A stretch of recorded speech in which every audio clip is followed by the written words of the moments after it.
Yeah. Yeah. Listen.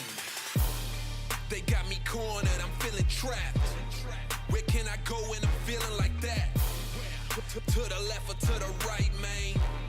I need some luck like a dice game. 7-Eleven, but 24/7. There's plenty more coming and plenty with weapons. Got my head on the swivel wherever I'm stepping. Stay low and be civil for better protection. Cause there are consequences and repercussions when you violating and be disruptive. They'll annihilate you and leave you nothing. Now I'm waist deep in these discussions.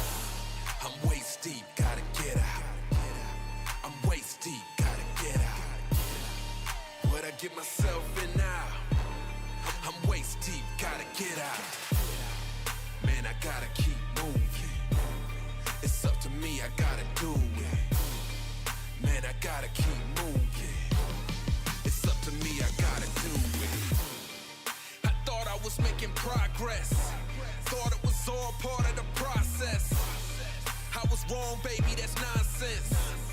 Now I'm waist deep in my conscience. I know I got some enemies, so I don't know who to trust. Gotta sort out the energy. Good and bad, no one's a must. Now I'm in with the wrong crowd. The days are getting long now. Don't know how much longer I'm holding out. The time is ticking, it's going down. I'm waist deep, gotta get out. I'm waist deep, gotta get out. What I get myself in now? I'm waist deep, gotta get out. Man, I gotta keep moving. It's up to me, I gotta do it. Man, I gotta keep moving. It's up to me, I gotta do it.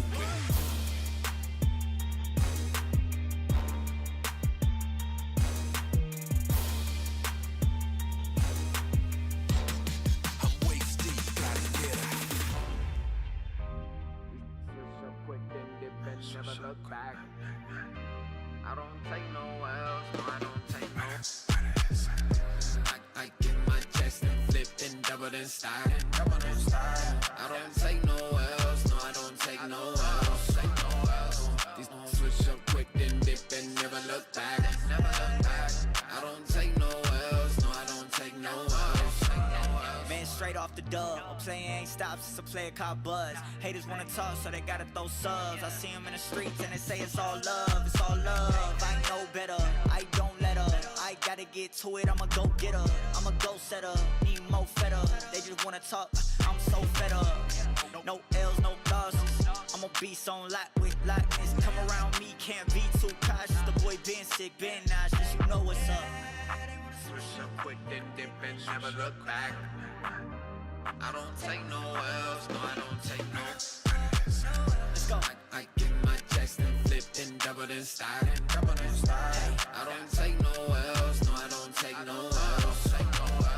These switch up quick, then dip and never look back. I don't take no L's, no, I don't take no L's.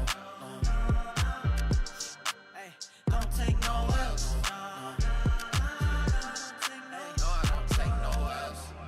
Win after win, I'm feeling like Britney, I did it again. I'm setting the table and setting the trends. I'm shooting my shot, I'm 10 out of 10.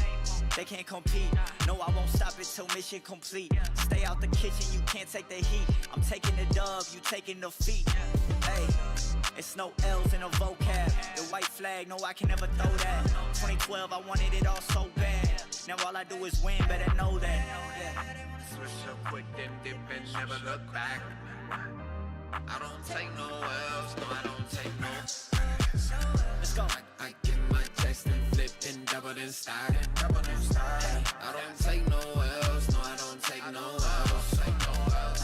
These switch up quick, then dip and never look back. I don't take no L's, no, I don't take no L's. Hey, don't take no L's.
It's winning now.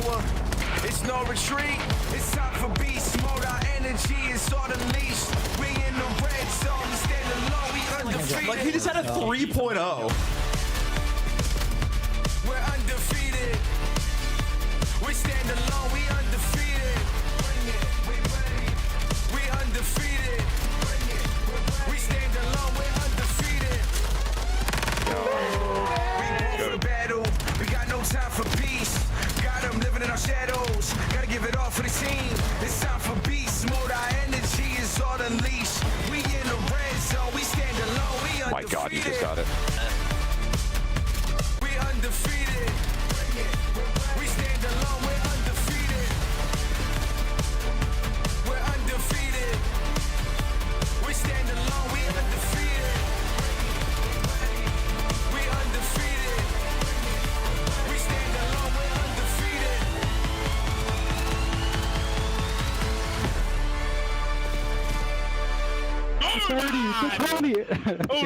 Oh my God, bro.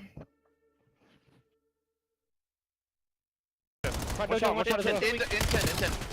Nice. Nice. Go push it. One time, one side. One side again. Nice. In server and outer. Are you patio? Patio down. Nice. Nice, Dan. Keep on. I feel like he just had a 3.0. He just went 38 and 13. Holy That is 3.38. That's so weird. Keep it up. Hercules has gone unnoticed to this point. 40 seconds to go. Down by 1. Time's ticking. Moving right now. No one will take advantage yet. Oh my God. He just had a rubbing goal. He scored. He can score. He's going. What the hell was that game? Welcome to Call of Duty. Wow.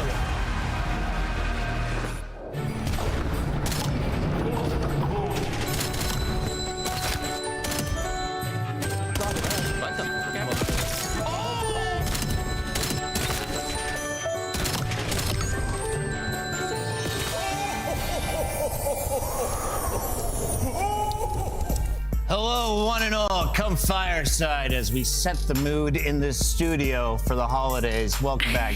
Top button. And how's it work? Top button. Yeah. And a yeah! All right, shout out to our candle makers. We got a very special festive show for you, everybody. I'm your host, Chris Puckett, alongside Rosalie Parker. We've got Nameless, a.k.a. the Reproducer on the show. And let's start with you. About 3 hours ago, this news hit the internet. Yeah, man, I'm going to be a dad. I'm joining an exclusive club. Very excited, my wife and I.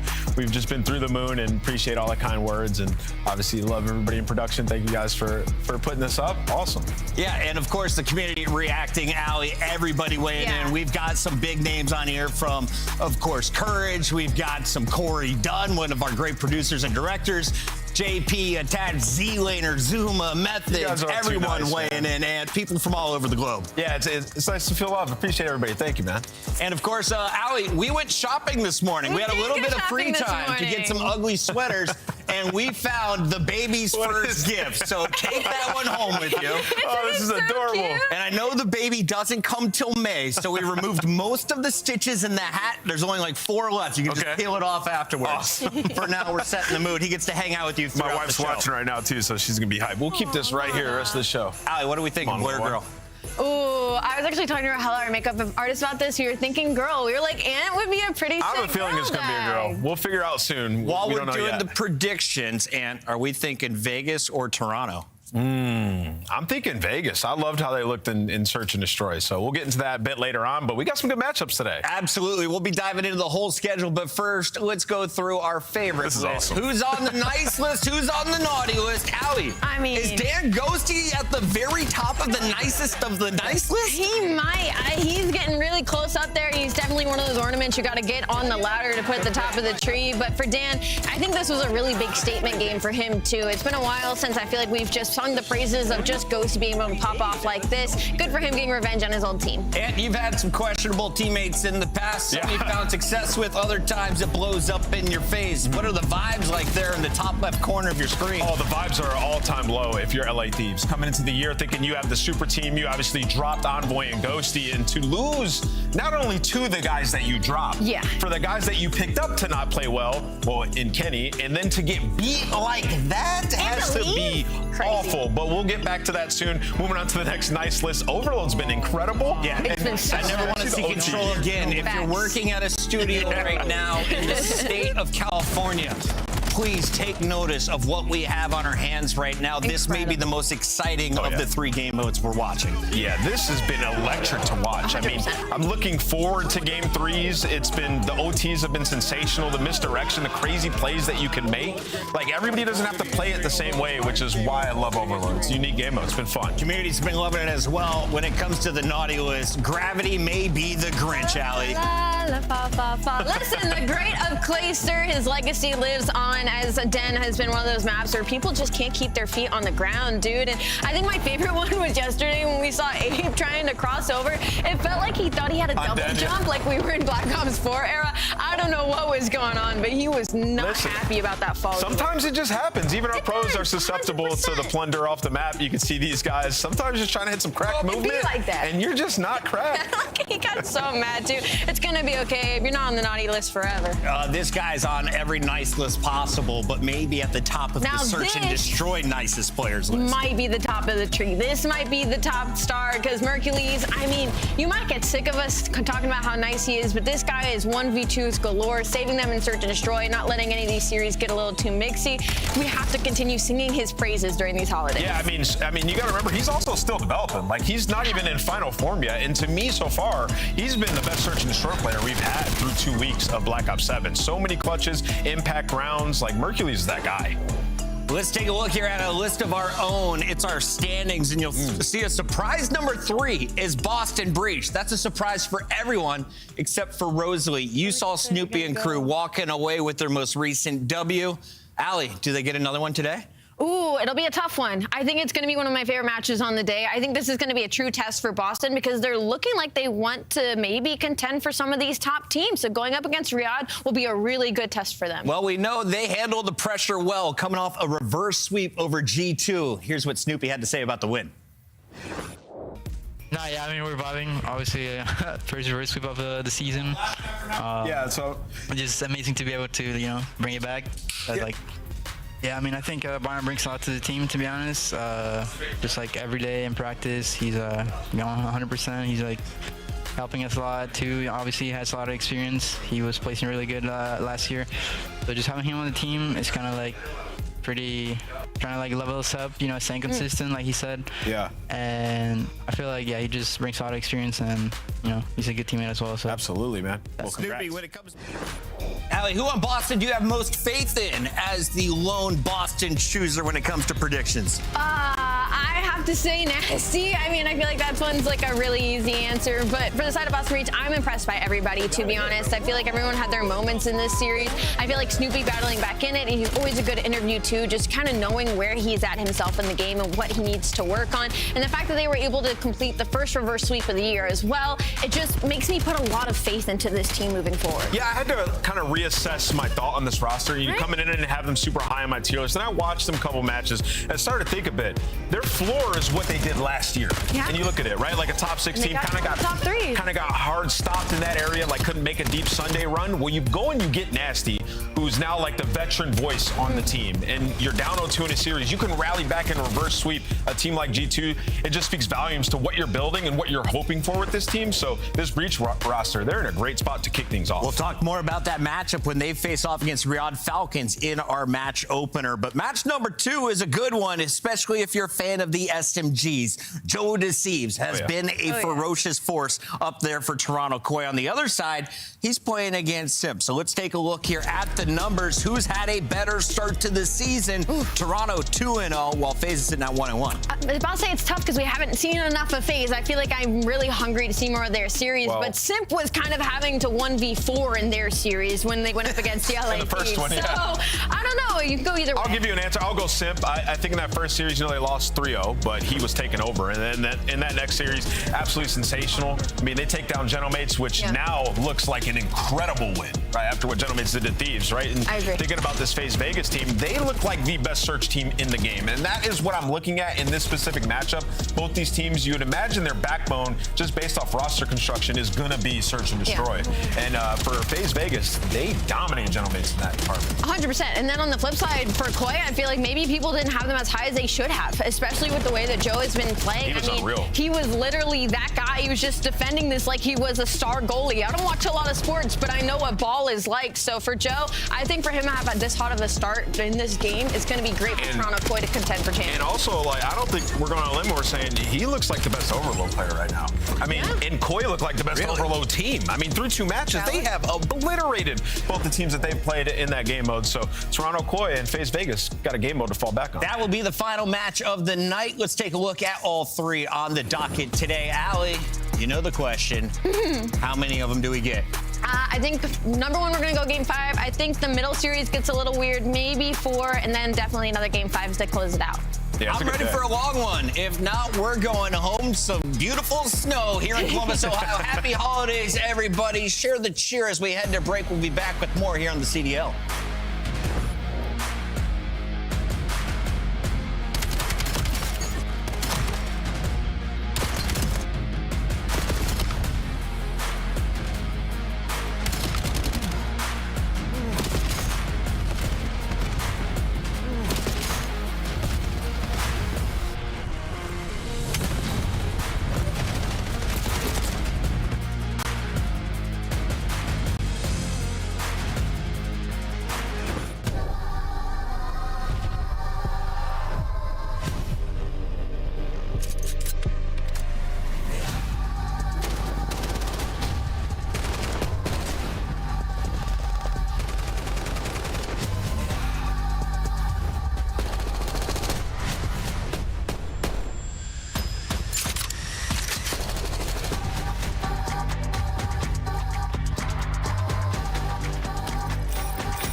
This is not a test.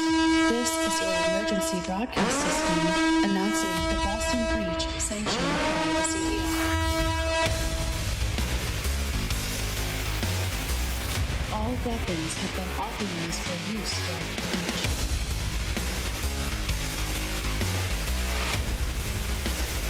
breach. No restrictions.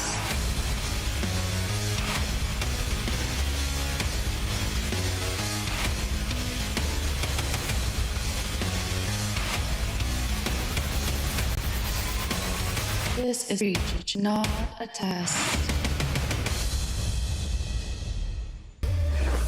One of 3 perfect teams, Boston Breach, taking on the Riyadh Falcons, and we're going to start the convo with the Beantown squad. Breach coming off a big win that included a reverse sweep. Now, what that means is you won every game mode. but you had to do it in the second half of your best of 5. How do they start off better today and maybe lead with a hardpoint win? Yeah, I mean, heading into this matchup, let's take a look at the map set, and the first 2 respawns are going to end up being exposure, right? A more AR-centric map where you're going to need big performances once again from Nasty and Cammy. Now, they've been solid so far, but it's a whole different test when you're looking across that match and you see Celium on the other side of things, right? So for them, they're going to have to perform. And then also, like, where the Falcons are at right now, they're not on the level like the top teams or these crazy cerebral plays. It's kind of obvious, clear and obvious when they're trying to break a hill. It's slow. Kismet's getting behind you, trying to make an impact play. You have to be aware of those moments and be counting names when you're playing this Falcons team, give you a big advantage. Ali, on the other side of this matchup, we have the Riyadh Falcons, and we haven't talked about the squad that's now sitting at 1-2. They have the toughest opening schedule. You're playing the top dogs out of the gates. You lose to Optic. You lose another top 3.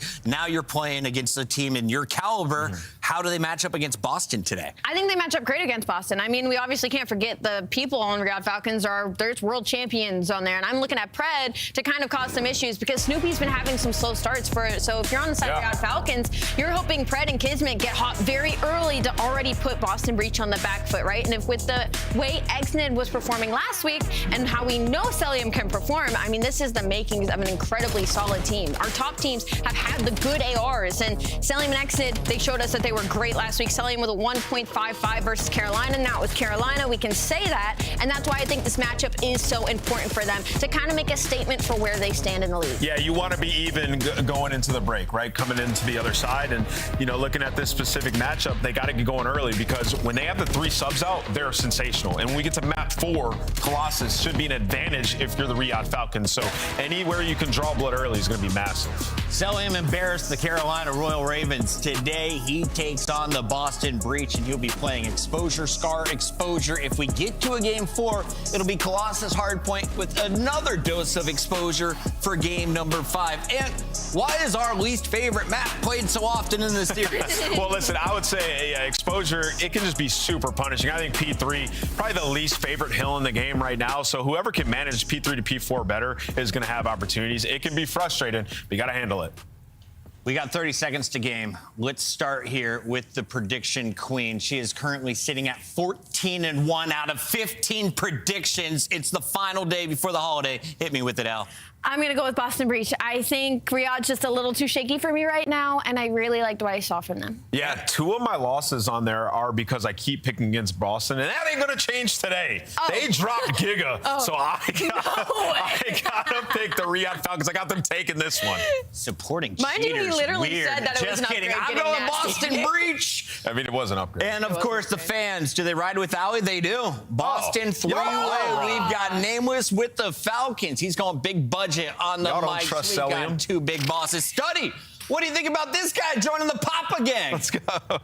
Hey, man, it was bound to happen, Chris. I'm so damn happy for my boy. It's been a long time coming. When he becomes a father, though, I can't wait till he hits his kids with the, wow, that was egregious. When he sees one of those nasty diapers, oh, it's going to be a good time. Dude, he's going to be sitting there being like mind blown. I'm loving the hat, Jay. I didn't get the holiday drop of the Newtown sweater, but I did my best. I'll show you what I got. I know you can't really see it right now, but I'll show you what I got next time we get in. We got to get live. We got a battle of the green squads here. Boston Breach, Riyadh Falcons.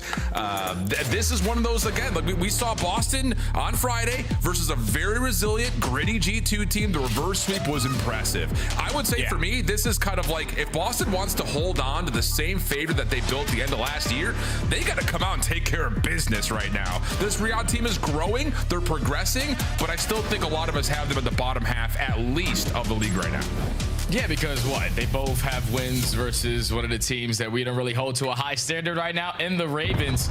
And Falcons made easy work of them in their last series. And the same thing could be said for Boston. But a battle of the mid-packs, a battle of the teams in green. Riyadh, with their adjustments that they had last week in the roles, definitely looked a lot more polished. But that's why you add the addition of Nasty on Boston to be a lot more consistent in your game. So this is going to be a bang out, and you can already see it here at P1. Yeah, and I think the biggest thing for this Boston team, we've seen it in back-to-back Scar hard hardpoints, or pretty Colossus hardpoints that they played, they need to get the SMGs going early, because once they start getting rolling, they are hard to stop. And so far, it's just kind of a neutral affair over the top of P1, not to be unexpected considering how this hill is laid out. But the better news here for Riyadh, with 15 seconds left to fight, is that they got some good control over mid to at least influence what happens over towards P2 coming up next. Yeah, and they're dominating the kill feed as well. So free rotation over towards the money hill at P2.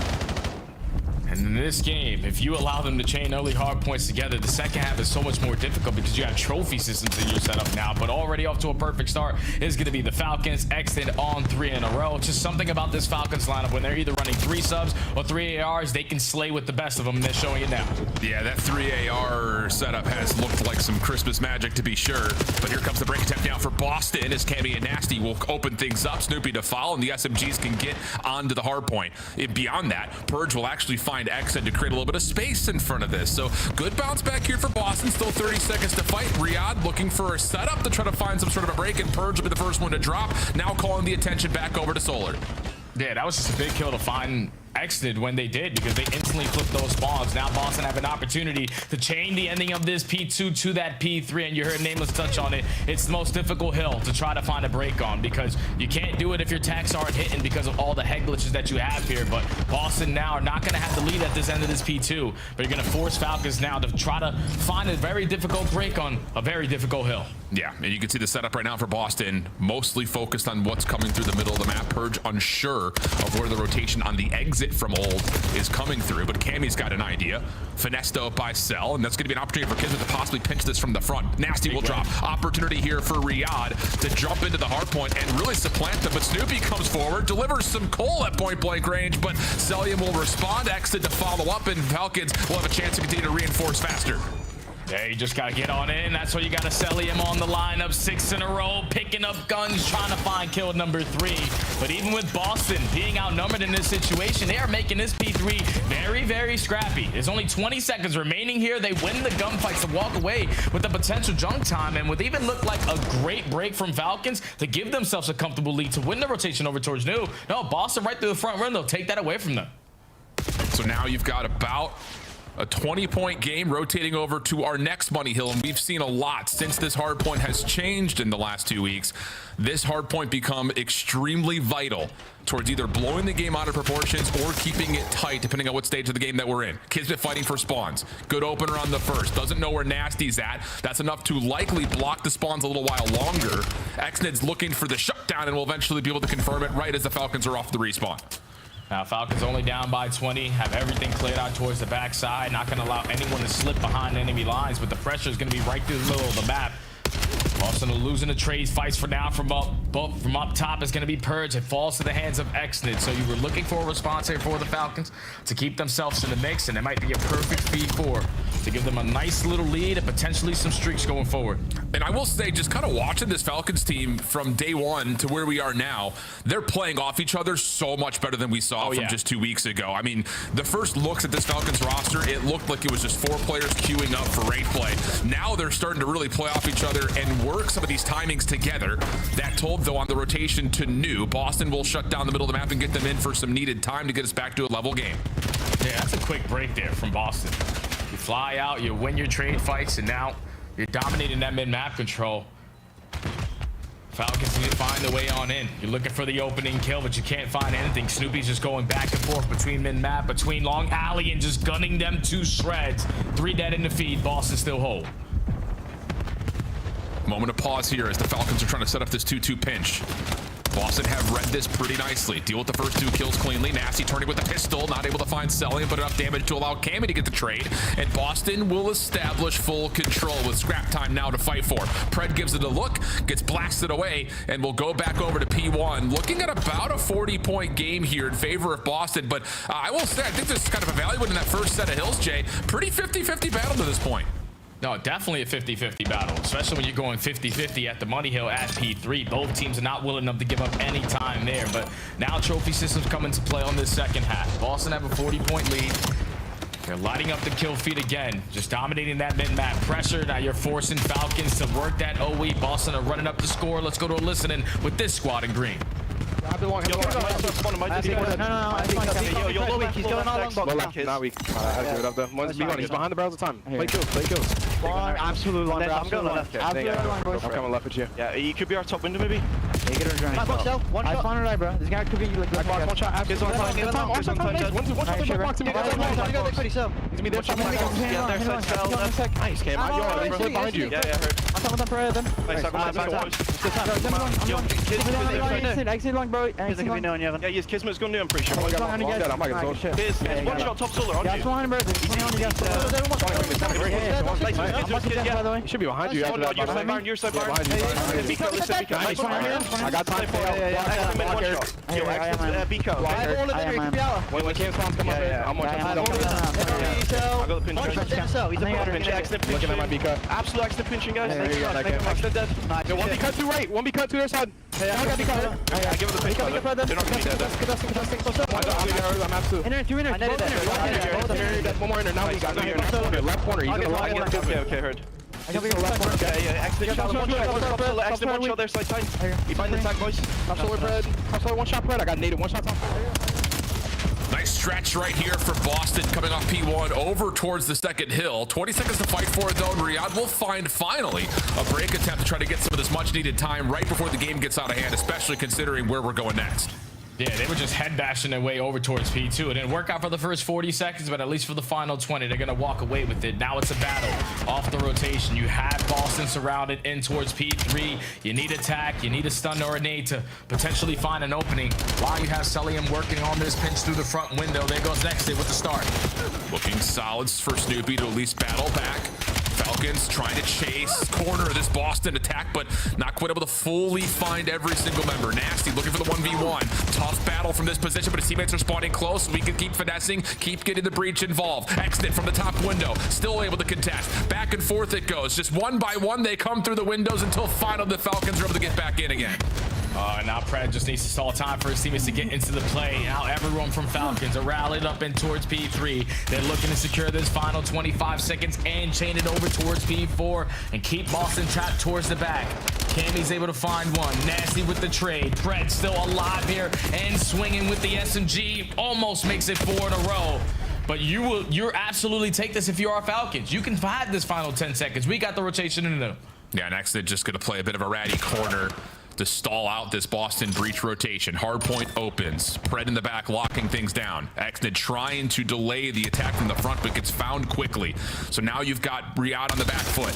Kismet trying to save the back spawns. Does well to find Purge. Battle inside the Hardpoint also won. Here comes the next push from the breach, though, all the way on the outside of the map. Full focus from the Falcons over here, and they still get Kismet to spawn up in place. Now it's just down to the 4v4 for the break. Yeah, and this is a very crucial moment here for Boston, because if you don't get this break, you don't really have another opportunity to hit it. Both players working around the back get shut down. Snoopy trying to take care of everyone by himself. He's able to locate 3, but not the 4th. So spawn still secured for Falcons. The lead change about to be in for Falcons. Boston gonna give it one more last hurrah to work their way through solo to not allow them all this 60. Yeah, there's the lead swap. Pred still holding in a corner, able to find one, but not the second. Boston with a couple of kills, but Kismet up top. Oh! 1v1 for the last bit of scrap time goes the way to Celium. Only 5 seconds will remain. Boston spawns will move, so they will get a little bit of that time, but we've got a tie game going back into the third set of hills.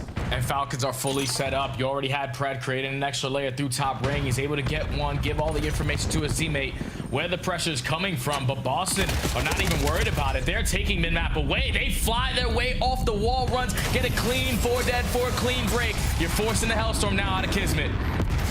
See if he can find at least some way to get his teammates involved. We'll find Cammy for the first. Snoopy able to get up top in the crate, but it bends in really huge from Kismet. It looked like for the moment it was going to be Boston just banking that Snoopy was going to be able to stay alive there. Not the case. So now Riyadh over the 200-point threshold. Xdid looking to play spoiler. No shutdown. Boston with numbers, but they still have to get rid of Celium. And how pesky he's been inside of hills. Maybe not pesky enough though. Kismet denied as he tries to reinforce. 1v1 over the top of the time goes the way of Nasty. And once more, we've got ourselves back to a dead tie game heading back to P1. Here we go into the third set. The early gunfights are going to be the big ones. Kismet's already finding the first. Cammy trying to equalize, but his teammates are dropping like flies. Now it's all up to him to just relieve some of this pressure around the mid-map. That now leads to a clean 4 dead. Falcons have the lead again. Purge looking for the long route. Looks like Cell's gonna back up to try to find this, and he does catch it perfectly. Cammy from the front gets one. It's actually down towards Dirk. He's able to jump up and find a second, so that'll clear out the hard point. Cell left essentially by himself in window. Exit trying to clear out the hill, not really able to do much besides find the first kill. Enough damage to allow Cellian to move forward, but we stay neutral. Back and forth we go. Back over the top once more as Cammy tries to finish off the final Falcons member, but doesn't get a good look. 20 seconds, neither team can win here, and Boston's already on rotation to set things up towards new. Yeah, it's going to be all about the fight at P2, but you want to make sure that you're trying to maintain as much as you possibly can still around that mid-map control, but it's Big Xnid making big plays off the rotation, whips out the AR to find the opening double. Now you have the numbers. You just got to trade out the last two, but Snoopy trying to give his team a lifeline. Gets a little bit of damage in, but doesn't expect that 2 members to the Falcons are here. But is it enough for Purge to come through and finish things off? Yes, it is. Boston will break. The Falcons staggered off spawn. Gonna take a moment of pause, get themselves collected, still enjoying about an 8-point lead as the next break attempt is on the way. Yeah, they're banking on the first opening kill, and Kismet's able to find it. Cellium strikes for kill number 2. You're not going to be able to rebrand. Working through the mid-court, are you? Snoopy and Cammy are prepared for it. Snoopy makes it happen again. You can still close it out. One more wave of kills, and Boston take map 1. Snoopy came up a little bit short on that final Colossus hardpoint. Here he is providing on 4 in a row. 244 to 233. Riyadh has to contest. They need to find a way to break this because you got to keep in mind that P3 still in the way, but Snoopy's not. Oh! Out to the pistol as Xnid low. Last 2 seconds, and Purge will finish it off. Whoa, they were looking for muscle, but they got mistletoe instead. Boston able to hold and get themselves map number 1. Whew. Okay, that's how we get into the holiday spirit there, Al. Immediately standing up the hairs on your arms when you're sitting there watching that map number 1. Snoopy said, all right, guys, we've been struggling on our opening HPs, but that's usually when we're playing SMG maps. Let's play a little bit something different. Let's throw exposure into the mix. Let me use that AR, the M15, which is the god weapon, and just being off the rotation, being the safety net for Boston there in map 1. So many multi-kills, less than so many clutch moments. But Snoopy, 3,700 damage, 18 non-traded kills. Man, that guy just popped off in some crucial moments for Boston to steal map 1. I mean, he missed it by 3 seconds on the Colossus on Friday against G2. Had 1 more kill to get to win the map for Boston. This time, 1 more kill to get to push Riyadh to desperation mode, and he provides. What a special player we're really starting to see for the Boston Breach. But you can't just give it credit to him alone because, let's be candid, everyone started hot. That's exactly what you want to see if you're a Breach fan, especially out of the SMGs, just not going down like 4 to 12 type situations that we've seen in their first couple of hard points. And as it gets into clutch time, good decision making, good response from the full squad, and the help was just there from every single facet. Even in that moment, I was about to say, when they're breaking this P3, a number of just really high quality double shells coming through, making life difficult for the Falcons to lock down those money hills. Yeah, the first P3 that went around, the fact that Boston were able to contest it, basically 50-50 on the time split with Falcons, being early off the rotation, being properly set up, watching top and bottom of those windows, and just instantly breaking them by flooding through the front. That should not happen. They were not willing to give up without a fight. And that was what, realistically, in my mind, won them the game, is that contest fest at the P3, because they dominated P2. You're beating them to the punch, you're holding down the power positions, you're simply outnumbering them in gunfights. P2 was the bread and butter there for Boston. But the fact that they got out-rotated towards P3, the more difficult hill, and were able to contest it the way that they did, oh yeah, big shout out to Boston, not afraid to make plays. Yeah, and that's just one of those moments you look at in, like we talk about, from what was known from last year, the surprise element that we saw from Boston, especially late in the season, but their ability to close out versus top teams really was, I think, the biggest issue. You get into the tight moments at the very end of a tournament, trying to make it to a Sunday, or trying to get a little bit closer towards maybe etching a further winner's bracket run, just cannot quite close out those tight maps. We've seen them been able to not just fight, but also here respond when needed to. I mean, again, down 20 points going into the final hill, and you stonewall out the Falcons on a tough hard point. Great stuff there for Boston. So, okay. That's That's the heat we're looking for to get this final Sunday kicked off before we get to 2026. Now we got to take a moment to focus on the search and destroy. And I think just kind of classifying it for the Falcons, it's been hard to label because let's be honest, they played Optic, they played Thieves. Both are looking really, really good in search and destroy. They come out, they handle Carolina with really no concern at all. So let's just light this thing up a little bit here, Jay. What are you looking for out of the Falcons? The green screen's not loving this one, Jay, but we're gonna roll with it. I'm definitely looking for the Falcons to show what they did in their last destroy versus Carolina, and that's just dominate the map control when it was given to them. You saw that they had a simple role switch of not Kismet running the sniper. You put Celium in that role, and then Kismet is allowed to be that playmaker, back to what he's been doing throughout his entire career. That's why he won a world championship. They just look a lot more in flow, and they also dominated the first blood column, 6-2. True. When on a map like Scar, where if you dominate in the first blood, you're usually gonna be able to walk away with the map. Everybody popped off, but I just think they figured out their roles in search and destroy. Now it's about just building upon it. I hear that, and I do. I like that call and that point of attention towards who's carrying the sniper rifle, because that was, I think, something that was criticized in mostly constructive way when people were trying to evaluate the Falcons. And like, I understand it. Like, you do have kind of a roster that's built in a weird way from like a role identities point. Like, you don't want to lose Celium's ability to rock an AR essentially on an island because he's got to be the one scoping.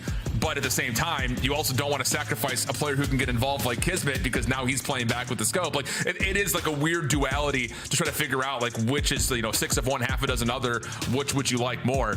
I would say, you know, the interesting thing about this team though in their search and destroy is not just what individual roles your 3 world champions are running, but seeing if Exit could step up when every single life obviously matters more. And he's looked pretty solid in terms of how he runs with a player like Pred to open up space for the Falcons. I think especially we saw that against the Ravens. Oh yeah, Exton was on point, man. I feel like he played his best series without question in his pro career in that last series. He was dominant in the slaying department and all the respawns, finding multiple first bloods in the search and destroy, just looking a lot more comfortable and a lot more like a complete player. Obviously, over time, that's what's gonna happen, especially when you're teaming with a couple world champions and you're also coached by a 3-time world champion. So Exton, his value as a player is only increasing the more the chances that he gets. But like you said, with this roster, and you talk about the role changes, sometimes it takes a little bit more to be comfortable with it. And I feel like what we saw in week 1, that's why you make that change, because they struggled by getting the bomb down. You got Kismet the Bulldog, who's not afraid to make those playmaking plays. So got to continue to do it. You got to let him flex. You know, if he wants to run an AR to help set up something a little bit more passive, then do it. If he wants to drop an extra sub in the mix to get a little bit more tempo, you got to let him do it. I think that's the biggest thing about, you know, a lot of this roster mania as you start to look at what the names were on paper before the season started to where we are now and reevaluating teams that we either undervalued or maybe overvalued.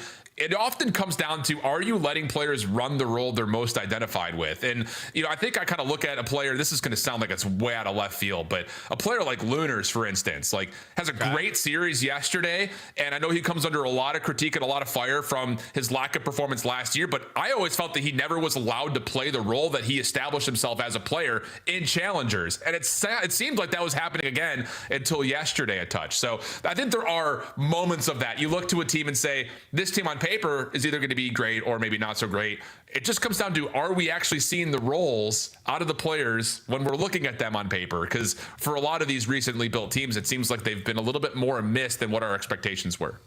Yeah, you talk about the comfort level. It's very difficult as a professional player in anything to do something that you're not used to doing, to completely get thrown into the mix and do something that you did something different from the year previously. You have a whole different role, different play styles, different teammates that you have to adjust to, and all that usually is the answer with time. That's all it's going to take. For some of these players who are very uncomfortable right now, struggling in certain roles, time is their best friend. And some of that time is not just found by new rosters, but also rosters that maybe people didn't believe in that have stuck it through. No better example of that than this Boston Breach team, and Snoopy was on the mic with us to give us his reactions to how the team is forming. No, yeah, I mean, we're vibing. Obviously, first sweep of the season. So just amazing to be able to, you know, bring it back. Yeah, I mean, I think Byron brings a lot to the team, to be honest. Just like every day in practice, he's you know, 100%. He's like helping us a lot too. Obviously, he has a lot of experience. He was placing really good last year.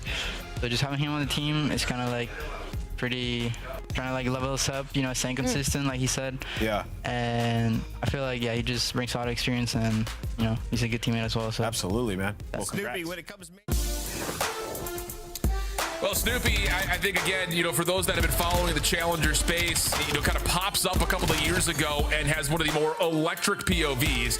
He's able to get a lot of assistance from that Boston Breach Academy team. He gets thrown into the mix. You got to remember, into Champs. That was his first time on stage, was at Champs out of nowhere. And then, that roster from last year had a lot of questions, a lot of doubts. We're able to provide results, what felt like in Cinderella fashion. But Snoopy is really maturing, really growing into the space. He finds himself as one of the highest BP rated players, with the highest Slayer ratings, and he's been an X factor for this Breach team, Jay. Oh yeah, without question, man. The development of Snoopy and a lot of the SMGs that we have in the league have been insane over the last couple of years. When Snoopy first walked into the league, like you said, at Champs, he was thrown into the pit, like thrown into the fire. You just want this guy to show his raw talent, and he was able to do that going into the next season. But the next season, he struggled with value in his life, knowing when and when not to chow. The following season, he improves on that, start to make big time plays, and now I feel like he's hitting that level to where he can just always be consistent. You put him on the game on a title like Black Ops 7, where obviously, the guy can invent movement with what he does on the map. And now he just knows, like, as a Call of Duty player, there's certain things that I can get away with and there's certain things I can't. And he doesn't really take a lot of calculated risks unless he has the advantage in it. So Snoopy development as a player is unbelievable. The same thing could be said for Xnet on the other side too. Love it. It's been a very heartwarming story. I think in particular, it's been really fun to watch the development of Snoopy, not just as a player, but as a person. His family often attends the events, and great people. We hear from them often, whether it's on broadcast or just behind the scenes. It's just a really cool story. And I think, just on top of, this individual story of Snoopy, I think there's also the individual story of Purge. You got to keep in mind that his rise from Challengers also found himself in a really tough position, playing with a team that was just not very good, didn't really have a chance to shine individually. I even think going back to that Modern Warfare year, we still saw moments it's just like, what role is Purge going to follow here? And then eventually gets put in this Boston team. Again, he gets allowed to play how he wants to play. And he's been, I think, one of the more improved players in the league just generally from when his inception came a couple of years ago to where he is now today. And I think that's without question due to what Boston Breach have done as an organization, man. The fact that they committed to this roster and allowed them to grow with each other, you don't allow them to change up their play styles with anything. I don't even know if I've ever seen these guys play Ace, but the fact that Snoopy and Purge have been not once, but 2 years now together, just playing side by side, understanding certain tendencies, obviously you're going to be able to grow, but just growing with the same guy that you've been growing with over time is even better, and it's showing. Yeah, and the extra veteranship that you're now getting from Nasty also helps this team. That's a lot of setup, a lot of breakdown. We do have a couple of debates going on between the two teams on the backside, so we're going to take a moment to just step away, get things locked in, and then we'll be back with more CDL right after this.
Listen, be careful with this one, all right, buddy? You guys shouldn't have. It's not double wrapped, you should be able to get it in one go. Well, this is more for Chris or for the people at home. Oh, here we go. Young Christopher Puckett. 20-year-old relic. Can I draw some conclusions for y'all? I know some of you are about to take your senior pictures. I highly suggest the gamer stance. Put the elbows right there on the power thigh. Yeah, distant 90-degree angles. The girls, it drives them wild. All right, we have one more for you. Map number 1, I'm leaning towards Toronto. Oh, Joe, I think we have a gift for you. Oh, it's early Christmas. I missed out on the whole Christmas memo. Did you guys send that one back? Do you need a receipt? I got the receipt over here. Yeah, receipt.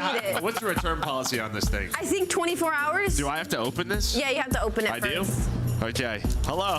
This is weird. You look great. It's a brand new Maven. Merry Christmas. Yeah. They really got that on tight, huh? Thank you all for tuning in. It's week 2, day 1. We'll be back tomorrow for another round. It's not.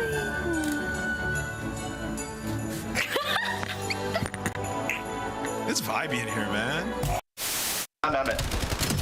So what is happening, bro? I don't know what Where the f are you doing? These guys are horrible. I don't know. What is going on? What the f is going on? Why are they not hopping the bomb? These guys don't know how to plant. They don't know how to hot bomb.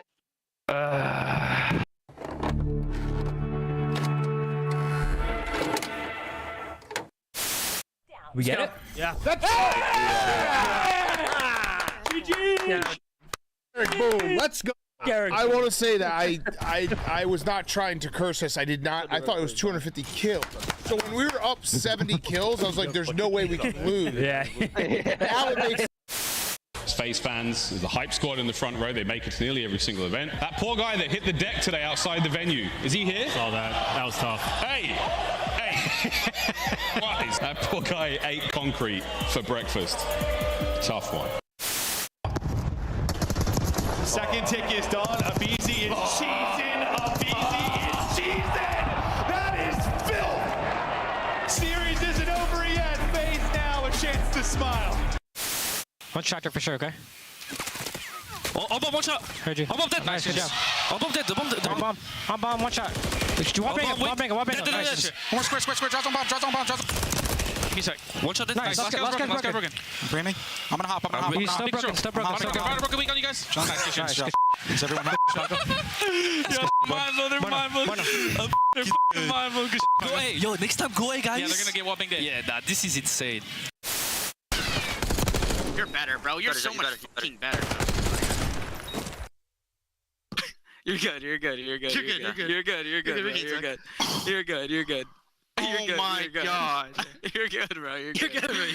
It doesn't matter. It doesn't. Yeah, I'm a Zach. You weren't meant to win that. Nice. Go, baby. Good job, man. I couldn't stretch it. Let's go. Good job. Needed that.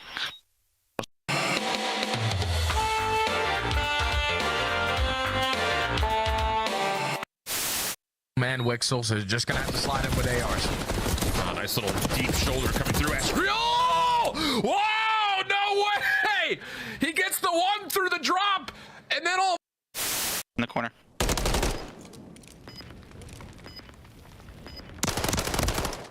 Nice, bro. I would have killed him. I just ammo. This is ugly, bro. What are they doing on the map? We're gonna be really good. I like your trophies. Which one's your favorite? Yeah. Honestly,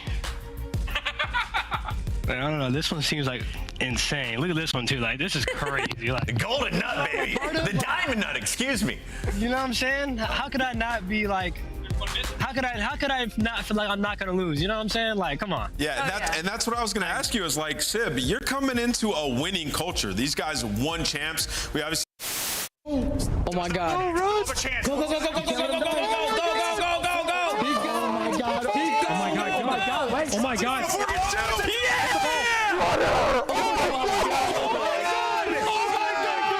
They're doing it! It's insanity! Look at the ball though! Oh my God. It's around the net. We can score for free. Oh my God,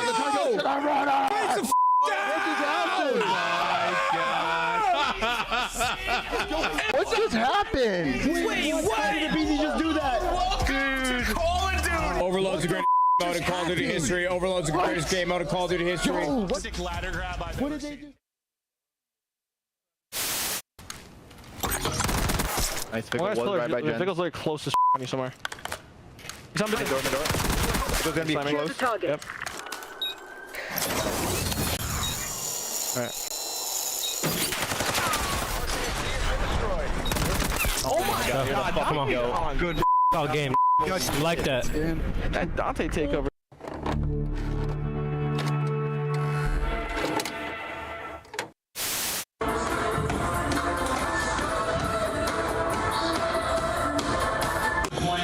Absolute loving the Rio addition to the asset. And you get into the Karachi S&D just so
You can toss out the gift receipts. There's no regifting needed here. CDL packs come out in 2 days. Christmas come early for those that are already bought league packs. Specialize a little bit more. I'll tell you, dude, Jay, I don't know what it is about getting into like those near futuristic game titles, letting the teams have control over their own designs, but wow, I don't know who to pick. Everything's looking sick.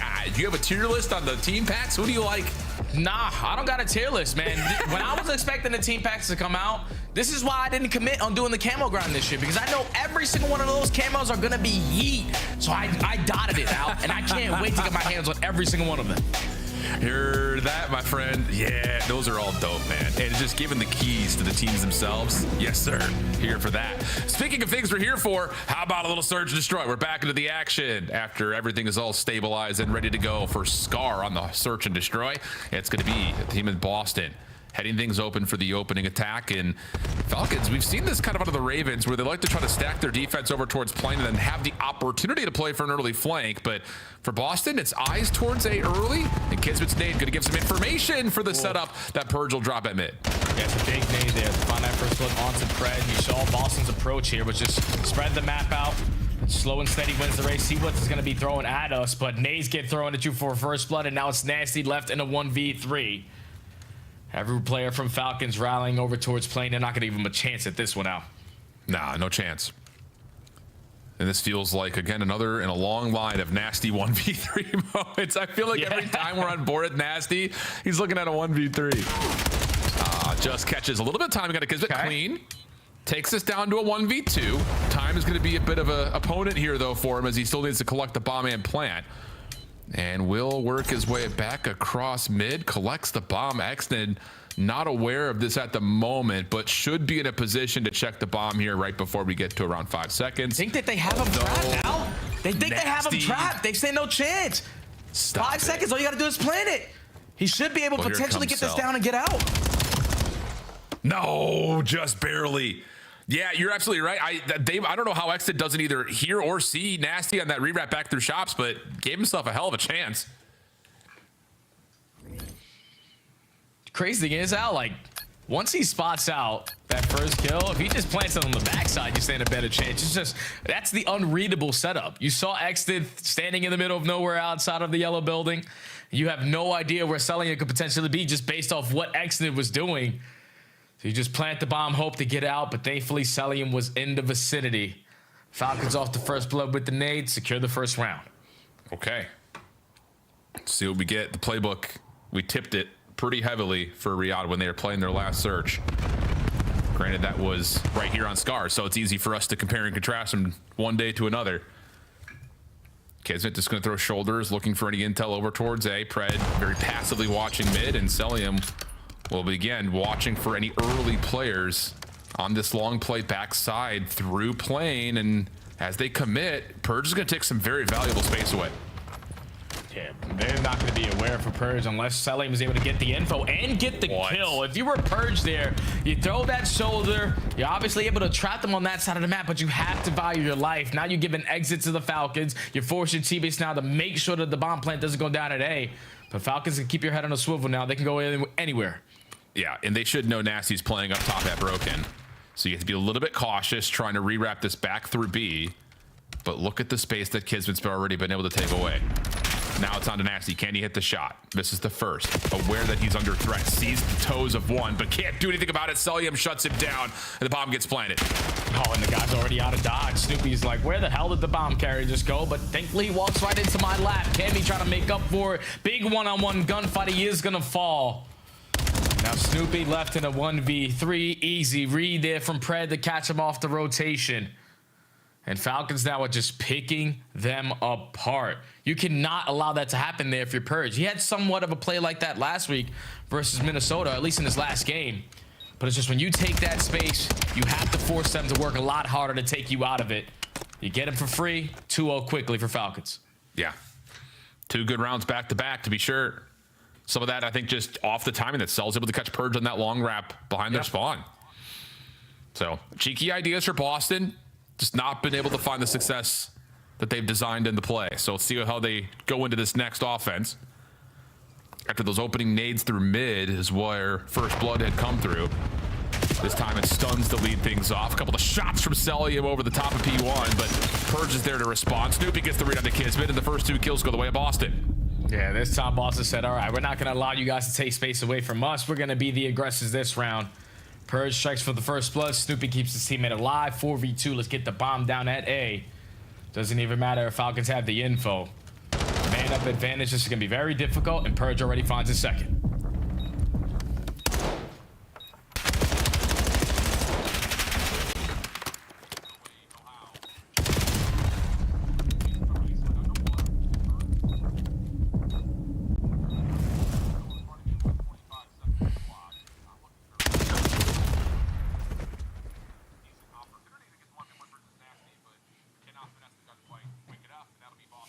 Yeah, big plays there from Boston to just have a tone-changing round. Take that mid-space away from them. Last time it was 2 players getting aggressive through playing. You strike for the first blood. You know someone's going to try to keep them alive, so just get that second kill in towards yellow. Get the bomb planted. Just a very quick, easy round there on the attack. When you're finding that opening first blood, it's basically a GG because it's so difficult to retake over towards that motel. So it's a one-man show, at least on that round there for Purge. Now we're going into the next. As they find themselves down by 2-1. Now take it back. All right, here we go. Early look over towards Motel. Boston still kind of set up on that opening defensive look that they had from their first attempt. Kind of stacking over towards plain side. But once again, the nades from the Falcons connect. That's top staircase. And that can mean that all of your focus can just go down towards what happens over the top of the bomb. And if there's anyone over at Broken, things are looking decent for an opportunity to plant. But once more, you got Nasty trying to force her out. Not going to work. And we're all focused back over to the top of the bomb site as Kismet pops over for 1. And all the shots on the Purge. Whoa! Saucy, to put it plainly. And get another round for the Falcons.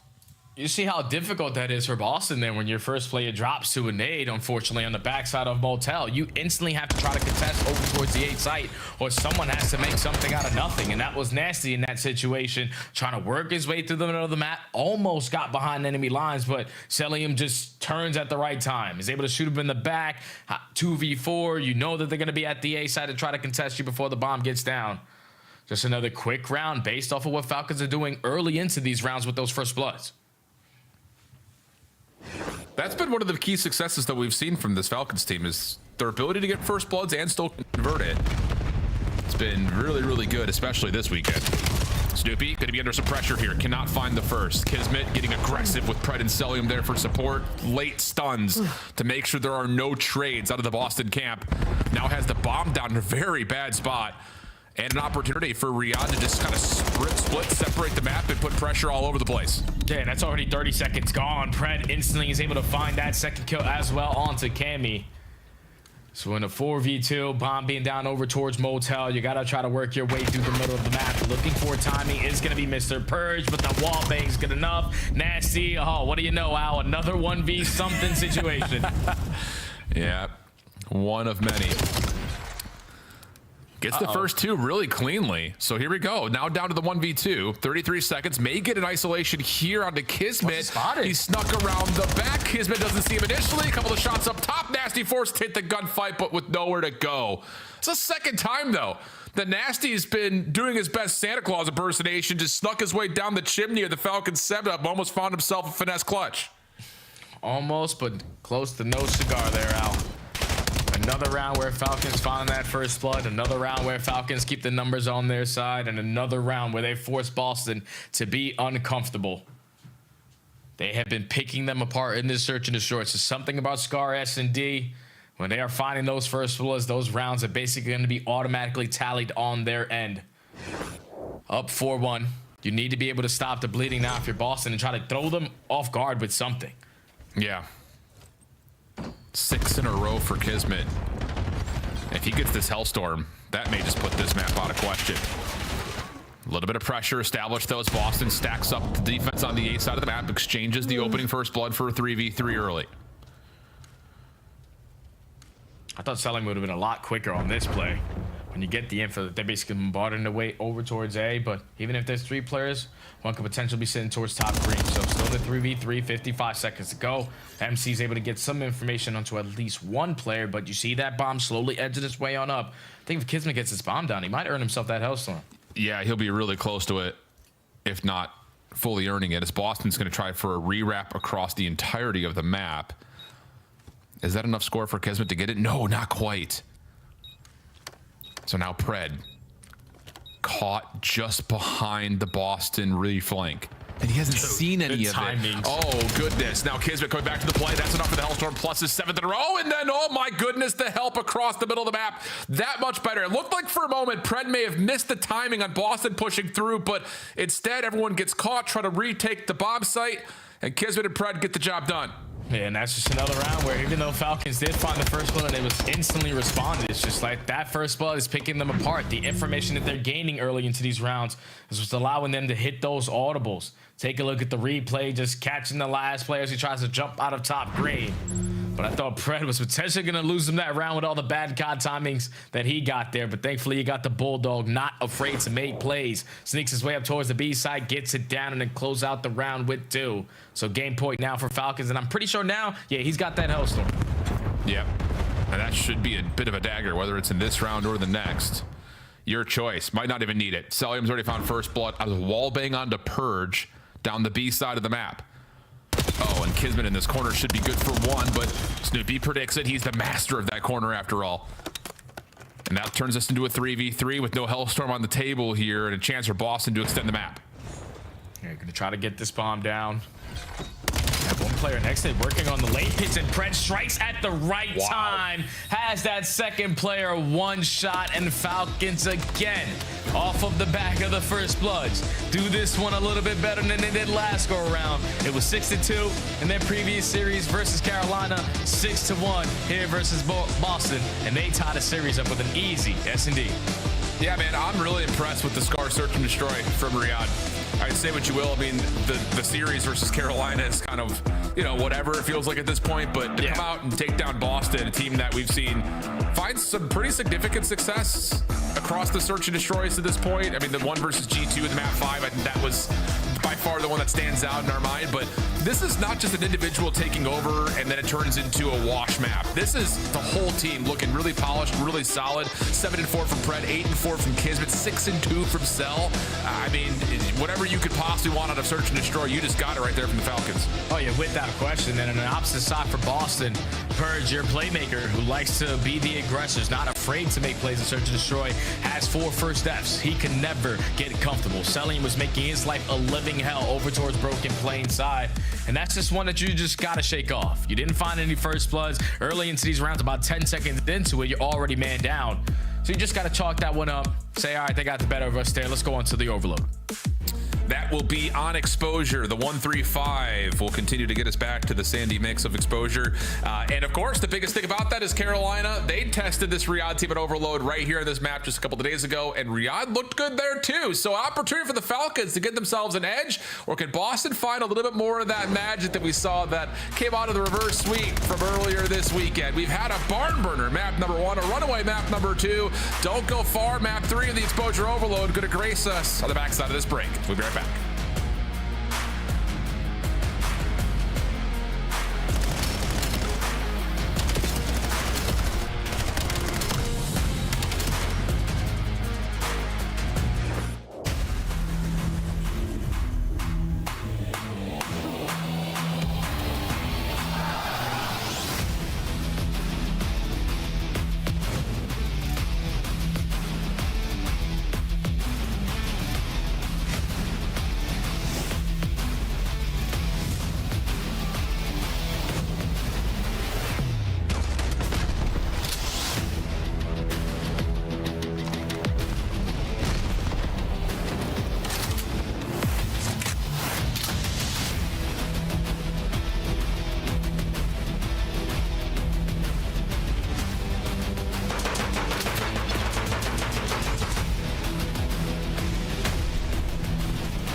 What the f? Nah, the trophy just f***ing sent me into a different world, bro. That's it. 30 seconds. You see him? Got it, one bullet. Got both of them. God, 81 bullet. I just shot the ball. Good try, good try. I didn't know it looked like that, bro. Bro, I saw the guy on the left and I just tweaked. Here comes Scrap! We got Envoy! Come on, guys! Hold the line! Oh, God, they're still second. They're on the other side. There's no respawns remaining. Oh, no! It's all falling apart! Yeah, there's still time left. Oh, if they get the minute extension, it's done. Oh. Oh. Oh. It's done. Well, you said it was the law. It is the law. No, this is literally, it's literally the law of control, though. It is, man. It doesn't matter how. Ken Spiral. What the? Spiral, they shoot, blah, blah, blah. Come around to me. Last guy red, he's low. Stay low. I'm 245. Oh, sorry.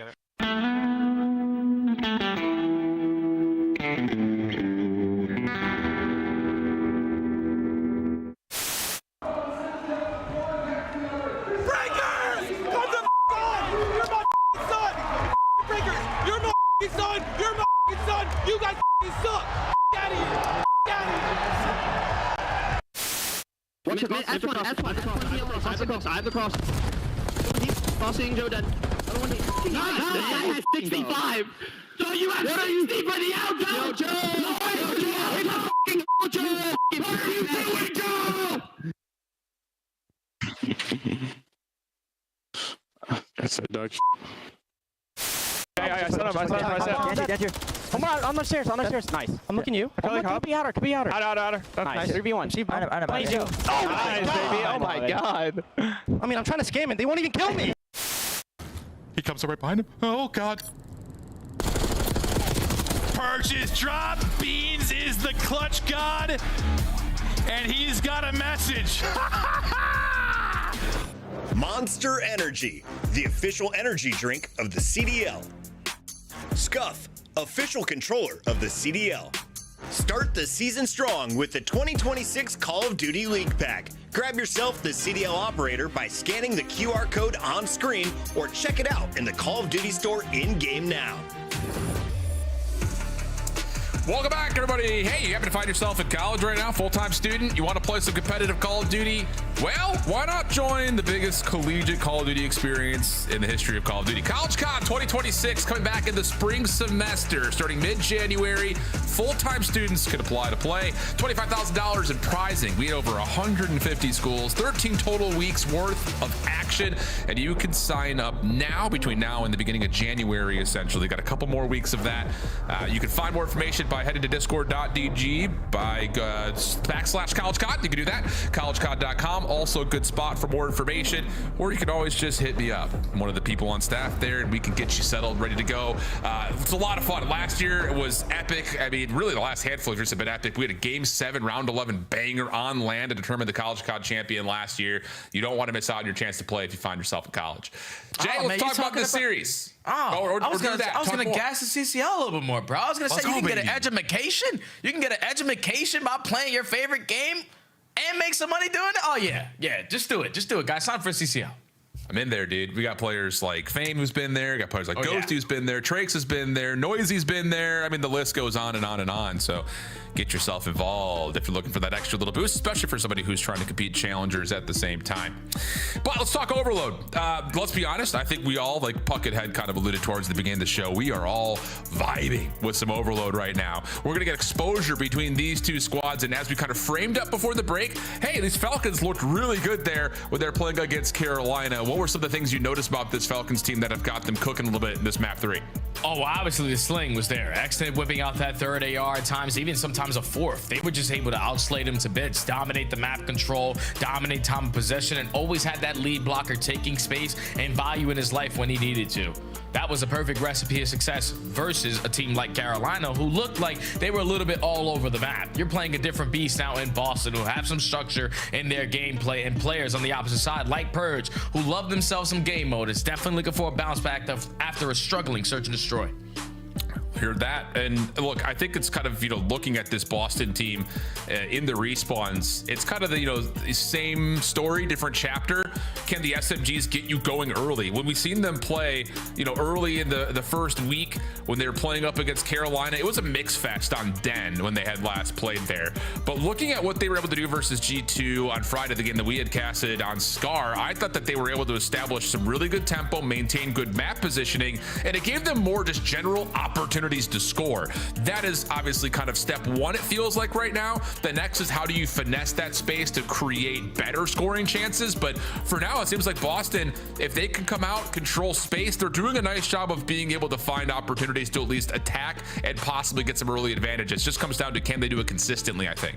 Yeah, we saw it, like you said, versus Minnesota. It was what? Snoopy struggling in a search and destroy, spawns in off the reset, down 0-2, and just has a flawless start to the game, about 7-0, just killing them every single time they came off the respawn, just valuing his life what he needs to. And with the addition of Nasty, even with the blown out in that search and destroy, you're still feeling as confident as ever that you can still close this out potentially in 4. So fist bumps are going out.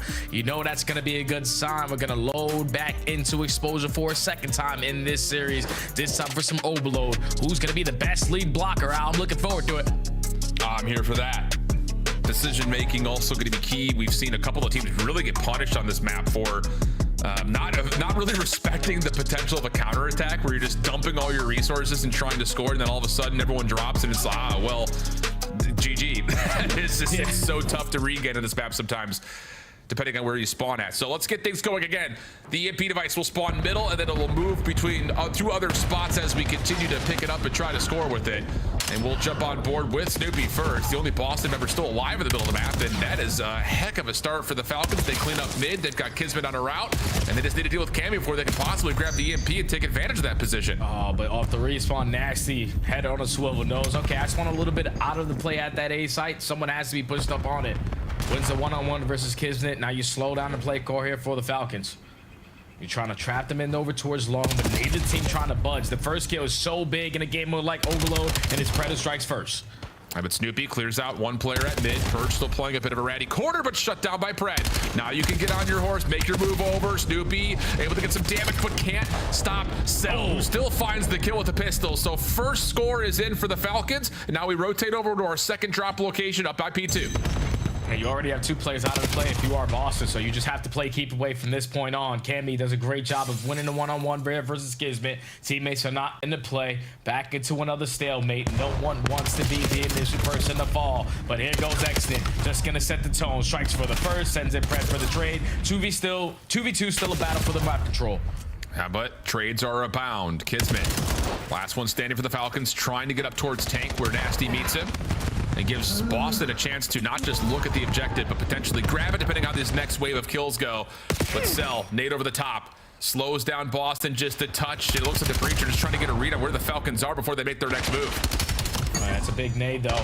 Now you just need to find a couple more kills. Thankfully, your lead blocker is Snoopy. But on the opposite side, no one is able to run that EMP, so Snoopy's going to have his hands full here. How much more can he get done behind enemy lines? Just trying to be the cutoff man, is only able to take down one. It's going to be a 3v2, potentially for the Cat. Nasty watching the cross, in Boston with the patient play tie the game. Yeah, that's huge from Nasty, just not giving up this position, continuing to make the Falcons spawn to the bottom right-hand side of the map, which now that the score has come through, they're going to prefer. But Nasty can continue to put pressure on the pinch. Still holding things down. A little pre-fire almost shuts down Pred, but Cell was with him. Boston creating some space now in front of this next EMP location. Snoopy in particular trying to get one more to open up the avenues of attack towards A, but does get shut down. Purge behind enemy lines, doing what he can. Does he stay alive long enough to get this next score? That kill onto Cell may provide it. Here comes the run from Purge, but the stun locks him in place, and Exton shuts it down.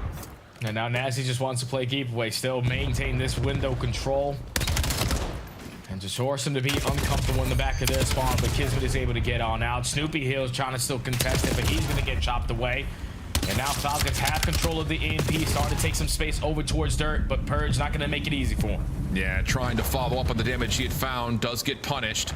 And the Falcons are going to take a second to reposition and flip the map around just a touch, showing some pressure through mid with the EMP just kind of dancing between the jump spots towards A and up the middle of the map. Opportunity for Exit, Thames away with 2. Pistol out for Pred, trying to get that last kill to open up a chance at B, but he's shut down and will have the Falcons resetting. Falcons gonna reset, but if no one touched the EMP, it's gonna spawn only on the opposite side of the map. Kismet is aware of that. Now you got Exit working on the pinch. Pete, he was a little bit too aggressive in that moment, thought that he found an opening, but Cammy was prepared for that flank.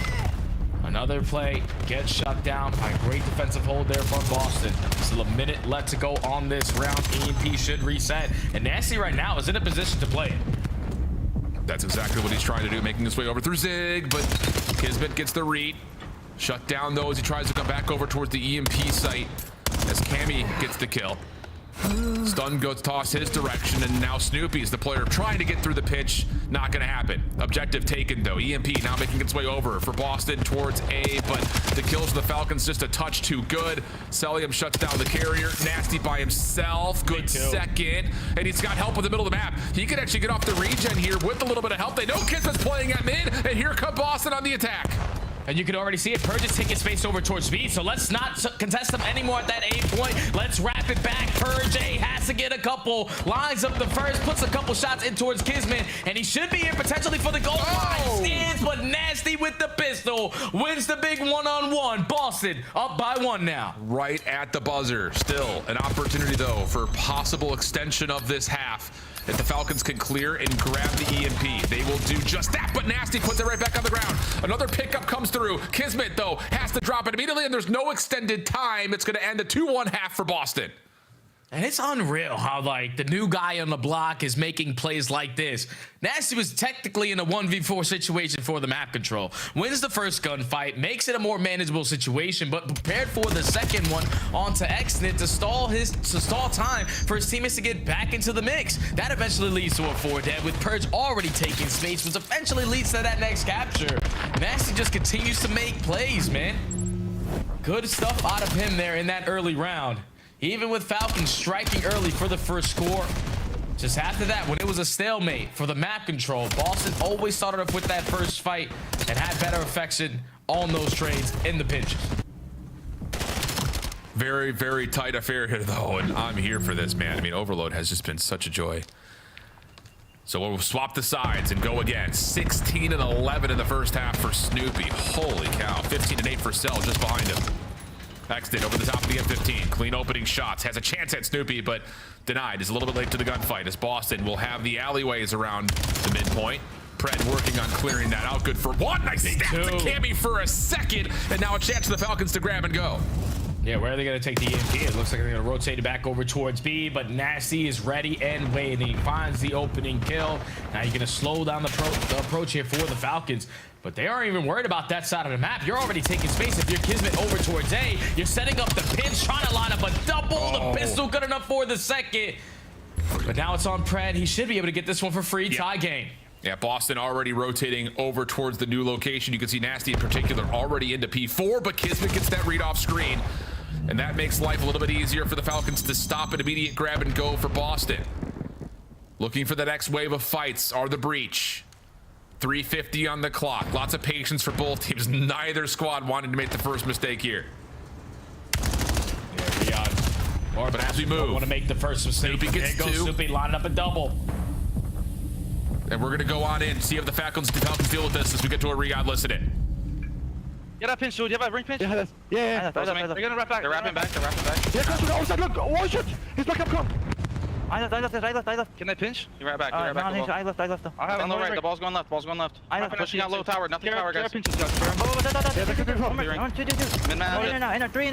I think 3. I'm holding, guys. Come here, man. I need help. One shot. One close.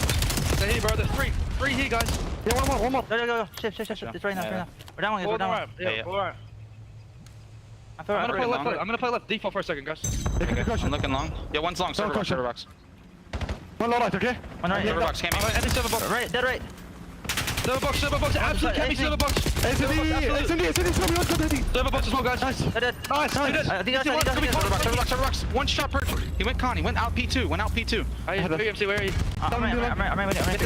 One shot. Nade over, right? I'm dead. I'm on P4 then. I'm on P4 then. Nade him on the right. Yeah, let's push out on the right. Nasty on the tower, guys. Push between dead. Push up. I got hit side of the tower. Nasty on me, dude. As well, bro. Yeah, he's running. Close ring. Look at people. They're going A. Top ring. They're cutting me. I can't do anything. Close ring, one shot. Behind you guys. One more. Take your time. That's 1D.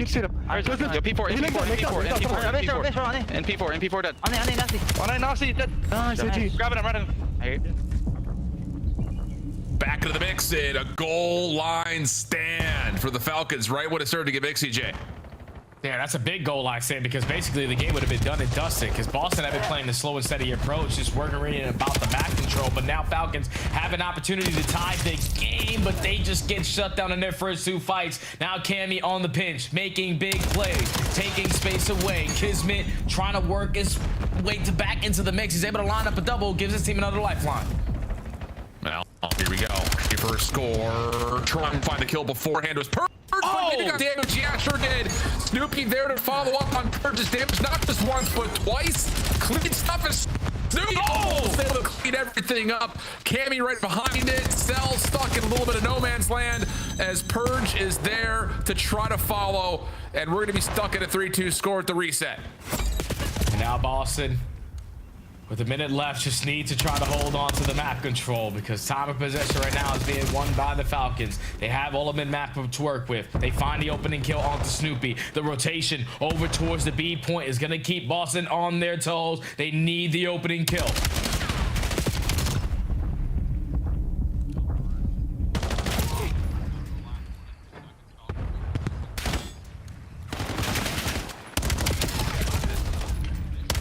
The score. Oh! It's big plays. Big plays there from Nasty. Nasty is making big time plays again, finds himself in the moment. Ready for the crossfire. Now you have the time of possession, just keeping them away from it, but a reset is gonna come in. You're gonna allow Falcons one more opportunity to get this done. You got Pred working on the pinch, finds the opening through top window. Celium taking space over towards her, already finds kill number 2. Here comes Pred on the pinch. Can he locate Nasty? He does. Ball is now running. EMP trying to tie the game up and force overtime, and Pred, the Predator, leads to a clean 4 dead. Here comes the sudden death. They have the map control to run it again. All right, well, we got Boston stretching up the top side of the map. Every kill matters at this point. The device will spawn up, but does that make a difference as the Falcons have a 4v3? Boston trying to find Exnit, shut down to the first. Oh, they can't get the trade either. And so it's on Snoopy. The 1v4 situation, and the Falcons are just gonna bunker down and play it as a team of 4.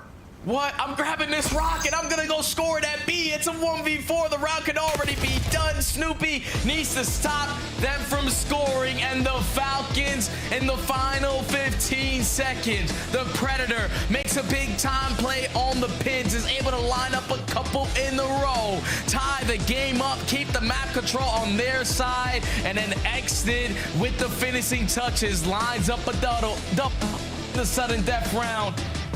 And they take that one away there from Boston, who felt like they were outplaying them. It's just in those crucial moments, those goal line stops, eventually Riyadh were going to be able to sneak on by for at least one. They take away the overload, and they take the advantage in the series. Massive. I mean, another one, and just as a long string of barn burners on this map mode combination. We see it, it feels like every single time. And this time it comes down to just Exnid, untradeable, playing in a deep corner underneath the balconies, and Boston's late heroics, not quite enough to get through the Falcons, who take the swing map and now set this whole series up in favor of them. Man, like the two respawns between these two teams, like this is what you expect, especially when it's a battle of potentially the mid packs sitting around that top 6 echelon. These guys are just going blow for blow. The only map right now that has been a blowout has obviously been the Search and Destroy.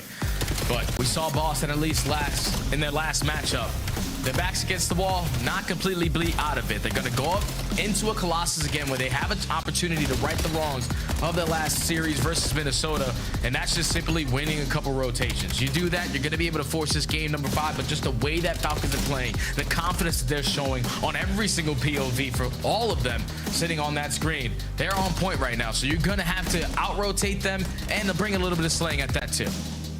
Clean stuff and a lot of fun once again, and we're starting to see that these two teams maybe just about as evenly matched as you could get. I mean, a tight affair in the opening hardpoint. Sure, the Search and Destroy was a bit of a blowout, but it looks like the Falcons are really manhandling the Scar Search.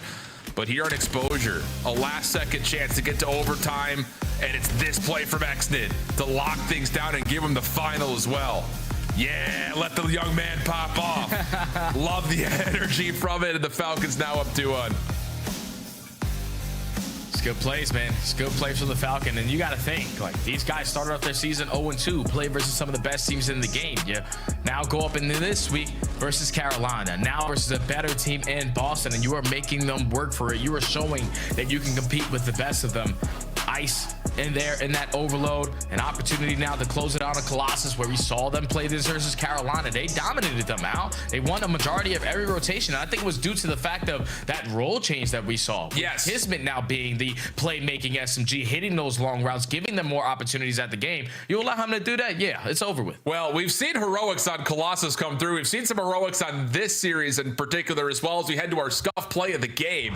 And it just sets us up for that continual narrative of what we may expect in this hard point between these two teams, because at this moment in time it looks like it's about as even a game as possible. We talked about it against G2, last second motion as we were into 230 to 230 territory. Snoopy tried to come up big on Friday. This time provides by finding this next level of eliminations that allows Boston to continue to play forward. Purge in there for a couple, but Snoopy able to go absolutely galactic mode, leaves planet Earth for these kills to give Boston the map 1 win. Yeah, like this is what this young man is capable of. Like just getting lost or just having takeover moments. He showed it there in that map number 1 with that AR in hand. He's comfortable in this game. The movement is on point. Wall bouncing when needed to win a gunfight. Oh yeah, I got that in my bag. And now you're gonna need it more than ever because you're going on a map like Colossus where the chaos can be very, very hectic. You have to be the team that's able to manage that, slow down the game, and control these spawns, because for some reason on a map like Colossus, you're thinking, all right, so small, they're going to be designated to spawn one side guaranteed. But if you're not hard blocking for some of these hills, you're going to the other teams somehow. Yeah, absolutely, you can. I mean, it is. It's a paying out map. That's the easy way of labeling it. And it's going to call. I mean, whenever we've seen it, like when we talk about the Pakages in the past, it relies at moments for that one last player to step up and find 2. And we've seen it from players like Kremp in particular over the course of this map. There's been a lot of reps that we've seen that squad in particular on, but now we're seeing another look at Boston and where the SMGs in 2 separate occasions have started slow but finished hot. And that seems to be kind of the mantra about this Boston team over the last calendar year or so, is can they just eliminate that slow start and just get things kicked into gear immediately from the starting line and give them a chance to, again, build on that momentum that we see at the end of games. We'll find out. Map 4 affair. Boston looking to try to get this to another map 5. And Kismet's got a set name to open us off with Xnid right there to give the Falcons early time. Yeah, that is perfect. You're talking, if you're Boston, we're spawning on the preferred side that we want to start off on a map like Colossus, but we send 1 player on a time, he gets snated. 3 players over towards Statue, everyone is gunned down besides 1. And now those spawns instantly flip. Xnid trying to hold down his power position, is only able to take down 1, gives the comm to his teammates, in Boston now get a break that they desperately needed. El Snoopy off 3, off the regen on top of that is nasty.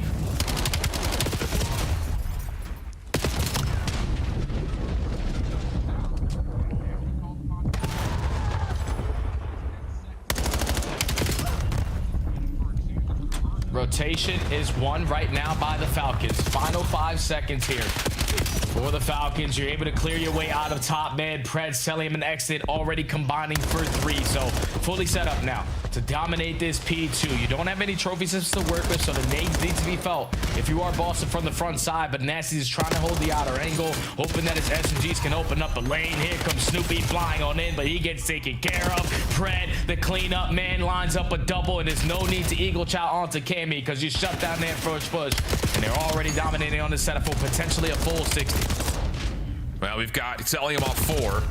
Gets shut down as Boston continue to try to play this from the high ground at mid. Kismet, nice tracking onto Snoopy. Plus one on the Purge. Holy cow. Cammy still gets him too, though, leaving Celium by himself, and Celium finds a couple as well, leaving Pred as the last Falcon standing, trying to play for the scrap time at 2.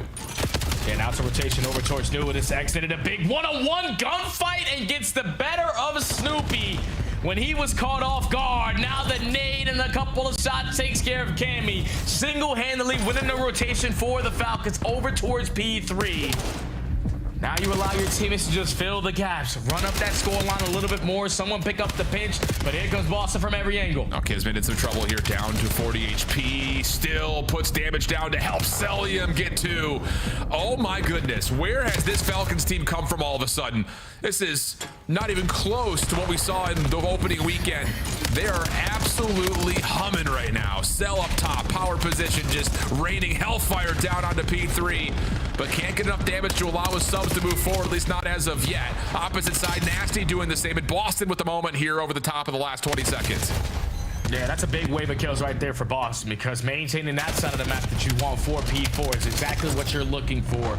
Shut down to Yowie, and even Pred off the map is able to win the one-on-one, but Cammy still finds the trade. So now it's about the rotation over towards New. Boston keeping themselves into the mix, only down by 30. You have Cammy watching the cross from front. You're going to allow the wall bounces to come on in for free, so Falcons have an opening, just got to win a gunny.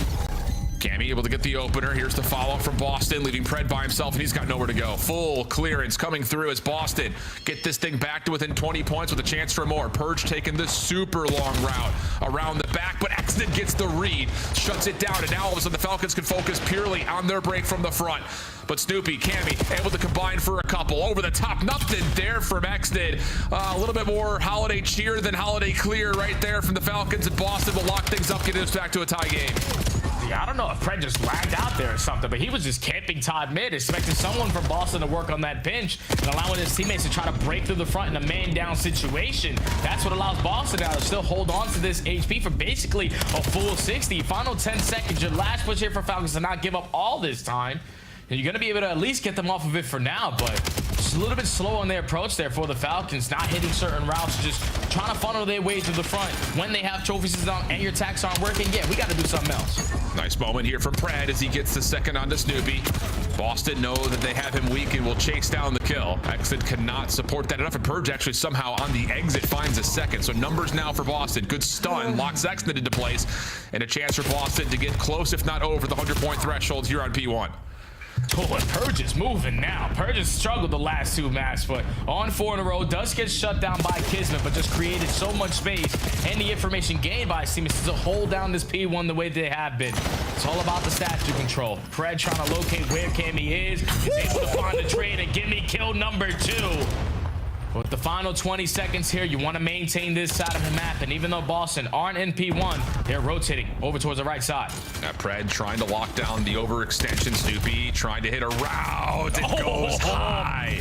Puts Pred in the dirt. Exnid trying to keep this play held back as the block in the back from Snoopy is good enough to spawn 2 Falcons members out. That's enough for the breach to chase down the final kill that will move the spawns and at the same time give Boston the hard point. Again, single-handedly, Snoopy just made it happen. Finds a double, working on this pinch to secure the spawns for his team. But now Snoopy's going to have his hands full again. Single-handedly trying to get it done. Is only able to walk away with 2. Exnid finds a trade. Spawns now flip for Falcons. You're trying to keep yourself into the mix and potentially take the lead. But this time it's Nasty locating a double, and Boston are still here. Yeah, tough read right there for the Falcons. I think Exnid thought that he had more time to reposition before the breach came off that long spawn to get back into the mix. And as he gets punished, the rest of the breach fly on past Nasty's kills to get the rebreak again. About a 30-point game.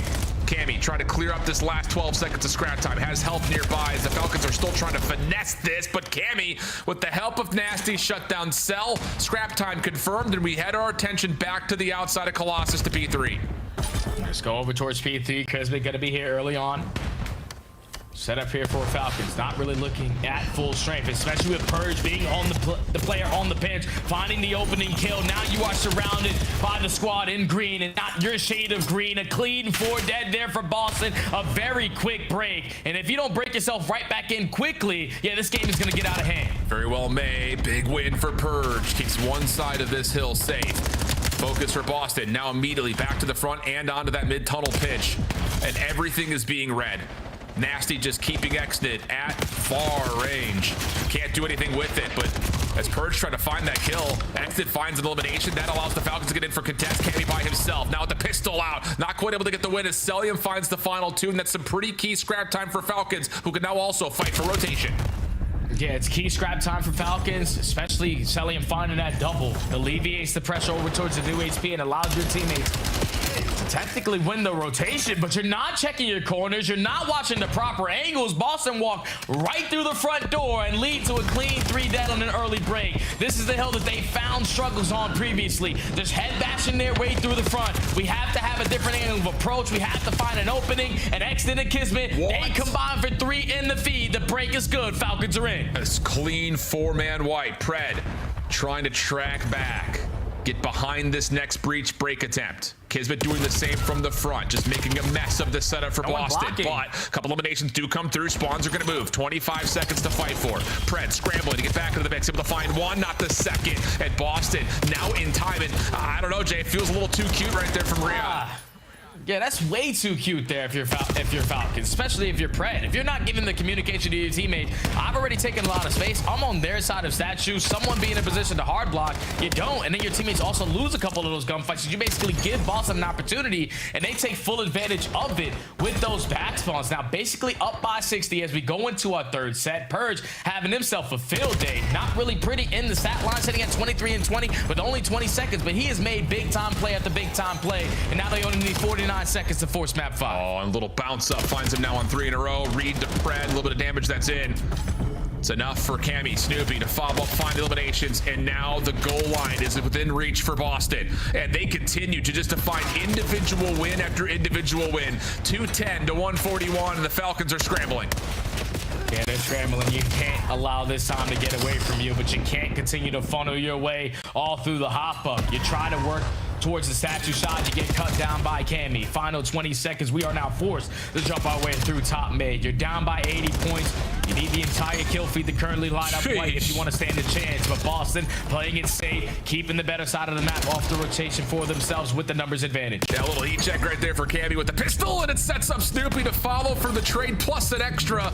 And that could be how Boston put this map out of reach. Challenge from the front. Kismet actually finds one with the nade and slides to get a second. Cammy on the last one left, and hold on a second. 4-man feed here for Riyadh. Spawns will also move at the same time, but the block from Purge will put some chaos in the mix. Kismet spawns in Narnia.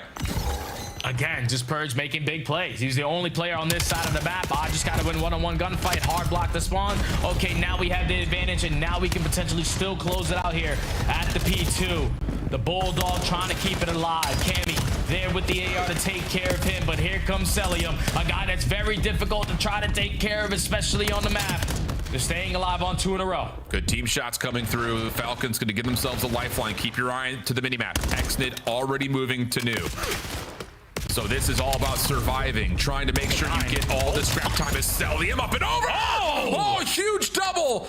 That'll get him onto 5 straight, plus you neutralize the end time. Pred towards new. Damage in. Falcon still alive. Yeah, Boston were banking on, okay, 1v3 versus Helium. We can walk away with this final now and get closer to that finish line. But now you're technically late off the rotation. Falcons are properly set up. Trophy systems are down. Xnid on 2 in a row. Just needs to keep on valuing his life while Celium is keeping the cover fire. Kismet also keeps the pitch safe. Nasty in for some contest. Xnid trusted to stay alive. Here come the rest of Boston through tunnel side. Xnid catches one on that same rotation position. Celium over the top. Absolutely frying as Kismet gets his effort back onto the hard point for 2. And the Falcons are still alive. 20 seconds remaining. Riyadh already playing for the next set of map positioning. They need to get to new, and Kismet's not done on 4 in a row. Almost finds number 5, but Boston get pushed back, and here we go again. Yeah, Boston gotta go.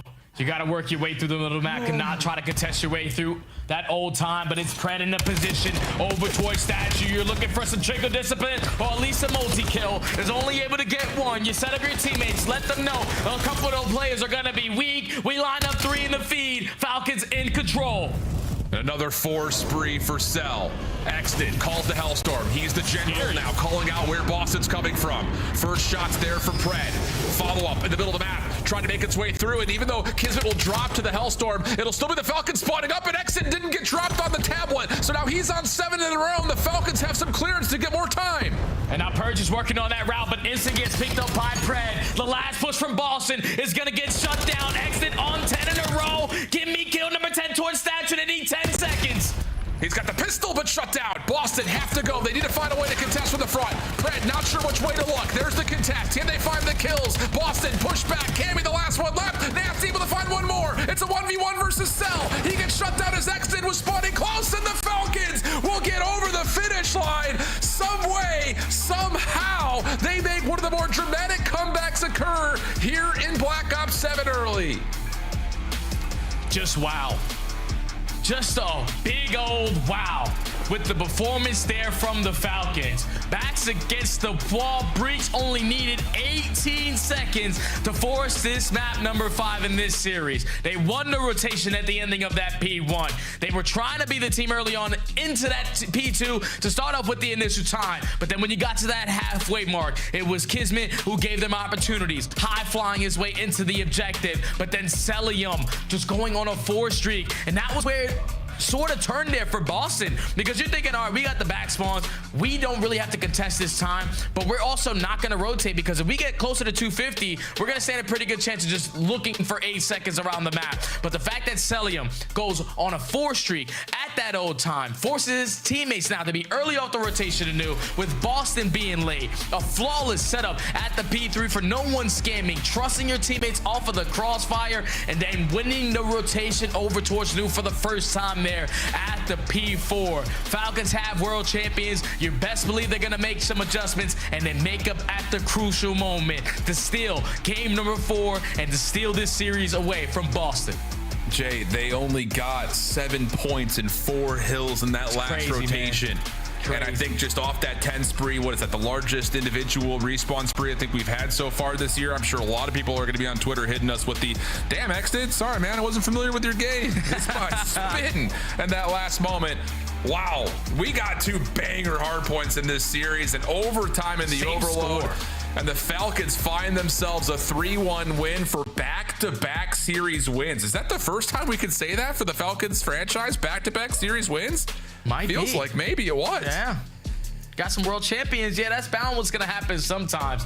I'm just happy that they were able to show what they're truly about after a struggling week. Number 1, you're playing against some of the top teams in the game. You're going to take some time to really focus on what you need to. You showed the improvements there in your search and destroy. You showed the improvements there in the overload on the clutch up. And if they continue to grow as a team, man, this team is without question is going to be scary to go up against. Wow, this is one heck of a way to send us to the holiday break. Map number 1 is done and dusted. Falcons with a huge win over Boston as we go back to the series in the desk. Falcons, known for dropping M's, pick up a dub here, and Anthony Wheeler may be having the best day of his life. Not only did you announce that Mini Wheels is on the way, all of your fantasy players are popping They're all off. going crazy. The bets are hitting, and now your gamble on the Riyadh Falcons is looking genius. Yeah. We thought we were going to a game 5, then you said all of a sudden, hold up, he's doing it. What happened at the end of that game? Yeah, just a beautiful play by Pred. He made up for it. You know, he made a huge mistake earlier on, like pushing mid when they had a full setup, flipping out spawns. I'm like, no, AG, what are you doing? And then very last rotation, he gets there early. And prior to that, throughout the game, it was Purge doing that. So AG copying him, taking some space, going bottom yellow, finding that first kill, massive for the Riyadh Falcons. And then followed up his duo and Exton popping off with a 10 streak to close it out. That was well played. If you're a Riyadh Falcons fan, you are excited. SMG duo doing work. Here's a look at some of the highlights. Ali, walk me through this game, because Boston had Cammy popping off, but 3 players for the Falcons had over 4,000 damage. Only Cammy did that for the breach. Listen, we talked about it in the Riyadh Falcons. Like, this is a team that's going to be needing to hang with the slaying category if they want to take some of these top dogs. And I felt like we saw that in this series with the Riyadh Falcons, especially from Xnid. I think it was a big question mark about some consistency, but also their rotations, their foundation was a lot better in this series. And unfortunately, inside of Boston Breach, we saw a little bit of a repeat where they kind of struggle in that last little P4 to P1. They send only one player by himself, not a lot of help on the rotation, and they feel the pain for it. They feel the punishment. Xnid going on a 10 there, you've got to be able to trade that guy out. Yeah, I think for Riyadh Falcons, they're sending a message to like the rest of the league, like, hey, we're going to be contending. Because like you're looking at the end of some of these games where you would be concerned about this Riyadh team, about their chemistry, teamwork, late 100%. moments, how they can rally back. And in the overload and in this hard point, like being able to slow it down, make the right plays, the cerebral plays, and work together as a unit, like that's a good sign for this roster. And then we keep talking about Xnid's development. Dude, these last couple series, he's answered the call. The kid is a star talent. It's only a matter of time till he's just consistently doing this. Can we also give some flowers to Clayster? You know the GM got asked, do we want a fresh start? Or is there any pieces you want to hold over? He holds Xnid. He brings in Pred. Yeah. And after adding in these two players, they are finding success. Yesterday, we talked with Selim. Today, we welcome the Bulldog onto the show. Kismet, you're looking good in green. Congrats on that comeback victory. When did you know the hard point was winnable? I mean, from the start. I mean, we show a lot of fight in our scrims and in our matches. I think a lot of people have been doubting us a little bit, but we're here to play. And I think that as long as we stick to our fundamentals, anything's possible. And right there, I mean, we were down, I don't even know how much, and we just stuck to the game plan, and it unfolded. So. Kismet, you're in a new environment, man. And I got to say, you led the lobby in damage. You were popping off, man. And a lot of people talk about the other guys, but you can throw down with the best of them. Talk to me about your role on this team, because it seems like, you know, even 2 weeks in, you guys are playing sound Call of Duty up until this point. So talk to me about your role.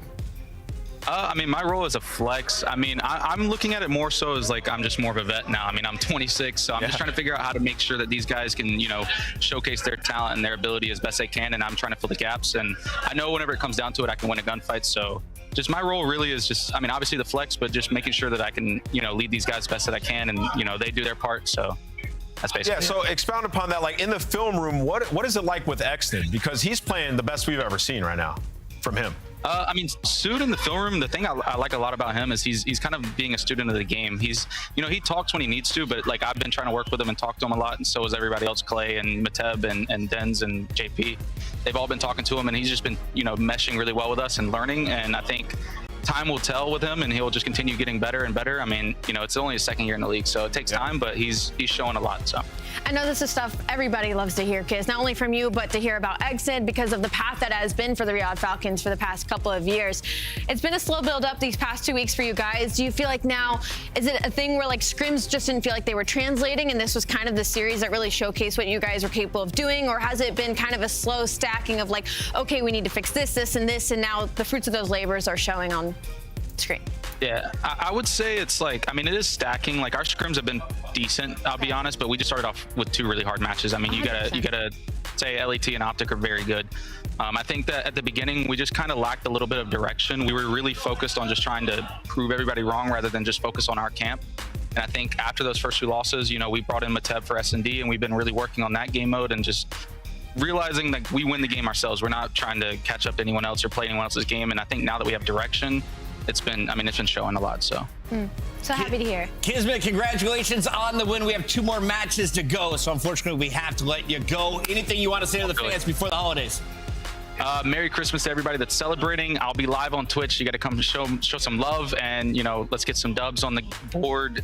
What did I just say? I just blacked out. Yeah, no, he's live on Twitch. He's right here. Twitch.tv/Kismet. 5 gifted for the Riyadh Falcons win. Let's go, Kiz. Happy holidays, my guy. You guys. I black out all the time. Let's do it together sometime. That's Kismet. We're going to hang out with him in the new year. For now, though, we have to go to a break. When we come back, 2 more matches, and people are saying this match number 2 could be a game 5. Do you agree? Let us know in the comments. Chat, I blacked out.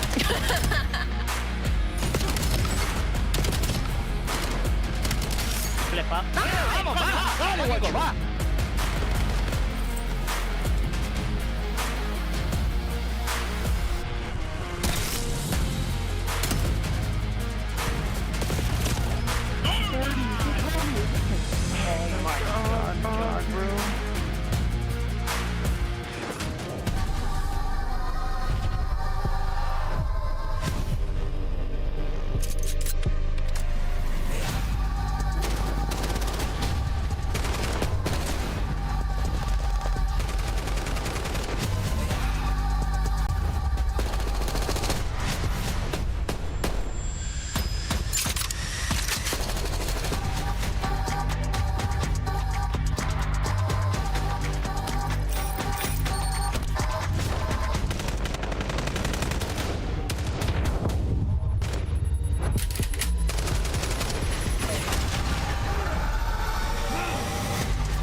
Scuff, official controller of the CDL. Monster Energy, the official energy drink of the CDL. Start the season strong with the 2026 Call of Duty League Pack. Grab yourself the CDL operator by scanning the QR code on screen or check it out in the Call of Duty store in-game now.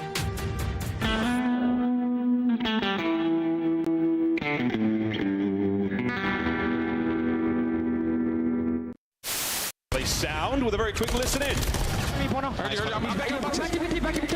Last one. Which is Zach? Which is Zach? I got you. He told me. He take the left. My bad if I need you. You're good. Go, come weak. There's 3 on 3. Short steps.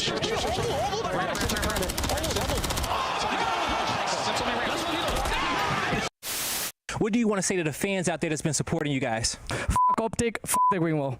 Vamos! And that's gonna do it for me and Vico here on the stage. Hop and look over him. You can see everything. Find it for us? No. Back circle weak. Back circle. Back circle. Bomb. I'm ready to move. Weak. No.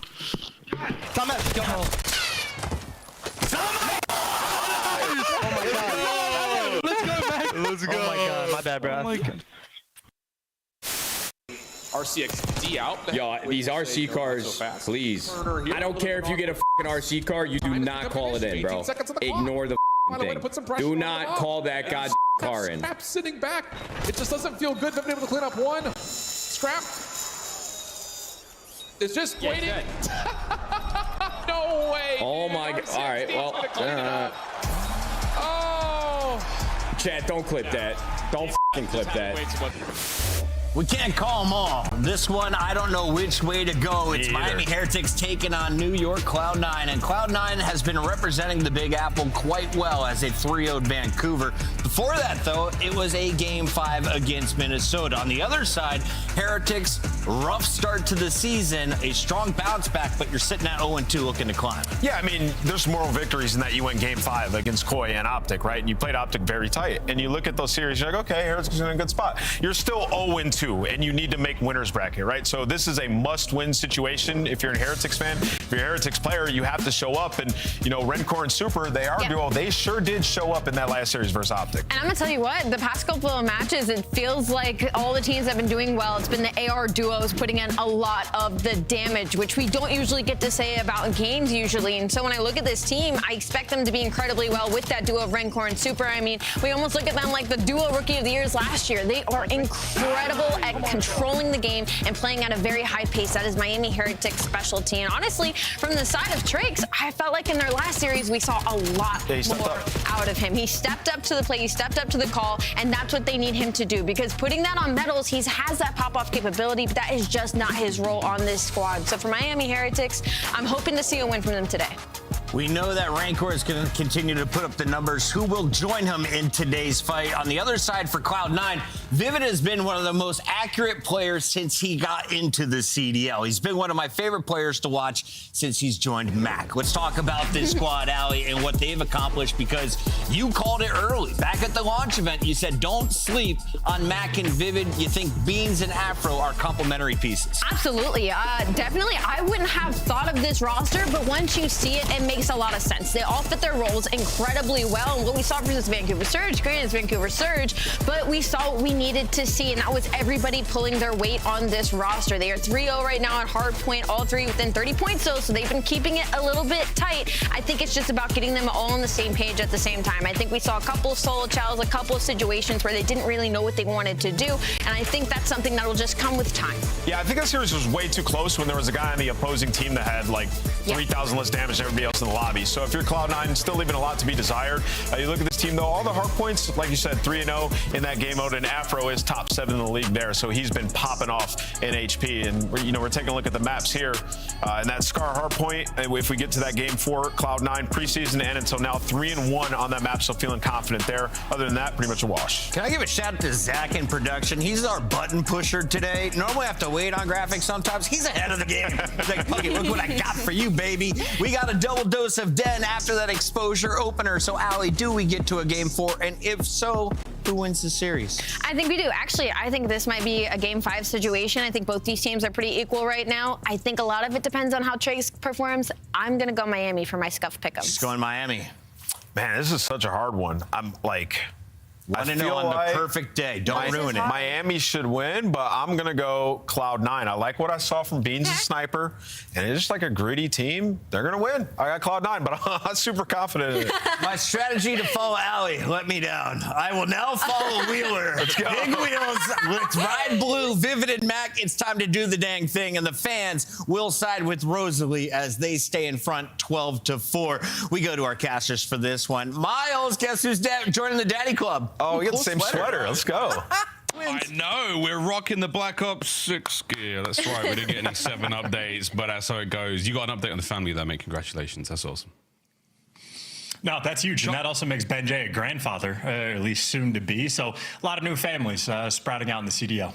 Very, very excited to get that family tree printed on a t-shirt. Jeremy Studd said he'd wear it at Dallas. All right, let's do this. Heretics chance looking good after yesterday's match against Optic. A nice improvement on current standings and where they're at. But an interesting test in the form of C9 today. What are your thoughts, takes, and feels? I think Heretics have a clear-cut edge. And I think the desk was trolling just a little bit because if, like, you know, when the year for the Heretics started, these issues take a little bit of time to get orchestrated. I think Trace was in a different hemisphere when the game dropped, so they were a bit behind. Their match against Toronto, they got 100-point clubbed on a map. They got beat 8-0 on the good old overload for the map 3. So they looked like they were pretty far behind in a few game modes. Still were able to fight and force a Game 5 though, but after a week of time, Heretics already have shown so many signs of improvement. They looked really good against Optic, showed a ton of fight in the hard points, battling back to get the 250-249 win, having another deep series against the top team. So I think Heretics improved rapidly, and I think this is the type of series where they get to showcase it. Yeah, this is the biggest leap I think we've seen so far in the league as far as expectations and performance. So it jumps right back up there. Miami Heretics, welcome back, boys. Let's see how things actually rock and roll though, because in game is one thing. Each teams have very, very different matchups against each other. But when it comes to the map 5's chance, Heretics not ideal. Well, I mean, listen, you're taking the L's, but I think a big part of it is just not nearly as much time as some other teams to actually get there. But I just think for Heretics, they've shown the signs of a fight. They're going to these round 11s in the S&D. Even when they're faltering just a little bit, they're consistently able to battle back. And that's why I think improvement is the name of the game. If in the span of the week you're making massive improvements in certain game modes, I think this team will be locked in for Game 5s in the long term. So 2 tough losses, but like losing a Game 5 to Optic, losing a Game 5 to Toronto, it just be like that sometimes. So I'm excited for this team long term. I think Trace has shown me already more than enough that I still have quite a bit of confidence in the roster and excited to cast him for the first time. I'm absolutely very, very excited to get in there. And of course, what we saw out of C9 yesterday, a little shaky, a little rough at times against the Vancouver boys. Definitely looking to see the overload continue to be quite strong. The search and story Hardpoint as well. Make sure that these are as tight as they possibly can be. Here we go to exposure map number 1. This should be a fun one, ladies and gents. Here we go. Right into that P1. Heretics, what are you bringing today? Well, a lot of firepower they're going to have. A lot of nades off the break as well to sort of set the theme. And Mac actually just pierces the route immediately to sort of sneak through. But Trey's roundabout P1 time, and by the looks of it, should be going to Heretics initially. And actually, basically, everybody's dead on the map. Trace is just looking for the next kill. Next up. Still on the swarm here. Drake still roaming and riling his way through the C9 roster. They've got themselves time, though, for now, so you're going to happily sit in the point. A difficult P1. I mean, as far as P1s in Call of Duty goes, there's a lot of ways in, not to mention the windows and the top of the rings. There's plenty of angles to be attacked from here. So anytime you get on P1 is good time here at Exposure. Yeah, I mean, the initial call out for that section of the map was maze. Now we've identified, okay, that's the short cut, long cut, the deep cut, but like there's a lot of spots and whatnot. So virtual time on P1, and that is already a minute burned off of the game clock, which I don't think we've had one of the hard points that comes down to game clock this year, but certainly something to keep in the back of your mind. Yeah, we're already at, what, 3:58 already on the game clock there, so good stuff. Well, C9 New York, the boys who are brave enough to bowl their way into the hill. And they managed to get a few more. Trake's finds himself a couple on the feed, but C9 once again holding time very, very well. 3 men lined up now for the Heretics. One more hit of this. really going to start thinking about rotation at some point. It is Super and Trakes in the feed. Afro on the flank. Not going to get any more of that life. And finally, the Heretics are in. And finally, they get some time.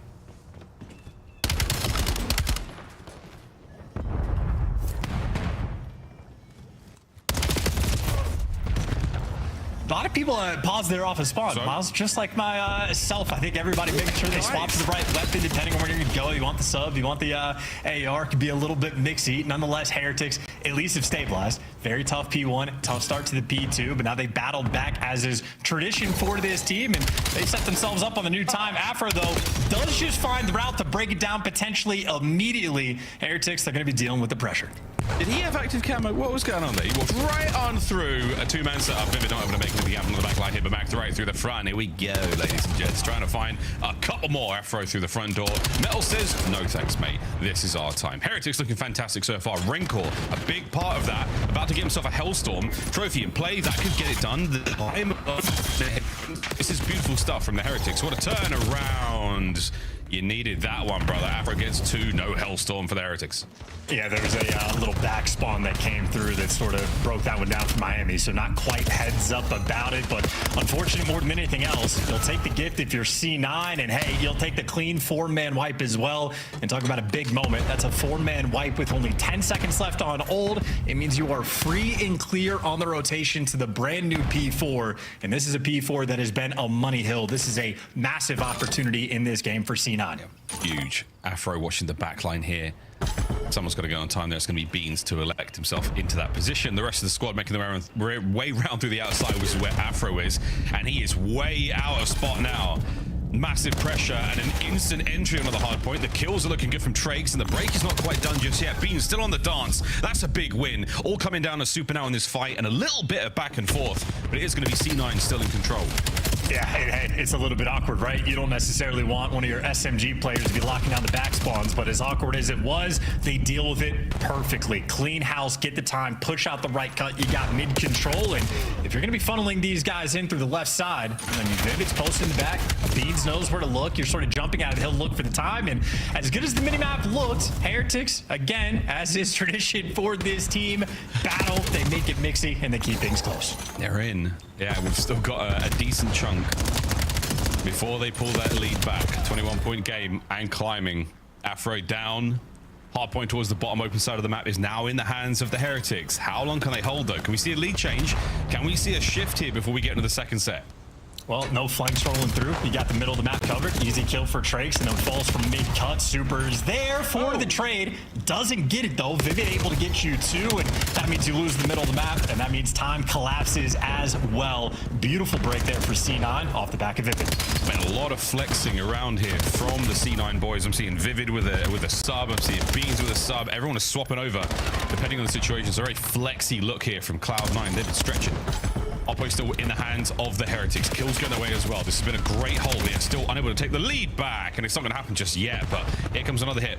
10 odd seconds to go. You want to get some mid-map presence, and Super gets nothing but damage. So now still tons of players here from C9, and 3 dead in the feed. That's their P1 going in the second. Make it all 4. And now maybe a P1 where C9 can actually collect a little bit of time. The first go around, it was only 5 seconds, but they got the full setup. So for C9, we'll go for a listen in. Dark metals, dark metals. Window. Dark right now. Dark Trakes, it's too dark. Yeah. Metals and checks. I'm looking at my gap. On top of the box. One in the window. Absolutely. I want those gaps. So dark. Long. Dark window. I'm running a fence. Top window. One shot top window. Con. Outside con. Left side. I have gap. We're gonna gap. One gonna be gap. One shot super. A-bomb right now. One gap. Gap in top window. Con to do. 2 con. One thing. I'm playing this, Harold. I come on. Hold now.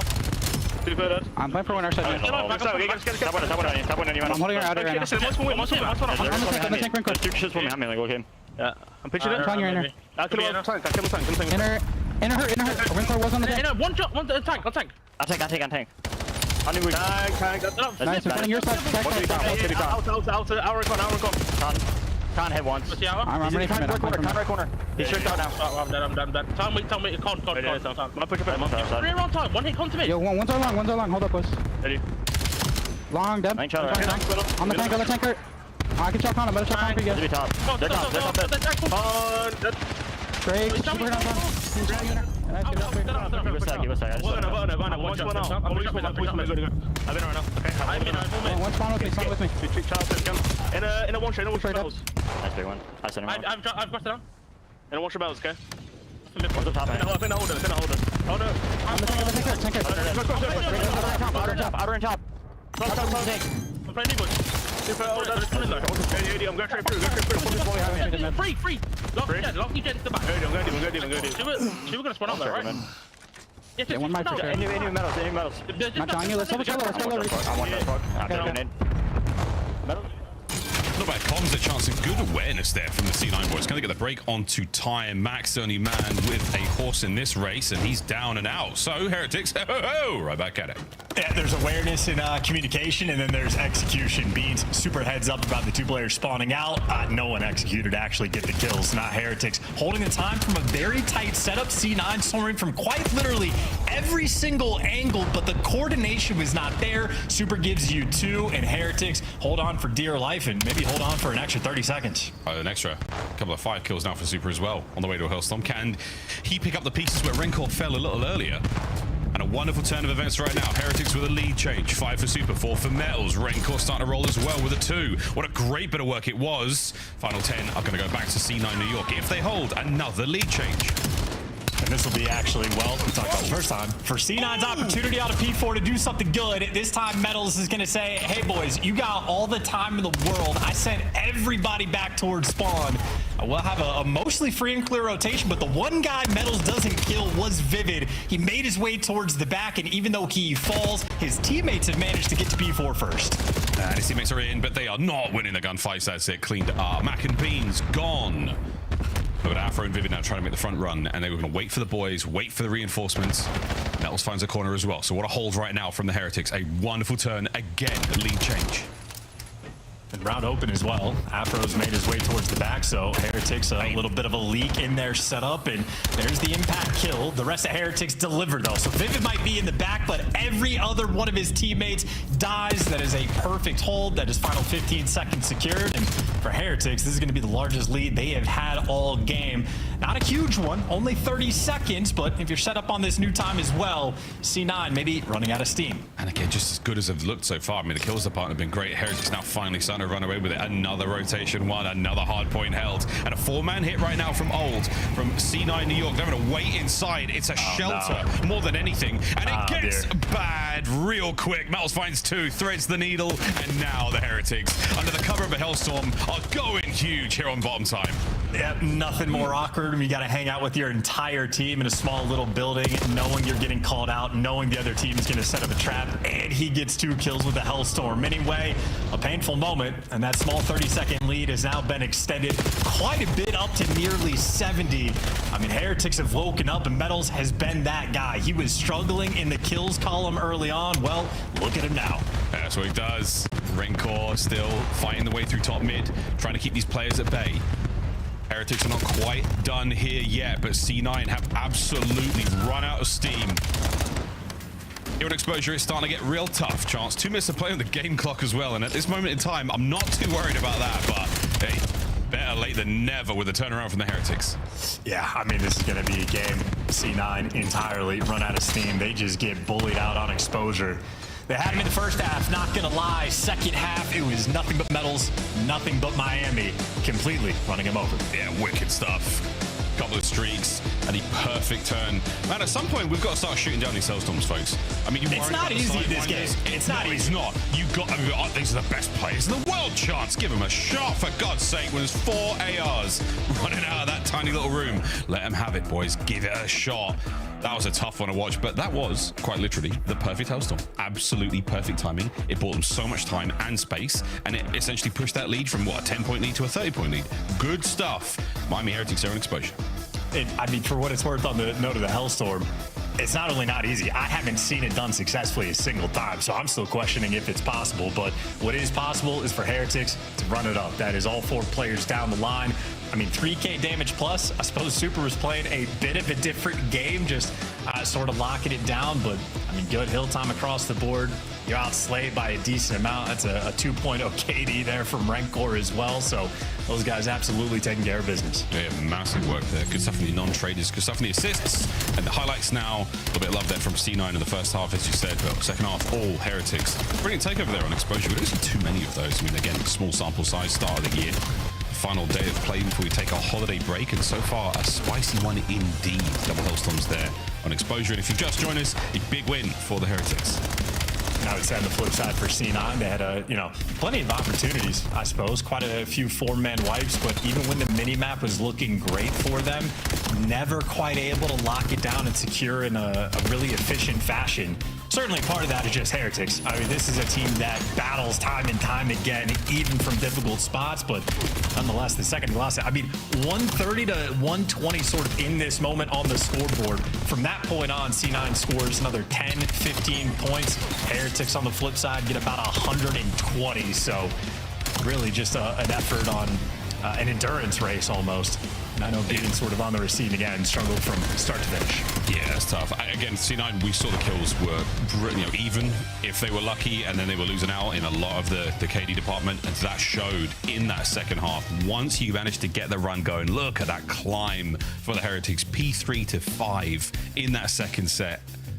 Seals the deal in a really, really big way. Totally flat, almost there actually. 3 points in a row. Goodness gracious, well played by the Heretics. Well, C9, you get to bounce back in the section straight. That's the good news, and even better news after that, we get to play Overload. That's the best news, ladies and gents. A double helping, double servings of Den to maybe, quell your woes.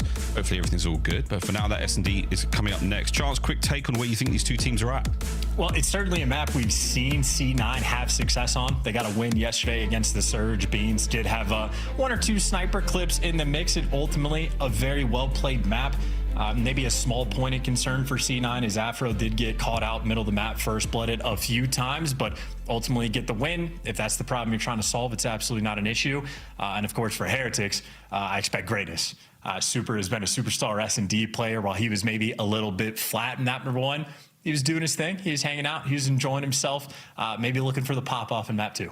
Pop-offs to map 2, I'll throw a guy like that. I mean, one of the statistically the best S&D players we had in Black Ops 6 for a real long time. Super good stuff. We'll see if he can keep it rolling here into 7.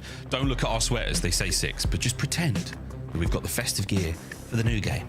But Charles, going in and search here, Den, a lot of fun. Thinking about those big old rotations, thinking about those opening gunfights.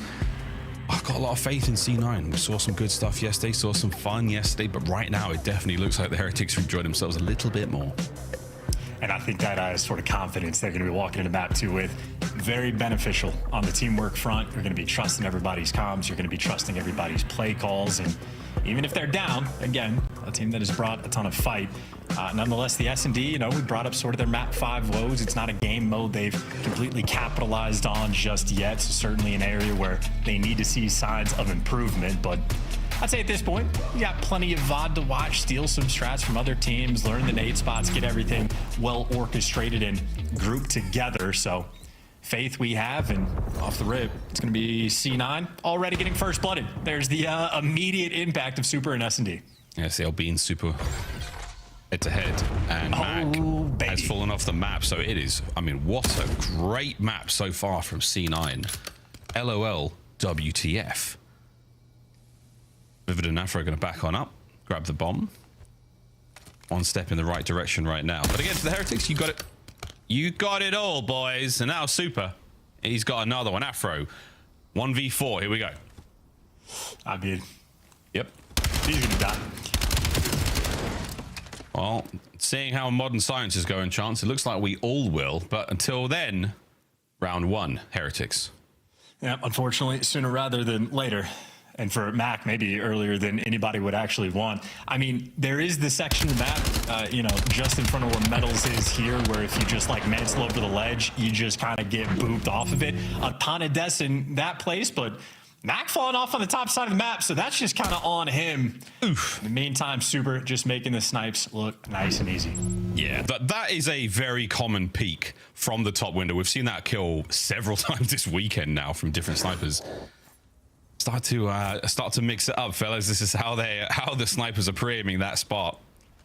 Still on board with Super. Man with the big gun. Nobody home, though, on this side of the map. Everyone else for the C9 New York at the B side, if not for Vivid in the middle of the map. Back thinking about working the B side, and in the meantime, just another free B pick. Afro finding a new way to get first blood in the mid-map. He threw one shoulder. One shoulder was all it took. Oh, Vivid there. Peeks out. Gets some good timing. Beans there with a cross. Hello. Drake's a single shoulder as well.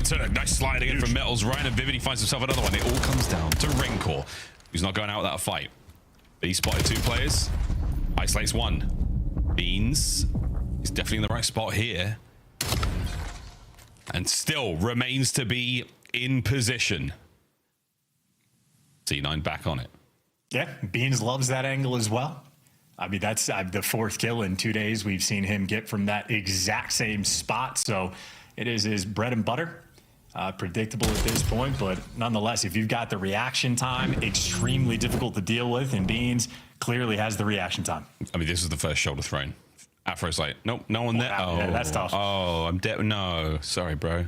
I threw one shoulder. Doink. Same with Drake's. It's a single shoulder. There's a couple of spots, man. You just got to start learning throughout the year. Look, if they've got a sniper on the board, it's probably not the right place to start peeking. It is a dangerous weapon. High caliber. First blood machine. Here we go. They got the information on the middle of the map. Heretics does on Afro. They hit the stun. And yeah, immediately caught out. Metals heads up. That is a really good defensive setup coming from Miami. Pressure over on the B site.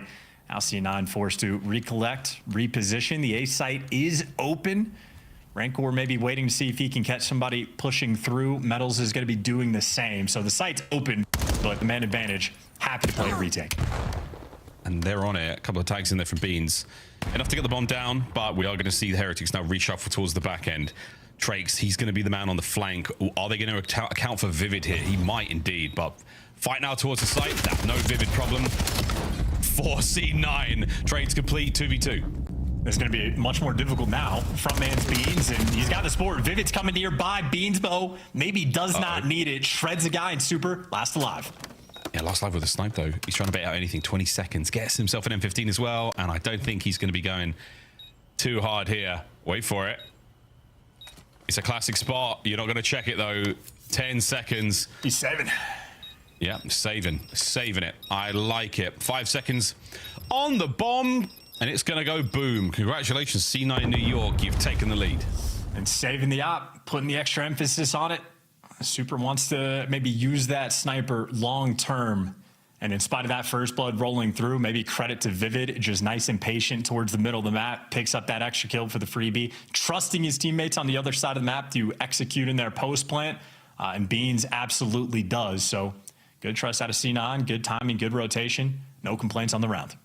Oh, nice. Although I think Afro did get first blood in the middle of the map again. It's tough. Dude, someone's got to go out there. Someone has got to go out there and try. There's no bomb sites there. You don't have to. You got to try something. We're going to run into, at the very least, Vivid here. It seems to be the solo man when it comes to nearly every single one of these setups. Except for C9, he is the island. And right now, he's backed up just enough to the outskirts of Dojo. So he's going to allow this bomb site to be overtaken. And we're going to be playing a retake here. It looks like Beans might be sniping just from the angle he's at. It's hard to tell. A minute to go. Here comes the bomb. Going for the plan as well. And C9 creeping up, but the bomb will go down, and I don't think they're going to be able to catch him off of it. So you got a pure 4v4 on B. Oh, yeah. Trakes is taking shots. Get out of there, love. Elzer on the quick pinch.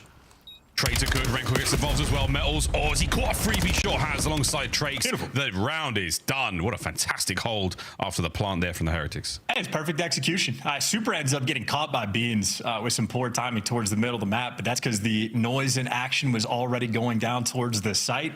And if Heretics play that passively, honest to God, probably end up losing the round. That is not the Miami way. No, they will get active. They will run through Dojo if there's an opportunity to move forward. These gentlemen will absolutely take it. So, bit of an offensive shootout we've been having the past few rounds.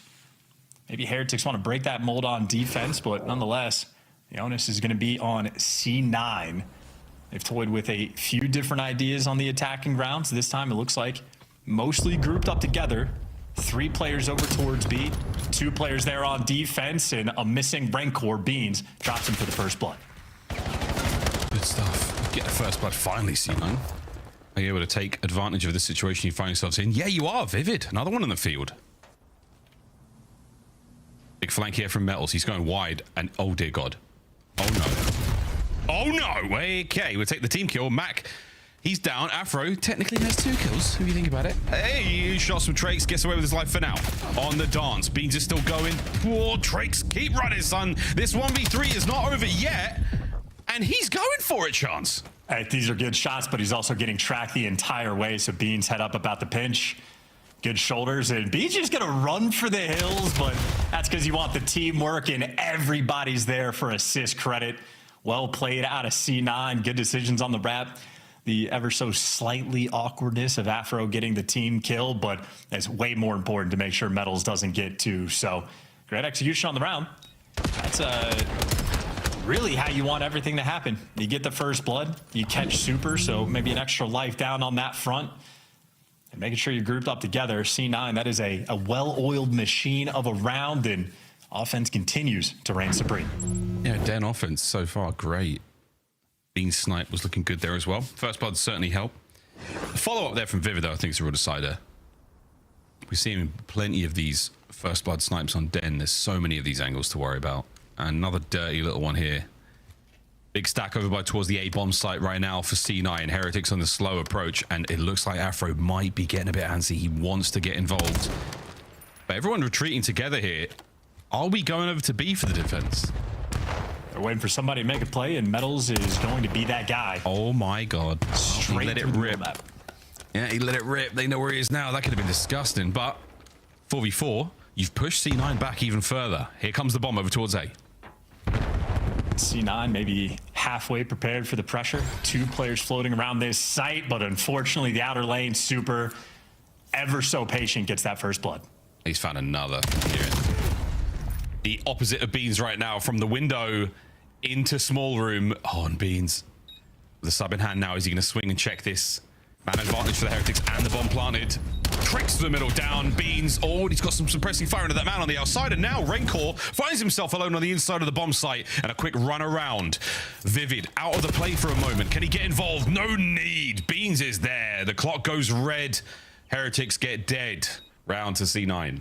Yep, Heretics were not aware of the pressure. That is a wide flank coming through from Vivid. And honest to God, it's not like Heretics made a poor play. The guy looking through mid, he gets Beans tagged up in one shot, but there's no follow-up on the trade. Heretics instead remain a little bit passive in that moment, and Vivid had the timing perfectly on the pinch as well. So huge clutch. You get the defensive win there for C9, maybe setting themselves apart. And honest to God, I think Beans and Vivid have been everything for C9 so far this map. It's the First Blood Warriors. They are getting it done. Well, I mean, just their duo is 2 and 10 combined, so Beans got the backpack on. Backing up. Still alive. And guess who he's grouped up with? That's right, it's your boy. Well, 2 members of the Heretics now through the middle of the map. It's going to be Super and Metals trying to get involved. And it's a late rotate from Mac with a bomb. Has he snuck through? You've got a free lane. You've got Vivid on the other side. Gone all the way round, and that's a delightful start. That's annoying for Rancor as well. He's going to be confused about that one. Afro, though, does get picked, so you're going to have a 3v3. Problem for Miami, though. Vivid and Beans are still alive. At this point in time, Heretics, you know what you got, and you certainly know what you don't have. A bomb site. Here comes that quick plant. And C9, they've had their way with the Heretics this map. Vivid in the deepest recesses possible of their spawn. It's a long-range gunfight. And Vivid's holding them at bay. He's holding them back. Crossfire now in. And Trakes can't even get close. Perfect smoke.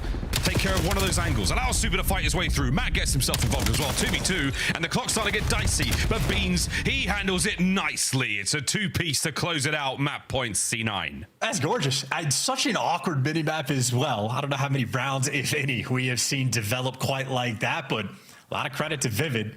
I mean, he managed to find himself in the absolute depths of the map, and as you pointed out, crossfires on point, Mac there in position, and everybody making sure they get involved, ready for the action.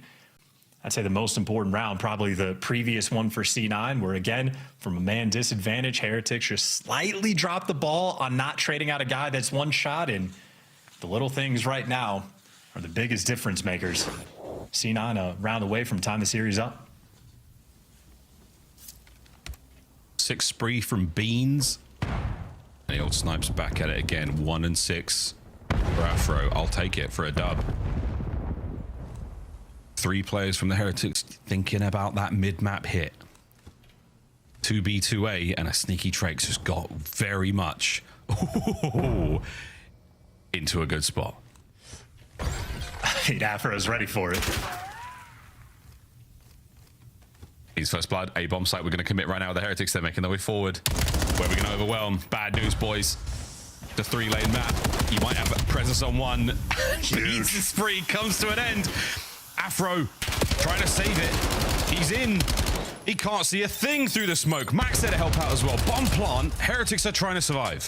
That's the classic tricks with the smoke. Staying alive for the 3v3, the post plant. It is a tight corner setup, and Afro continues to dance. It's 2 Heretics players in that tiny little room. And they're still holding on. Are they still going to fly on in there? Afro checks it and gets destroyed. Trax picks up the pair. A lovely bit of work here now from Vivid. 1, 2 remain. Chasing him on the outside. He might have the tail here, and it's good. The shots aren't there, though, and that is a wonderfully hectic round from the Heretics. Yep, and Trax making plays as well. He's the guy that gets in the top window. He's the man that makes Afro sort of have to tweak out a little bit, go back and forth, spin in circles, and maybe a little bit frantic in the comms, but he goes from up top, and he was half health, maybe dead to rights over sort of low lobby. The smoke perfectly played around it, baits out the extra kill, and well, then he gets the 2-piece in the small room after the fact. So shout out to the new man on the block for that one, keeping Miami in it. Dicey situation. Afro goes for that chow as well. He can't walk away with anything more than a tag or 2. So the Heretics still, it's all working out. Oh, baby, we're all going to the B bomb site. Afro trying not to get first blooded again. Beans. Oh, God. Hellstorm. Oh, dear. Trax falls off the map, and Metals is going to get himself a kill at the very least. And this is another situation where you find yourselves trapped, awaiting what could be. Oh dear, big bada boom that goes absolutely nowhere. Metal's now fighting with a pistol out, and it's got to be a Trey's situation, but it's Beans, the last man standing for Cloud9, and that is going to be the equalizer found here in a series. Run it up! Beans take care of business. That is probably very frantic comms there with a Hellstorm. But hey, Metals is in the building right in front of you. I don't know exactly where I need to drop this thing because I don't want to kill my teammates. And Beans did a perfect job. Didn't kill any teammates. Kill everything else. 13-3 performance out of him. Locking it down with the snipe. Play calls on point. Played his life beautifully in a few different rounds as well. Beans out here being the playmaker and effectively a dominant Den win. A map that, by the way, I mean, good thing Clayster retired a few years ago. He would have fallen off this map endlessly. We would have run out of things to say. We would have run out of opportunities to call it. Like, oh yeah, shout out Clash. It would have been 3-4 times a weekend. It'd have been really rough. Imagine a Hardpoint or an Overload, for the love of God. It'd have been tough, Chance. It'd have been really, really tough. Great search and destroy out of C9. Well, you're all tied up, lads. We're staying on Den, folks. Don't put your shoes on. We're not leaving just yet. We are going to be playing Overload, though, so a very, very different look. We trade our bomb for an EMP device, and we trade those bomb sites for 2 golds either side. This should be a lot of fun. Den, again, thinking about that top side, thinking about that rooftop, or sort of open side of the map. That is absolutely where we're going to be seeing a ton of action go down. But then we also have the B zone on the bottom side, so that's where really a lot of teams have been attacking from. Dojo gets a bit of love. Spicy looks here on Den, Chance. Absolutely, and I know for both of these teams, at least very early on in the year, they've had a little bit of inconsistency issues, as is very typical in the Call of Duty scene when the game first drops, but both these teams need to sort them out quickly. Like Beans popped off map number 2, struggling to map number 1, Heretics topsy-turvy as well, gonna be a battle on map 3. A little bit of time before we get to map number 3. We're going to throw to a very, very quick break. You're going to get yourself a beverage, maybe something to eat, and our players are going to get ready to dive back into Den for Overload. 1-1 at the series. On the other side of this, we're playing Overload. Don't go too far. This is the CDL.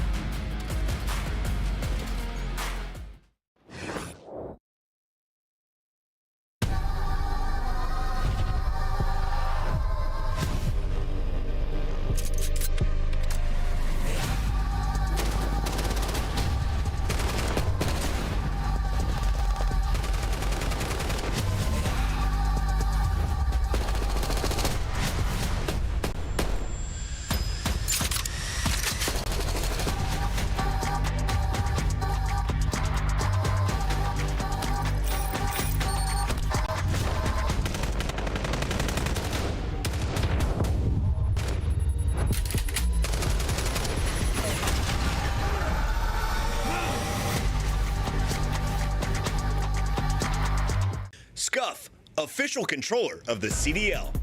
Monster Energy, the official energy drink of the CDL.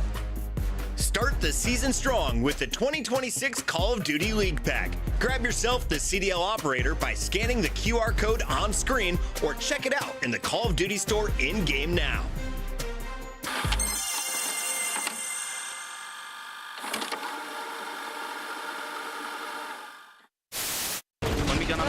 One time.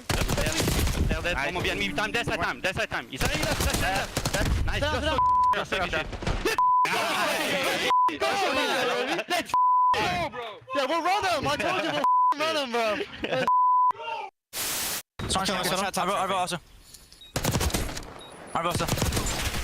You're better. You're f***ing better, bro. I went to like vault door, I think. I've seen this, bro. Oh my god. He's in vault. You're so much better. Bomb. Oh my god! Holy shit. Hello? Let's go. You're the best. I'll just pull them real quick. Holy yo! Yobi! Billy, lie. But what the hell? What the hell is that? Wait, that guy's bowling. Wait, he's watching bowling. Look. He's watching bowling. Yeah, what the fuck? I gotta throw, bro. Wait, is he trolling? He has to be trolling. Wait, is he trolling? He's gotta be trolling, right? Wait, he's gotta be trolling, right? No, that's not right. That's an Easter egg from the CDL.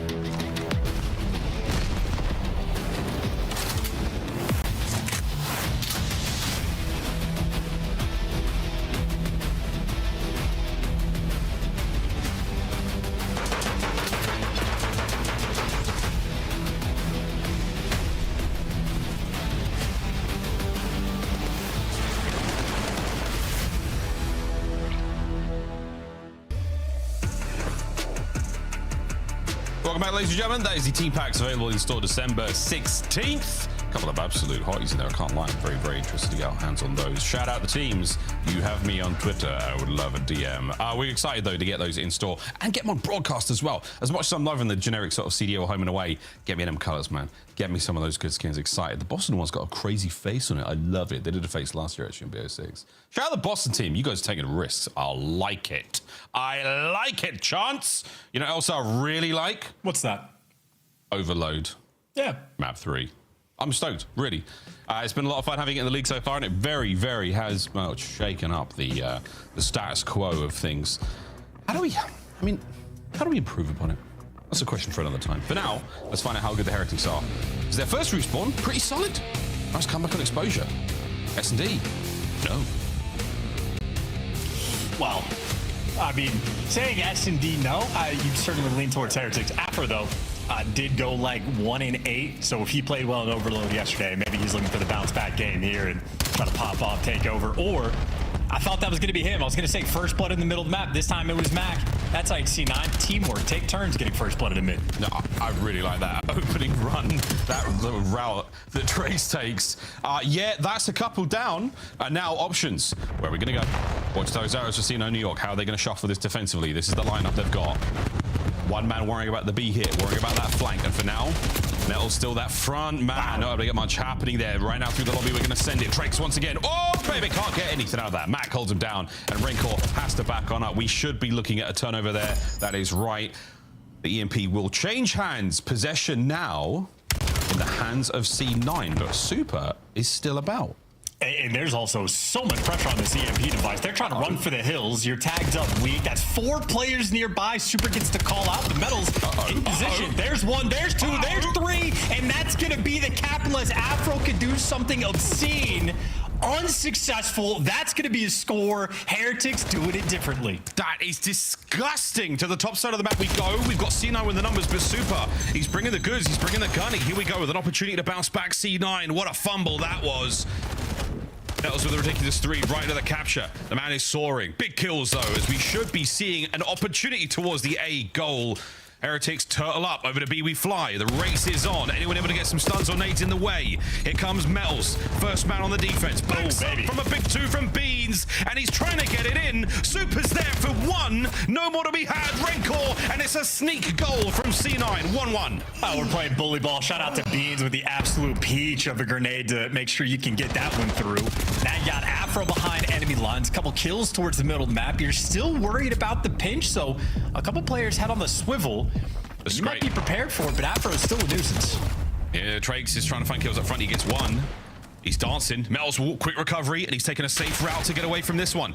Oh, he's running for it, boys and girls. He's got an open goal. Nobody home. Heretics take the lead. I mean, this might already be the most A captures like that direction we have seen on this map this year. Heretics doing things differently. And again, this is why this team is fun to watch. Bringing a new dynamic and now bringing that EMP device straight through mid. Metals, the lead blocker, and they cut back towards A. Reading the spawn, they had Super in position. Heretics are giving us something extra. Giving us a whole lot. 3-1, 2:20 on the clock, and wonderful control. Oh, backs against the wall now. Let's test out the Duolingo. Listening with the Miami Heretics. La bola se ha stuneado. En lobby. Este va back en B, va para la...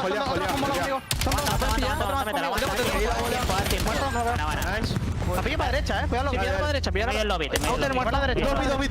¿Dos medio? Sí, dos mid. Vamos para izquierda, si están en medio. No, yo ahora para derecha, P1 tocado, Vivid. Seguimos. Vivid muerto. Ana, te tengo el con. Estoy pasando China. Has comido la izquierda. Top info. Vete izquierda. Cuida el pin de lobby ya. No, bala, bro. Muerto. Estoy contigo. Estoy yendo por izquierda. ¿A la izquierda? Te tengo la izquierda, Meta. Sí, está tocado. Mete el inner, ¿puedes? Cuidado el pinch. Te tengo la outer. Muerto info. Cuidado el pinch. Outer no sé qué hace. Salita dentro. Está en la esquina. Muerto.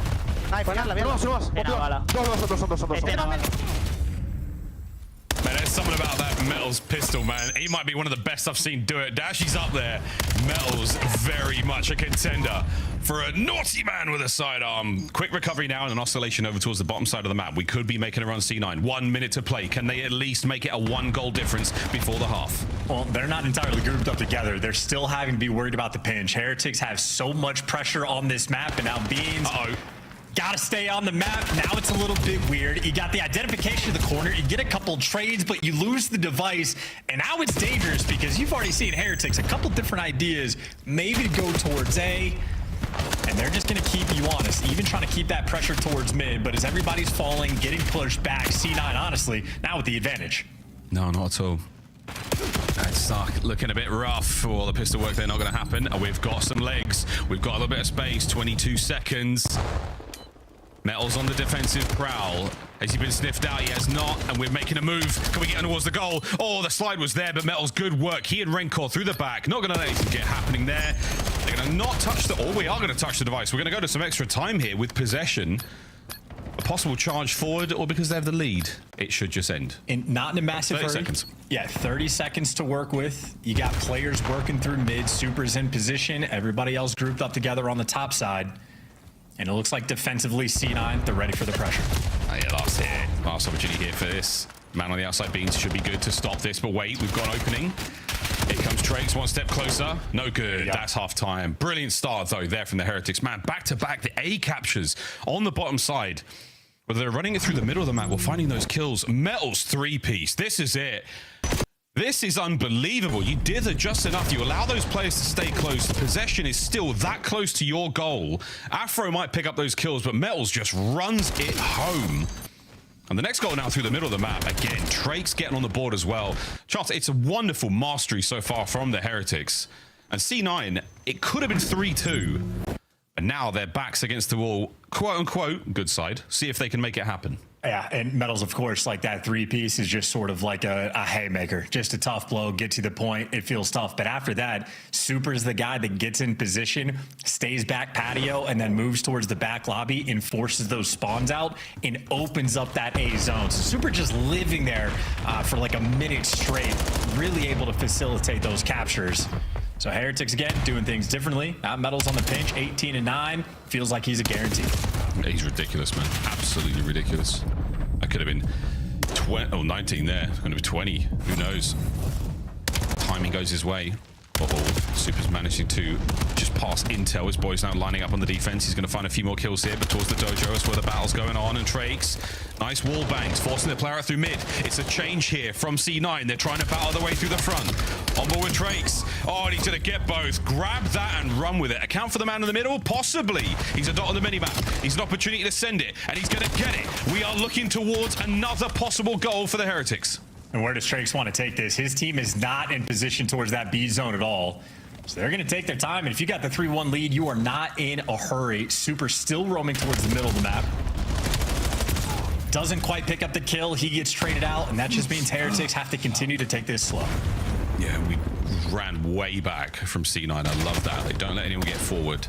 Don't give up anything whatsoever without intel. And now we're doubling up now towards the B goal. We've got one man in the middle. Now no one in the middle. So this is an opportunity for the flank. This could cause serious problem for our defenders. Renkor's holding. Can we get these kills? One more in the back, and it's a big win from Afro. The recovery from Renkor, 4-1. Heretics find a way. And C9 just playing so defensively. By the way, Super again just trying to live inside of their spawn and set things up long term. He was prepared to play keep away in the A zone to open up the top side of the map. So Heretics ahead of the game, playing a little bit quick.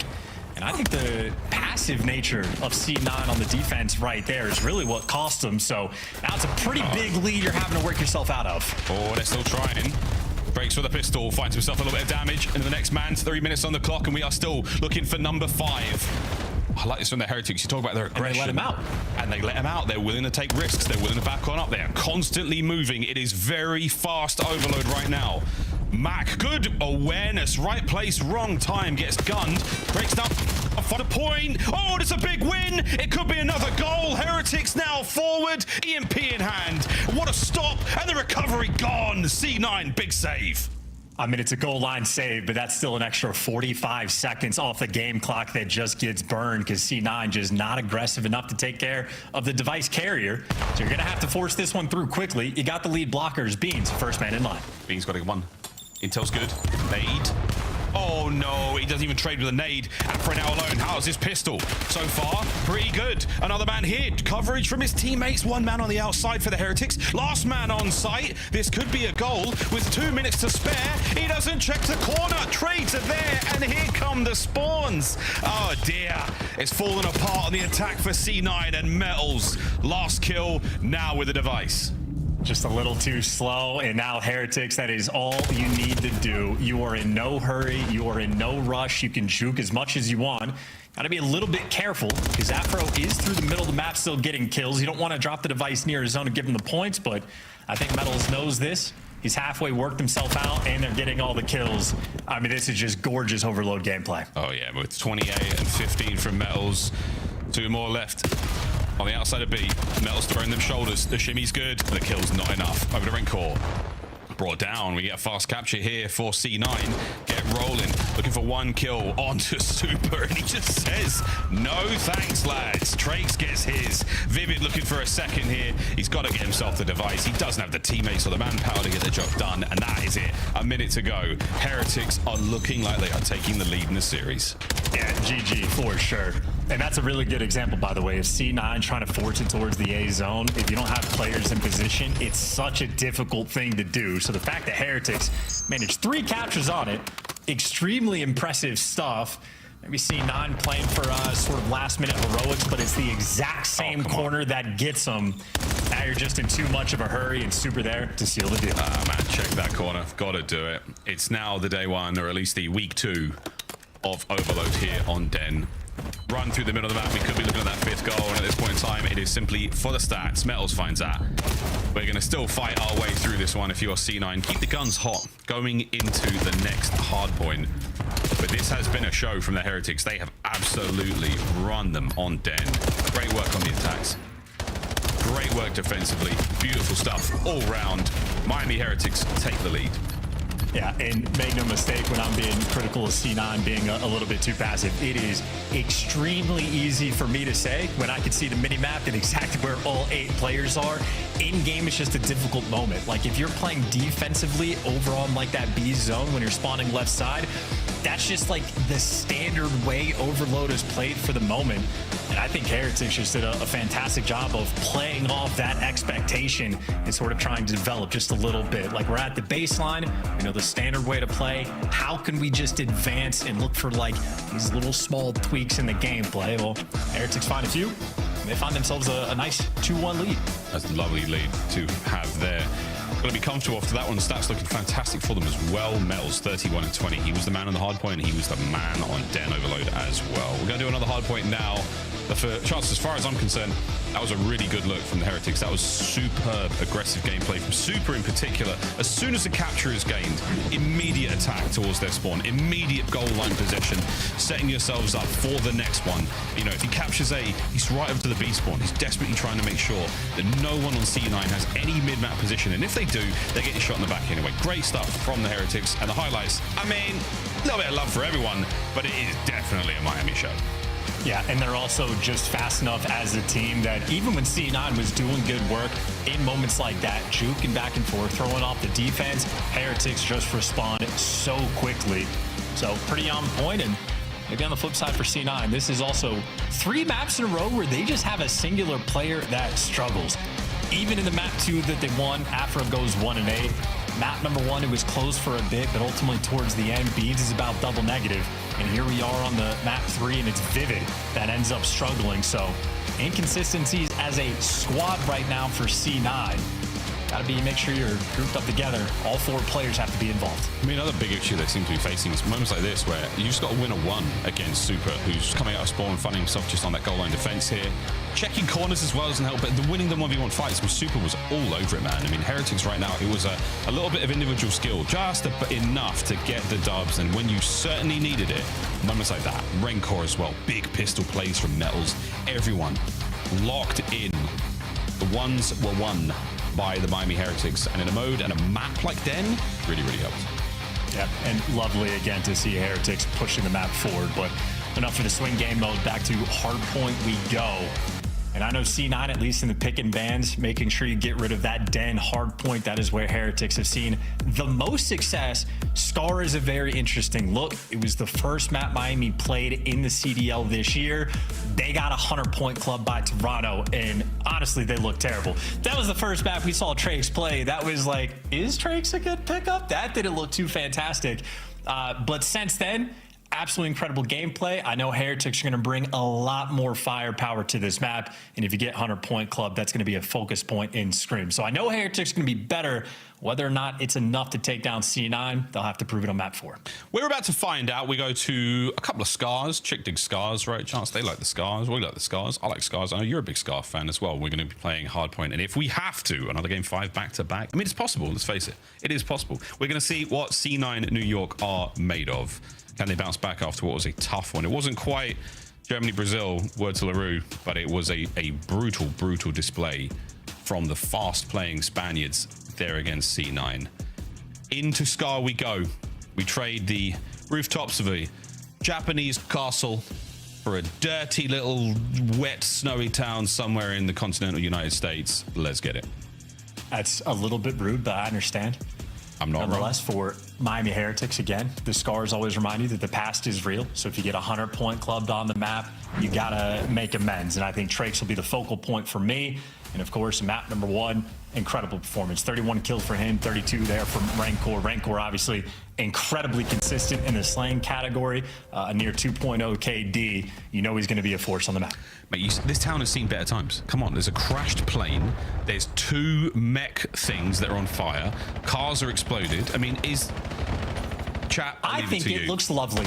I'll leave it to you, around chat. Halloween, it would be a great place to visit. There's a hole in that green building. Well, that motel definitely has issues. There's a Spaniard from the rooftops finding kills, locking down that P2. 30 seconds to go here on P1, and so far so good for C9. They're looking fine.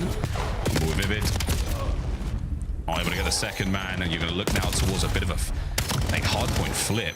And Mac Yeah, you're behind enemy lines, and good timing. You find yours, and that should be P2 in the bag as well. C9 right on it.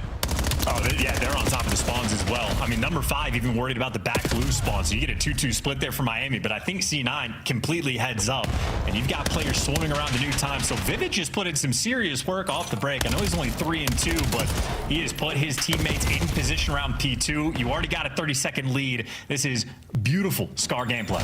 On a beautiful map, Miles. Beautiful map. It is a beautiful map. It is. Look at that. Look at that mud smear on top of that wooden crate right in front of Beans. Oh, nice nade as well from Renkor. A lot of it's on fire as well, Chance. I forgot about that. Smoke billowing into the skies as Mac dances to try to help his boys get back into this one. But the hotel, definitely not the next part of the song. It is completely run down by the Heretics. As long as you know you would get fined, can't use that brand. Just like you can't use those steps. I see those bullets raining through. You're getting wall bang, tattered, tagged up, Trakes jumping on top of you. That's a 6 free for him. Can't quite get 7. Rancor doesn't want his teammate to have the Hellstorm. No stealing glory from him. As Heretics battle back on the P2, as strong of a start as it was for C9. All's well that ends well. Only a 20-point difference right now. Yeah, really, really nice swing. Turn this shit right around. That frown's upside down now. Over to a tough hardpoint though. The plain hardpoint, way out in the open field, not a huge amount of cover to work with, and again, depends on which side you're attacking it from, so it's going to be a little more advantageous. But we'll see, man. Still learning about how this map goes. And so far, C9 New York, they are in. They're looking good yesterday on this very moment, but super, a fearless attack. It might get flipped immediately thanks to a nice 2-piece there from Vivid. Oh, we're changing hands again. Yeah, Vivid and Matt just had a pretty crazy run as a tandem there as well. Good jukes out of Matt, great gunning out of Vivid. Trying to keep the map honest, but Drake strikes with 2. And I mean, we're breakdancing in the field right there from Super. That looked ridiculous. No, that was like the that was like a Hacienda breakdance moment from last year's finals. Whoa, 3 dead. There you go. What a mixy hardpoint this one has been. Yeah, we're gonna fly from 1 over towards blue. We now go, and Mac's gonna be there alone. Gonna get the backline sorted. He should be able to. Renkor has let him get through, and this is an opportunity for Mac. Yeah. Oh yeah. Gets it. Take that. Holding on. The boys making their way out from the other side of the hardpoint. They should better get some time here. Good stuff out of C9. Here come the Heretics. Oh, they might have lost the back spawns. Super can move through there if he wants to. First 2 kills go their way, and I mean, that's painful for C9. Matt puts you in a wonderful situation, and you just get eviscerated on that rotation. Clean 4-man wipe, and now you just get guys set up and ready to go. All guns forward for Miami. Yep. Afro not able to get anything on the entry. That is going to be a good night, mate. Beans getting it done alone. A solo chow that he loses to Trakes, and that is a lovely turn from the Heretics. That is a moment where you're going to see the next chunk of time go their way. Beans spawns in the back. We're going to see him get involved in that fight in a moment as you've managed to escape Heretics. We'll see where they spawn up next after these next 2 gunfights, and Vivid down and out as well. Over towards New we go. And keep in mind, we're also not done with the first set of rotations, and C9 are getting outslayed by about a dozen kills. So Afro trying to make amends. Nice 2-piece there as the hill starts. And unfortunately, that back spawn is the stickiest thing in the world. Afro gets a nice surprise. 3 players in the back. It's just like the exposure. C9 keeping it together in the scores department, but they are being outslayed. Every hill we've seen so far. Vivid, yeah, good luck, brother. It's a good spot to be in for now, but thank God your teammates won the battle for mid, so you don't have to worry about that mid cut. You just have to worry about the attack through the alleyway or top green. Still not an easy thing to do. Eyes on number 1, gets it. Can't get away with his life. Contest is complete, and once again, C9 holding it together.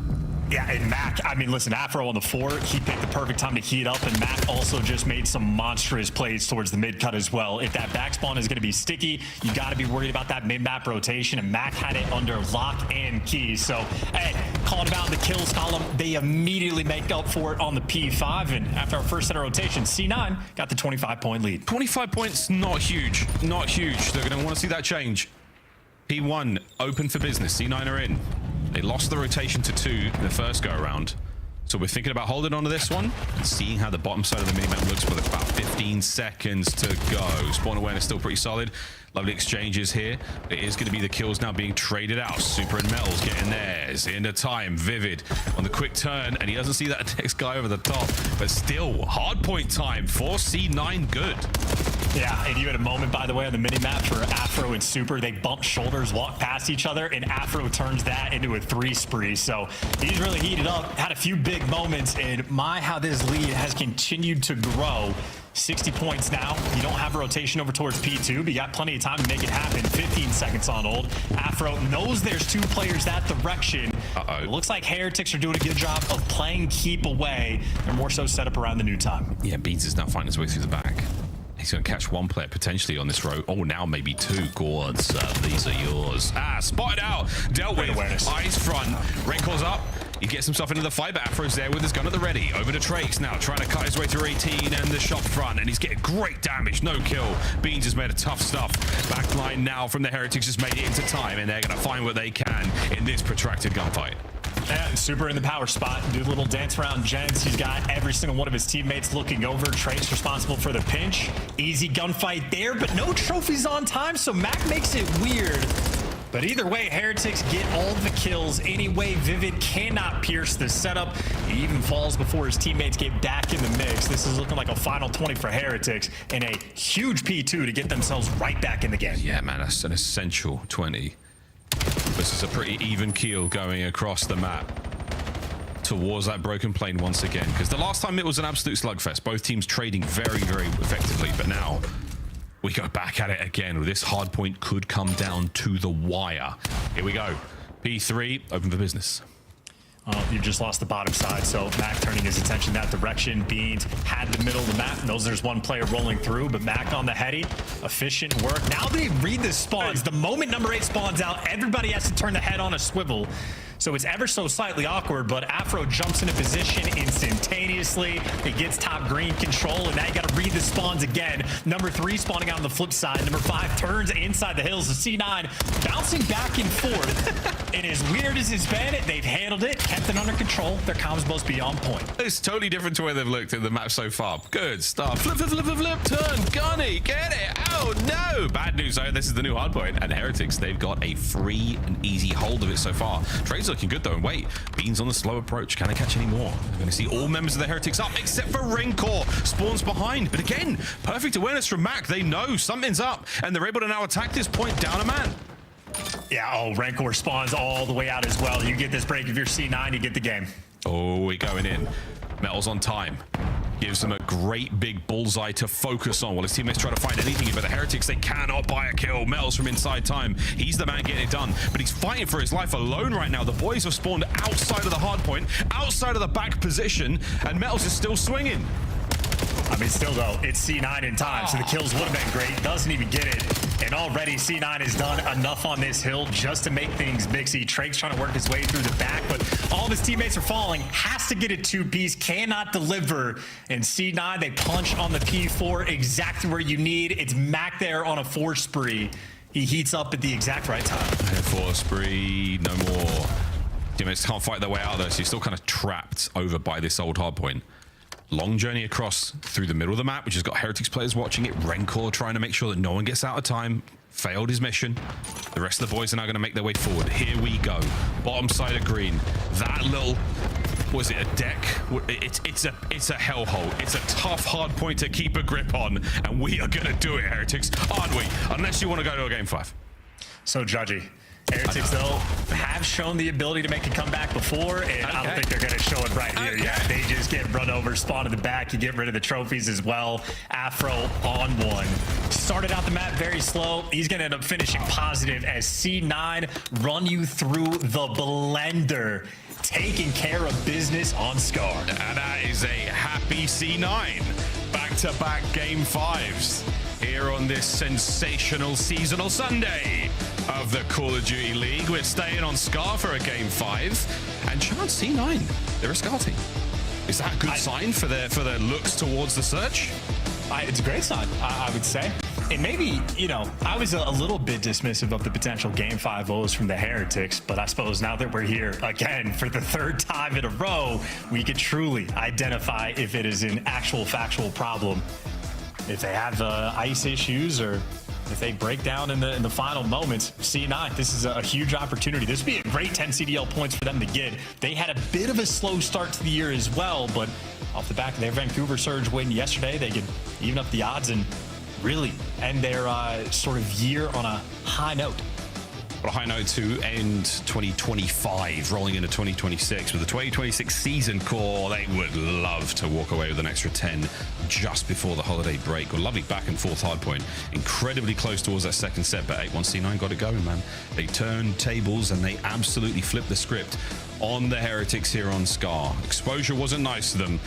As you'll take a little look here at our maps and modes, but there it is, a back and forth series. Now we go to Scar. We've checked our lists twice. One of these teams is naughty, the other one nice. We're going to find out who's nice indeed on this game 5. Very, very excited to get into this one, ladies and gentlemen. But first, a quick break on the other side of it. The exciting conclusion to our penultimate match here today on this seasonal Sunday of the CDL.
Scuff, official controller of the CDL.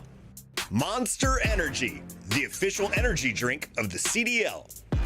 Start the season strong with the 2026 Call of Duty League Pack. Grab yourself the CDL operator by scanning the QR code on screen or check it out in the Call of Duty store in-game now.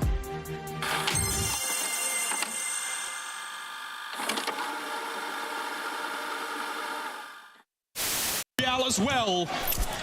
All down to the smoke play from up high. He's going for a joke. Johnny down. 1v1. And Riyadh singing across the stage. Whichever bomb site they choose to go to, 30 seconds on the clock, and well, if he's been seen, he will drop off the map.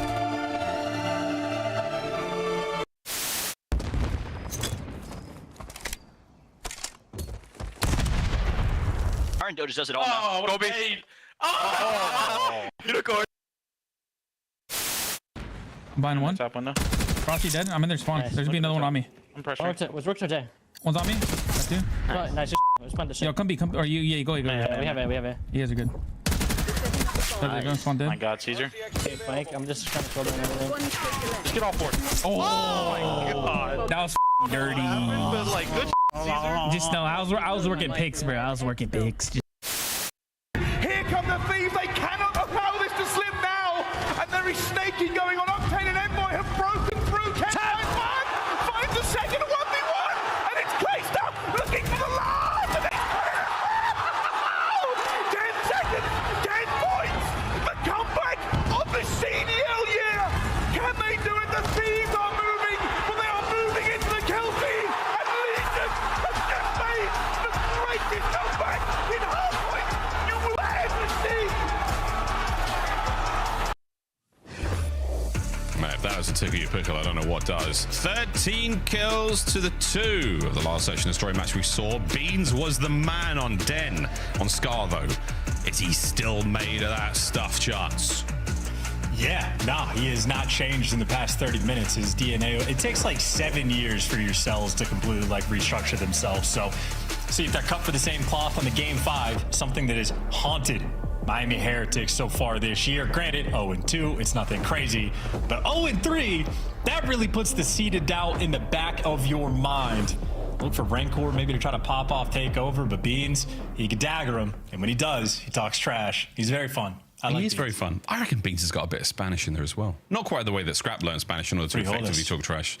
Yeah, frijoles indeed. But with the way Scrap effectively learned Spanish to talk trash to the Heretics players the first time he matched up against them. That, though, is a tale for another time. The tale we're going to be delving into, folks, is that Scar S&D Game 5. C9 taking on Miami Heretics. Can the Heretics find their first win in a Game 5 of the 2026 season? We're about to find out, folks. A bit of pressure here for the boys of C9, but after the bounce back there on the Scar Hardpoint, and a strong one at that, I'm sure they're feeling pretty good going into this one. As they should. Metals, though, of course, on the day. He had a slow start in the very first hard point, and once he hit form on that very map, he has been dominant. Looked incredible in the map 3. Respectable, I'd say, on the map 4, but a lot of players you got to keep in the back of your mind. It was a scar for the Game 5 where they got costed, and Beans has indeed not slowed down already the first play. Yeah, well, we were talking about those guys a second ago, and, well, they meet, not in the stats, now in the game. Close hold here from the Heretics. They are shoulder to shoulder. And this could be very damaging. But wait, Trex. Oh, he and Super have done a man's job over by the bomb site. Pulled it right back, and now they've got the advantage. And this is a squirrely moment as well. Afro's in a dangerous position. If he makes noise, Super's going to kill him. It is a battle for patience. Oh my God. And a battle for Call of Duty timing. Yes, Afro wins the patience war, and he gives you 2. That is bombed down in a hell spot. Metal's gonna have to clutch. Metals is trying. He's trying, but he's just got a lump of coal from Afro. That was, I mean, the timing was one thing. To win the next gunfight, he really earned that one. Third man down. Beautiful stuff in the first round. That sort of, to me, looks like Miami Heretics are learning, right? It's like, okay, man down, we get the pressure on the bomb. What kind of play should we make in this situation? They figured out you need to hit through, get the time and go through the steps. But then after that, they were like, I don't know what we do anymore. We've never made it this far.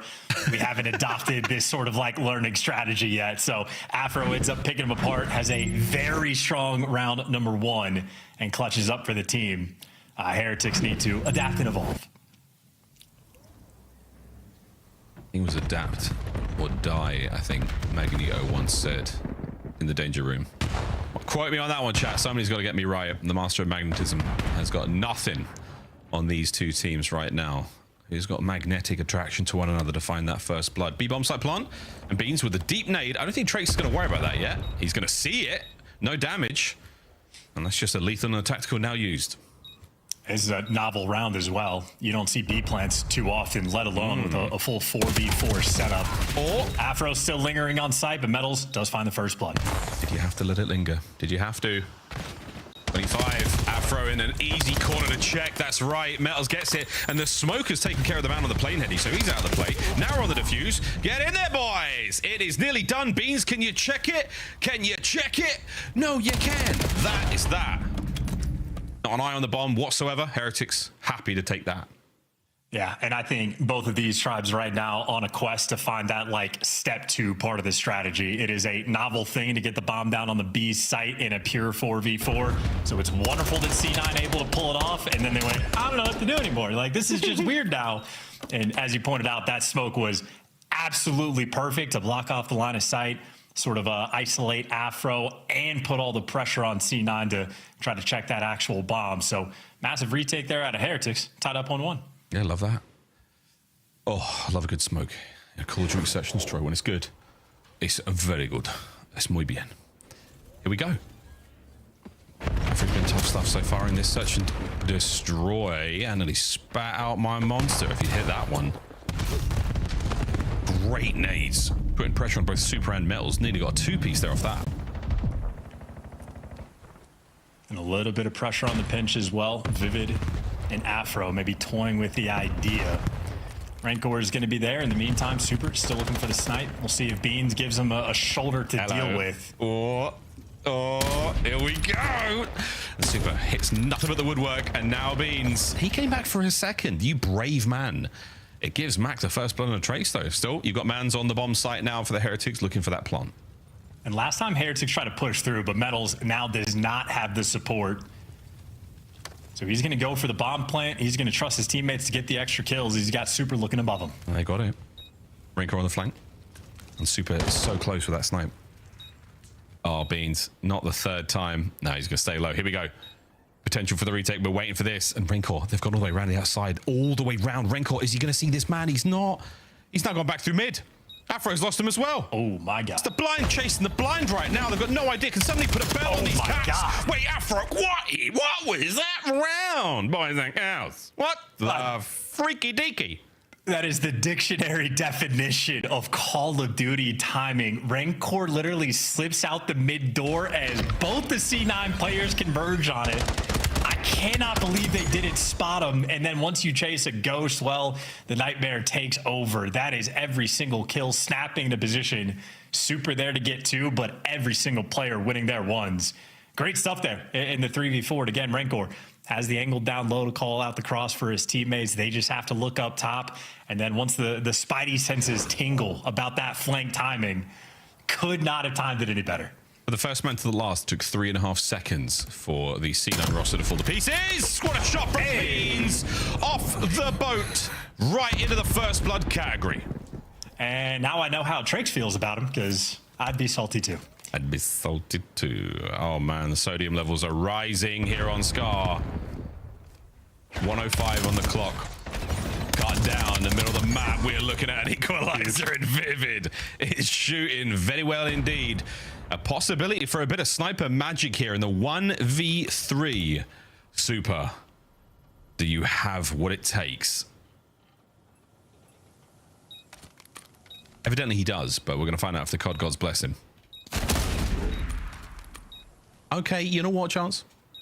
I was told they were OP. Maybe not. Afro's going in for the kill. He might have pumped the brakes. 30 seconds. The lads are very, very well spread out. And Super will do what he did before, which is just chill. Find a nice little place. He's going to ice up. And the boys are on the hunt. Afro. Oh, here he comes. 15 seconds. C9, 2-2. Yeah, there is nothing lower or scummier than ice. So if you're in that back corner, you know you're going to get isolated as well. C9 not wasting any time. I mean, Afro throws the shoulder maybe 20 seconds in. So try to save the op. Not going to pay off in the slightest. Good execution there out of C9, and even better first bloods, right? Fancy footwork here for the little hop. Ooh. Great reads there for the first blood, and then Vivid's there for the follow-up. I mean, that is just a beautifully orchestrated round coming out of Cloud9. And the wonderful thing about that as well, not only does he hit the good one, but he's like, there's another guy there as well. That's right. Oomph. Got a Banzo. That's my man. That's my man. Oh, Josh. There's always a Garbanzo bean on a Call of Duty map these days. Shout out Hotel. Mac, you are in the general store, and it is straight haberdashery, boolashery as you get smoked. Good shots from Afro. 2 men versus 3. Heretics advantage with bomb still on the move towards A. And that is an A site that is wide open as well. Cloud9 looking to be aggressive on the pinch, looking to be aggressive through mid. The idea was there, but Heretics just with the extra firepower. Now, Vivid and Beans on map number 2 were everything for C9. So they've clutched a 2v3 before against this very team. A much more difficult situation, though, this time. Falls apart, and boys are going to try and hit this relatively at the same time. Oh, Beans, that lead has your name written all over it, but nice shots to the Rencor. Slow him down just a pinch. Here comes the flank, and it's Vivid from upstairs. It's now a 1v3, though. He's doing this all alone. Will the boys now go for the ultimate wallbang? They will. Under enough gunfire, there was no way Vivid was getting out of that situation. Lovely stuff. Miami Heretics here in Game 5. Well played. And again, for C9, I think they were just trying to mix things up on the defensive end, sending 2 players on the pinch, sending Mac straight through mid. But I know Mac has been having a bit of a tough game. 1-6 now, I think, and he goes into that store. Every Heretics player is sort of ready for that action and overwhelmed them. And Super on point as well. And comp's flowing. I mean, by the looks of it, Traix sort of that lead talker. Still a lot to learn about this new young player, but so far, what he's shown in-game has been pretty on point, and the play call, 3 men on defense. They got sniped before by Beans. They're running it back. This time, it's only a haircut, but everybody's here. Oh, they give their heads down that time, mate. They were ready for it. And so is Beans, though. Again, nice use of these lethals and tacticals over the top there as well. Is he chasing for a red diamond there? Is he going to see that player through smoke? I mean, that is an awkward angle to have there, but loads of intel off that wall jump. So much. Even though he's still deep down scope, he's got a little bit of that peripheral view to play with. Slow approach towards A. Oh dear. Afro.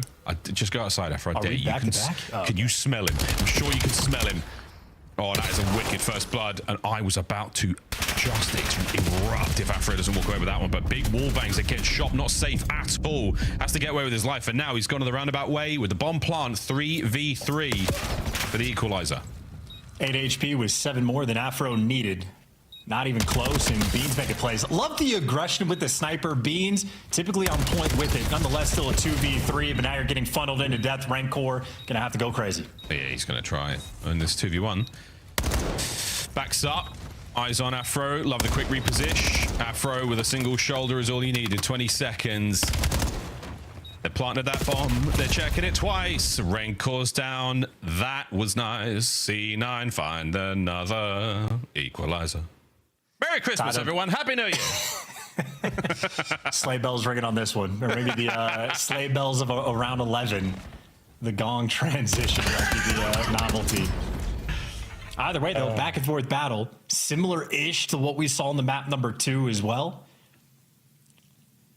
And make no mistake, this is a pretty important match. Again, the last taste either of these teams will have before going into the new year.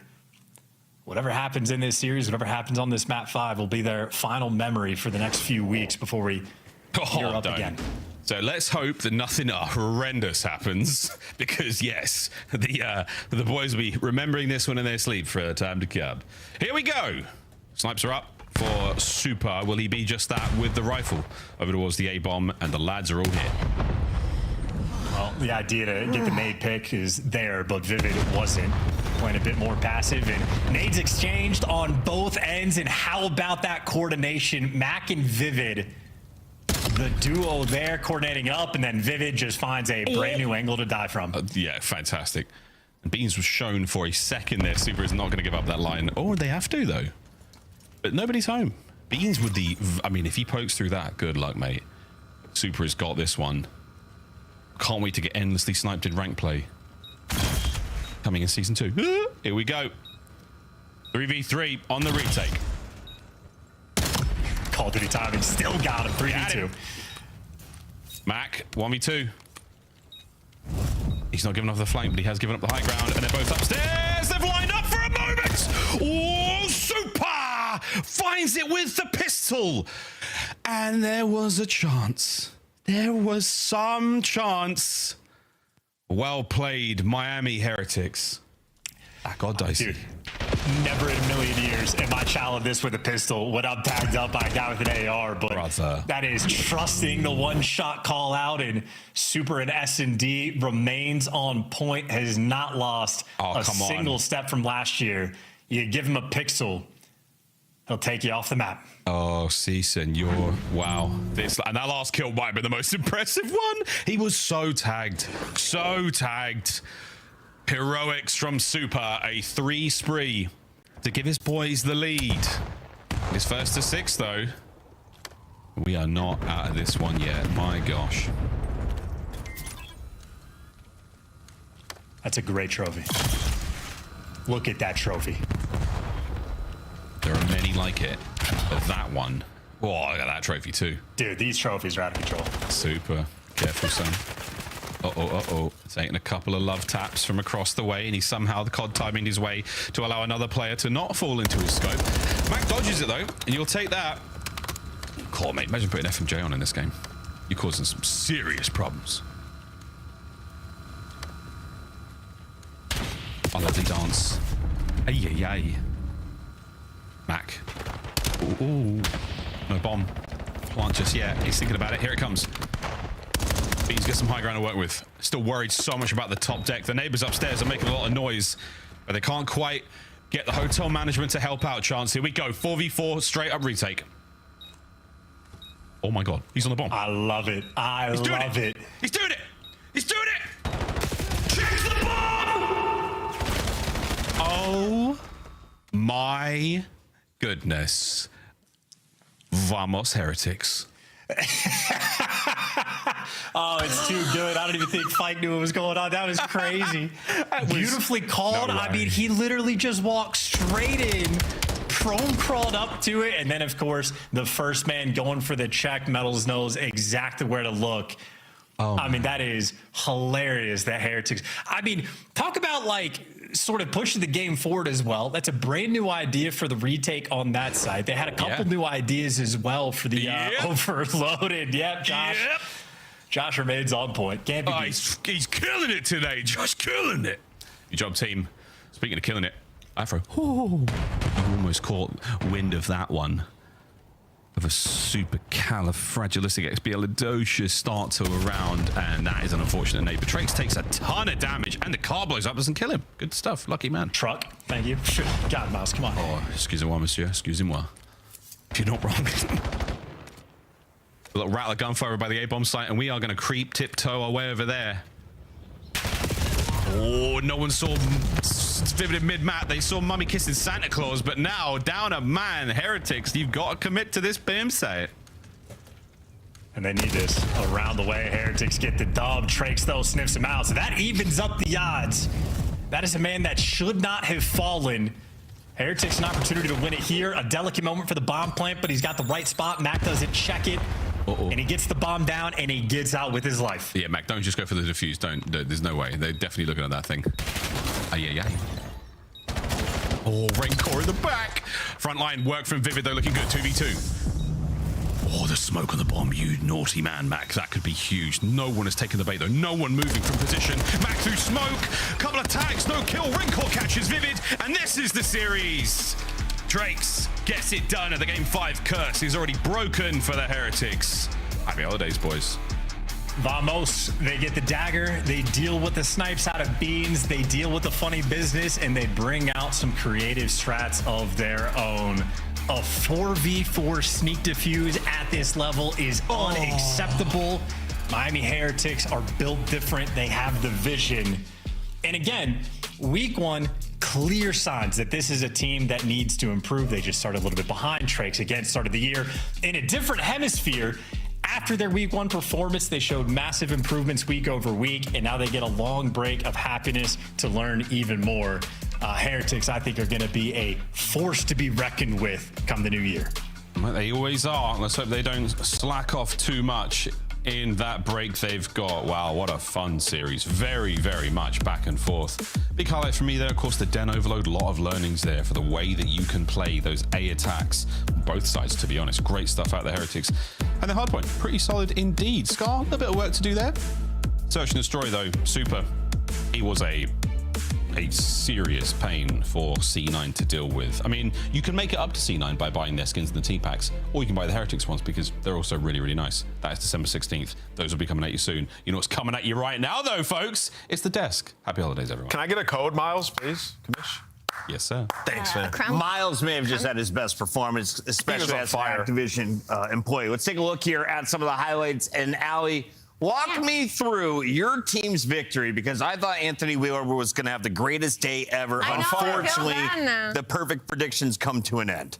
I mean, honestly, it was just that round in Trax. I think I go back to that Game 5, and I'm just thinking, like, his stats weren't that crazy, but he is the reason they won that game. The fact that he was able to the most insane ninja defuse we've seen this year, maybe in the past year, because we're not checking those. I mean, granted, it is a 4v4, but that gives him that 2-round advantage, and then he's able to find that kill on Mac in the smoke, which it's tough on the side of Mac because it's like, yes, you have the smoke, you're able to utilize it, but he's already weak in that situation. You have a player that falls in mid and Afro, and suddenly you have to try and make this heroic play, and Triggs is able to find that one.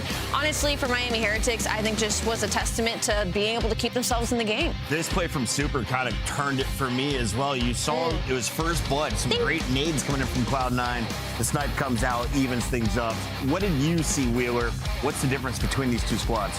Yeah, I mean, I think, you know, for the Heretics, I'll show some love to Trax as well, especially this Game 5, some huge plays, the sneak defuse, and then I think what's going to sneak under the radar was the round Vivid pushes up and he takes down Super. Trax evens out the odds, right? Finds the kill. Like, he's He's turned. We were looking back at, we're watching the green room. We're talking about how does the Heretics keep finding these young, talented players? They're just so turned individually. Miami, man, it's only up from here. They said they were going to work on their search and destroy, and it looks like they have. Method Sick, well done, and the rest of the GMs over at the Heretics camp. Yeah.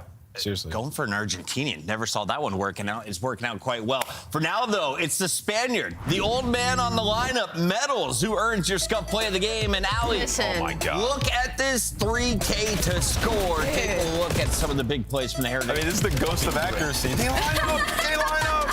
What's so funny about this is I'm pretty sure as soon as we saw this happen, we were like, when Metals is balling like this, Miami Heretics, they're unkillable. Like, you literally can't beat this team. They're contending for championships if this guy starts balling out like that. And they had 2 caps on the 8-point, which you're just not going to see that often. They did a really good job of 1, ball possession, and then 2, like, when you get into the base and you're spawning back there, you're so confused if you're so Cloud9. lost. They're in your small room. They're coming through your dojo. It's like, Miami, they controlled that situation, played very well. It's now time to talk with our winners. It's our Monster Winner Spotlight. And in the winner's circle tonight, we've got Trakes, the rookie, puts his name into the Rookie of the Year category column. So, Trakes, talk to me about today's win. How do you feel about that comeback in Search? I'm feeling good, actually. After the first match I had against Koi, it was just a regame for me. I knew I played kind of bad. But with teammates I have, with the coach and stuff, well, I knew how to do it myself. And just to improve, to not get nervous, and just getting better. Yeah. Shakes, talk to me about, first of all, congrats on the win. Talk to me about coming into the league, man. Like, a lot of people didn't know too much about you. You've been lighting it up. In this series in particular, you put your stamp on it. Well, it was the beginning kind of hard to get in the league because mainly I had to make a team with American people, so it was kind of hard talking English at the beginning. But I had such a good teammates though. It was just a lot of time to get in the league. Yeah, you're balling, man. Congrats. Heck yeah. Talk to me about the ninja. That was pretty ballsy. We don't see pros do that very often. Was that your call, and did you have to try to convince? No, that was actually Metal's call. Really? That was actually Metal's call. Yeah. MVP. Hell yeah. Yeah, he was MVP on that round. Yeah. Trakes, final question I had for you is, as a rookie, there's a lot of pressure. There's a lot of eyes on your performance, and out of the gates, you had a very tough opponent, and Aroma personally was coming at you. He sent the goons, and you seemed to fend them off well. Did the community comments affect your gameplay at all? How do you keep your head in the game as a rookie? Not at all. Like, coming from Argentina made me strong to such comments. We're people that wants to take me down, but as I said before, with the teammates I have, it's just like focus on myself to be Rookie of the Year. Do you want a rematch against Koi later this year? Hell yeah. We're looking forward to it as well. That is Trakes. That is the Miami Heretics. Congrats on your win tonight. Thank you. Appreciate it. We have another match to go. This day has been a blur, and we are going to finish strong as we close out 2025. What are we bringing the boys and girls for Christmas? Koi versus FaZe, Game 5, absolute banger. Go get a bev, sit down in your seat, kick back. I want Joe and Sim 1v1, round 11. There you have it. Boom.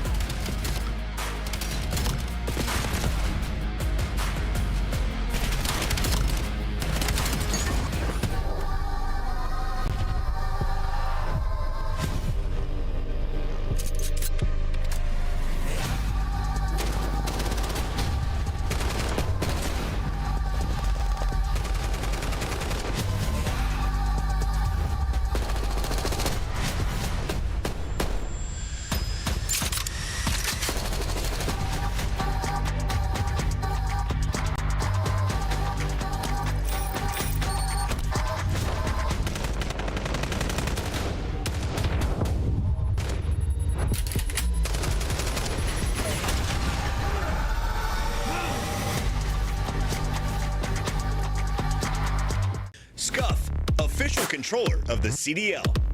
Monster Energy, the official energy drink of the CDL.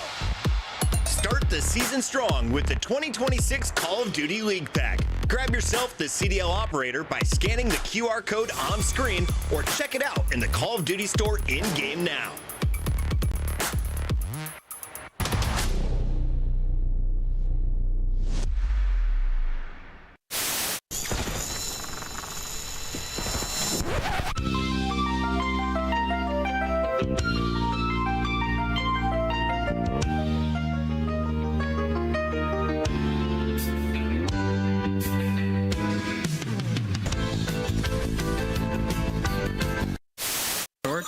Nice. Let's go! Come on, Benji. Come on, Benji. Oh man. You just overextended kill me. We just need. There needs to be a trade there. Win the uncle, man. Win the uncle. Challenge that. How are you losing that? Oh my God! No fundamentals out of the full pro squad. GG. Can you walk us through what kind of y'all's situation? Yeah, what's the setup you got going? Apartment? So we have a kind of like a penthouse apartment and a whole bunch of setups in here. Do you guys all live together in this penthouse? Who's cooking? Who's whipping up the meals after a win? So Brian gets the penthouse. We're all staying at a different apartment. Okay. Still pretty nice, not quite a penthouse, but you know, we spend every day here. It's Brian Saints living in a penthouse? Call of Duty can make dreams come true, children. You heard it here first. All right. Don't stare at each Hydra, please. Holy. Listen, where am I looking here? It's Mother's Day, all right? Call your moms, all right? And maybe I'll call them too.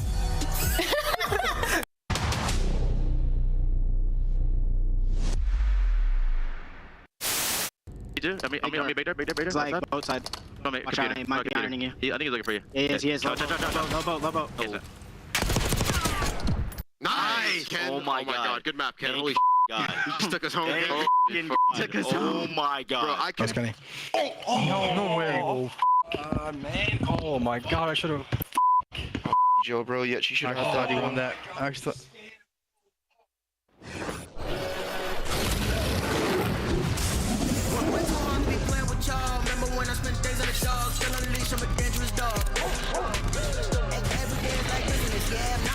I'm infamous, yeah. Paternal twins, I'm different. I'm different. Don't need it. Diamonds on my crown, the reigning king. You don't impress me, not this week. I'm gonna turn that boy elite.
Toronto Koi has been tested, but they remain perfect at the top of the leaderboard with two other teams. We find out, will that run come to an end tonight as they take on the squad representing Vegas this year with FaZe. Now, let's start here with the FaZe crew because, Ant, you were crunching the numbers and you said there are two players in this match with top 5 stats. Who from FaZe is dropping top 5 categories? Yeah, Simp's been unbelievable. You look at this guy, even in the match they lost first to Thieves, like Ali said, the chant, he's been frying, and he's going to need to continue doing that. He's the star of the show on this roster, and I think we got a glimpse of what the future can be for this FaZe team. They ran the Gentlemates in Overload and both of those search and destroys.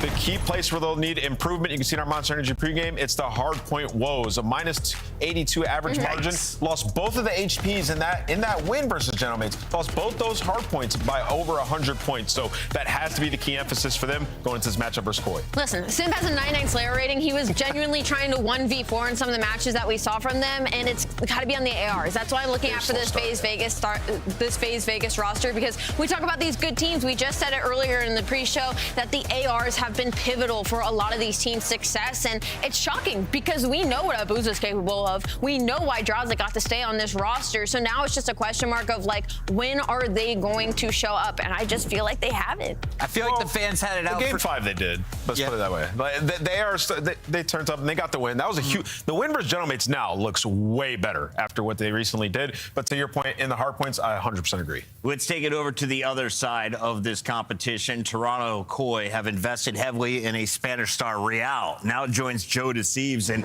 this may be what he needed to reach his peak. Let's take a look at some of the Joe numbers, because he's in our top 5 as well. And as we take a look at the highlights, talk to me about the frontline expectations today. Really high. I mean, I feel like the slang on this team has just taken a huge turnover in the past year in this squad. And with the addition of Riyadh now, it's just gone over the mountaintop. And when you talk about a team like Toronto Koi with Inside and Kleenex on it, you don't usually say that. This was usually a very fundamentally sound team. They were a team that would get outplayed and still beat you. You now add that fundamentals with the slang power of Riyadh and Joe, this team becomes terrifying. This team becomes championship caliber. So for them, it's just about consistency at this point and seeing that they don't fall to any of the competition. And can you stay above a 1.0 KD? I know you just padded your stats against Vancouver, but now you've got another top-tier squad. Do you think Koi has potential of getting 3 or more players above a 1.0 tonight? Talking about the team KD, that's been great for them. Like, everybody's been contributing. And I do think that the answer to that I would give you is yes, because the Hardpoint for FaZe Vegas hasn't looked great. And when you talk about overload, these guys in Koi, they played Den, they played Exposure, and you saw the stat, averaging 6 goals. They have been lighting it up there. They look like they're ahead in that game mode. So going to need that once again, because you can't expect to win both searches. I'm trying to finish the season 9-9. Chris Lair, you're going to get me there, buddy. Let's go with Vegas FaZe. I'm all in on the pink. I like this one. I think it's going game 5. I'm going to go with the Toronto Koi, though. I think they're going to edge them out in this one. I'm going to go with Toronto Koi, too. I just really liked what I saw from them. I think this is a really solid team. Am I going 0-3 again? All right, fans are riding with me, boys. On the mic for the final fight of 2025. We got Shift and Study. Take it away. Banger! I think this is going to be just one of those matches that completely moves all of our power rankings. Just flat out to end the year. We've had some extreme Map 4, Map 5 affairs throughout the weekend, but this one right here feels like, is Vegas actually for real after beating Paris? Is Toronto actually for real without having really had to play anybody super meaningful yet? Like, there's a lot of questions here between both these two teams. Jay, what are your thoughts? Oh, yeah, without question, there's a lot of questions potentially to see who's top 3 in the league right now between both of these two squads. Obviously, if you are Vegas, you're feeling fantastic with the way that you were able to win your series versus the Gentlemates, especially with the form that the Gentlemates have shown themselves in recently. You clutch up in the 2-3-5. You're probably going to have to do the same similar strat here because Koi right now, they're just lights out in respawn. Great in Hardpoint, unbelievable in Overload. I think if you're Vegas, you're going to have to show me something here in the map number 1 if you want to stay the chance versus this lineup. Here we go. Let's get locked in. We got FaZe Vegas and Toronto Koi. Last matchup of the 2025 year, and let's get it on. Exposure Hardpoint has been gracing us all weekend long, it feels like. And after the opening start for Toronto, it's a boost to get things back in the mix for FaZe as they re-hit the hill, find a way to jump on through, and have Riyadh completely isolated. The ARs with the cover fire. Draza and Abuza already off to a great start. 5-1 combined. You dominating all the mid-map control. You have control of long alley as well. And just coordinating so far what and what not you want to challenge, but you challenge the wrong guy there. Insight lines up all 4 for the final 15 seconds. Teammates should be free off the rotation, but Vegas get the close solar spawns. They're going to be blessed over at P2 early on. Yeah. Even with Draza finding the 2 over the top, he's able to really clear that space out. Definitely a player to watch for. We'll talk the narratives and storylines as we go, but a lot of attention has been put onto Draza. And so far, he has started off red hot. 5-2, 2 in a row. A little pop over the tank, trying to set up his teammates. Damage tallied onto Kleenex. Inside the long-standing duo, working with him, but Draza gets out of there. Little tactful retreat back to let the reset come back through. And as they do, 0-4 and Sip trying to clear some space, but they cannot deal with Insight over the middle of the map, and that'll be enough for Koi to get back on. Yeah, I thought the initial setup right there for Vegas was perfect. You had 0-4 playing the OE, working around the backside. He was able to open up with the opening double, but it's just the pressure there from Koi through mid-cut. Doesn't allow them to hold on to this P2 the way that they wanted to. Now spawns flip. Koi in the driver's seat for the final 15. You had pressure up the middle of the map as well. Joe Deceives is not letting them get out of that side of the map for anything. They should be freely off the rotation to P3 uncontested. Riyadh on 4 in a row. Gonna lock down the scrap time and build just over a 20-point lead for Toronto, looking over to P3. One player trying to play spoiler. That's Simp. He has been unbelievable so far through 2 weekends, but he's already been red. Jodeci's coming back to the play. Not able to win the first 1v1, but a Semtex cleans up Simp, and CleanX is there to follow up on 3 in a row. And you got the back spawns if you are Koi, so you can just funnel your way right back to the bottom side of the doorway. Eventually, you're going to get some trophy systems, but here comes Ofer on the pinch. He's able to find one. Your teammates are not getting ready to hit the goal button through top window, so he stalls enough time for the break for some much-needed time here for Vegas. Joe cleans things up at the back, gets the regen, trying to double hit this as Riyadh's working his way from the underground, able to find one pistol off for a second. No, and Draza almost turns away everything, but Insight has Toronto right back in the hard point. 20 seconds to fight for. Not done yet, though. Here's FaZe over the top and through the window, but right into the waiting nade of Insight. One more player to try to challenge was Simp. Riyadh deals with it, and scrap time goes to Toronto.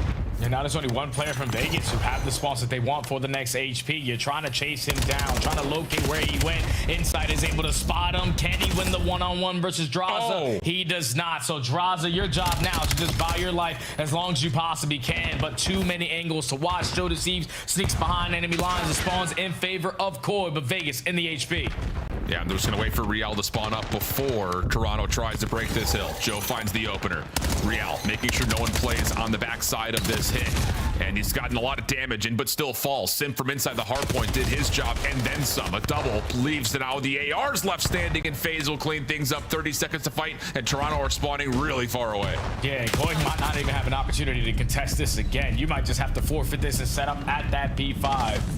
Gonna give it one last hurrah through the front door. Don't want to take some time to potentially flip you on that side of the map, but you can already see on your mini-map Abuza hitting the long route, thinking about the long game. It's great. You can have this final 15. We want them in map control. We want to be early off the rotation to P5. A big one-on-one gunfight on the new time. Insight just stays alive. Good play. Yeah, but Abuza top window is able to get one trade, and that's going to have FaZe with numbers as they try to quickly break this hard point, if you want to call it that. CleanX was the last one standing, so it wasn't much of a force to work through. Little bounce back from Riyadh, didn't like the look of what he saw, and instead Insight's going to call in the Hellstorm. Tie game. FaZe take the lead for a moment. Here comes the streak, though, down and raining right above this hill. And FaZe are scrambling, and they've done well to actually get out of the mix for a moment. Draza in some trouble top crate. Riyadh trying to fight him, and he's got help from Joe Deceives as Toronto will break and reclaim the lead of their own. Yeah, they have the time for now.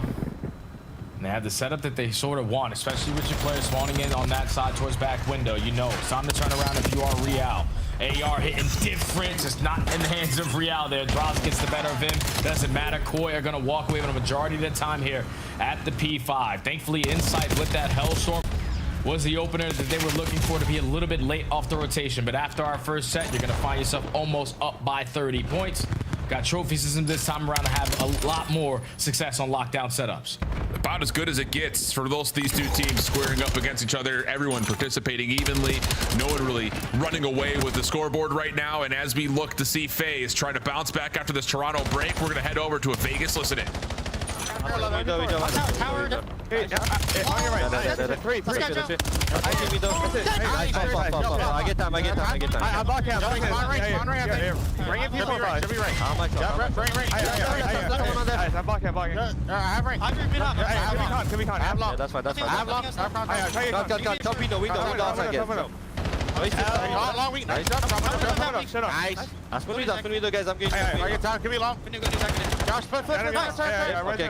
This one on me then. Let's go. I left it. I cannot be full. Yeah, Jamie, we go. They cannot be full, guys. One might be extra. Two con pass. Okay, yeah. Two con, you're going to him. But he's deep back. Let's do it. Let's push up. I spawned you. One, come clear, you know, we've Adder lane up. That's right. Let's get up. I have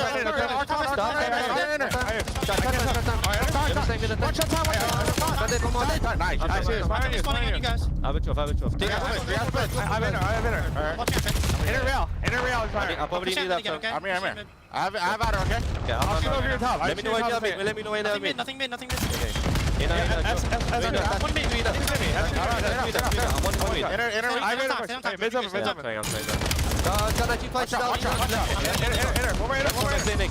Nice.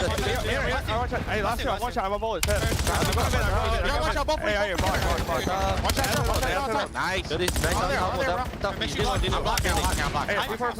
Yeah, we gotta roll here. Before, I block. Yes, it is. Yeah, that's it. All on your way. All on your way. Inside. Alright. I'm back there. I'll spin on the back. On, done. That's right. Yeah, that's right. I'm fine. Hey, my face right. Hey, I'm coming. Hey, low. Shit, nice. Top. One more time. Yeah, on the pillar low. Low left corner. In the left corner. You just turn around. Wait. I'm right here. Yo, spam tags. How many steps? Don't say anything up. I'm gonna be paid. Stairs, real weak. Low. And in. Back and forth, the pendulum swings. No one taking a commanding lead. This is just good team Call of Duty right now. Riyadh off 3 in a row, finessing to allow Joe to get back in. And that looks like the scrap time's going to be good here, Jay. What'd you notice in listening? Oh, the listening was fantastic. You could tell that Vegas was starting to account for everyone on the map, knowing what and when they needed to chow, consistently calling out the hard block, because usually you're expecting SMGs to create space, but it was actually the AR. Straza was so far pushed up through the middle of the map. You have to give that communication to make sure you win the rotation over towards New. But even when you had the rotation, Core broke through the front side of that P3. So they have a 25-point lead. You're looking for another break here at P4. You find openings through the backside, already combining for 2. You relieve the pressure on the HP, and the break should be clean, but Simp manages to stay alive. And he's now off the regen. Help nearby in the backside corner as Koi are no longer really fighting for spawns. They're just trying to get into the hard point. Klinex has to hold and wait, and as he does, 04 steps forward, finds good timing, up and over. Good help from Simp as the SMGs for FaZe, creating some space in front of the hill. And then the turn onto Riyadh works out nicely as well as 04 gets his 23rd. And with that, FaZe are looking good to tie up this game again. Yeah, now Koi got to forfeit it. You're going to be down by 5 or going over towards the P5, and I don't think that anyone has a Hellstorm this time around to affect your setup if you are early off the rotation. You got time now. If you are Vegas with the remaining junk time to hit long routes, Simp going to take his sweet time working all the way through Solar, trying to isolate this one-on-one gunfight while his ARs are taking all of mid-map away. That's all he needed was one. Spawns, flip, Vegas find the break. Yeah, brilliant moment here for FaZe.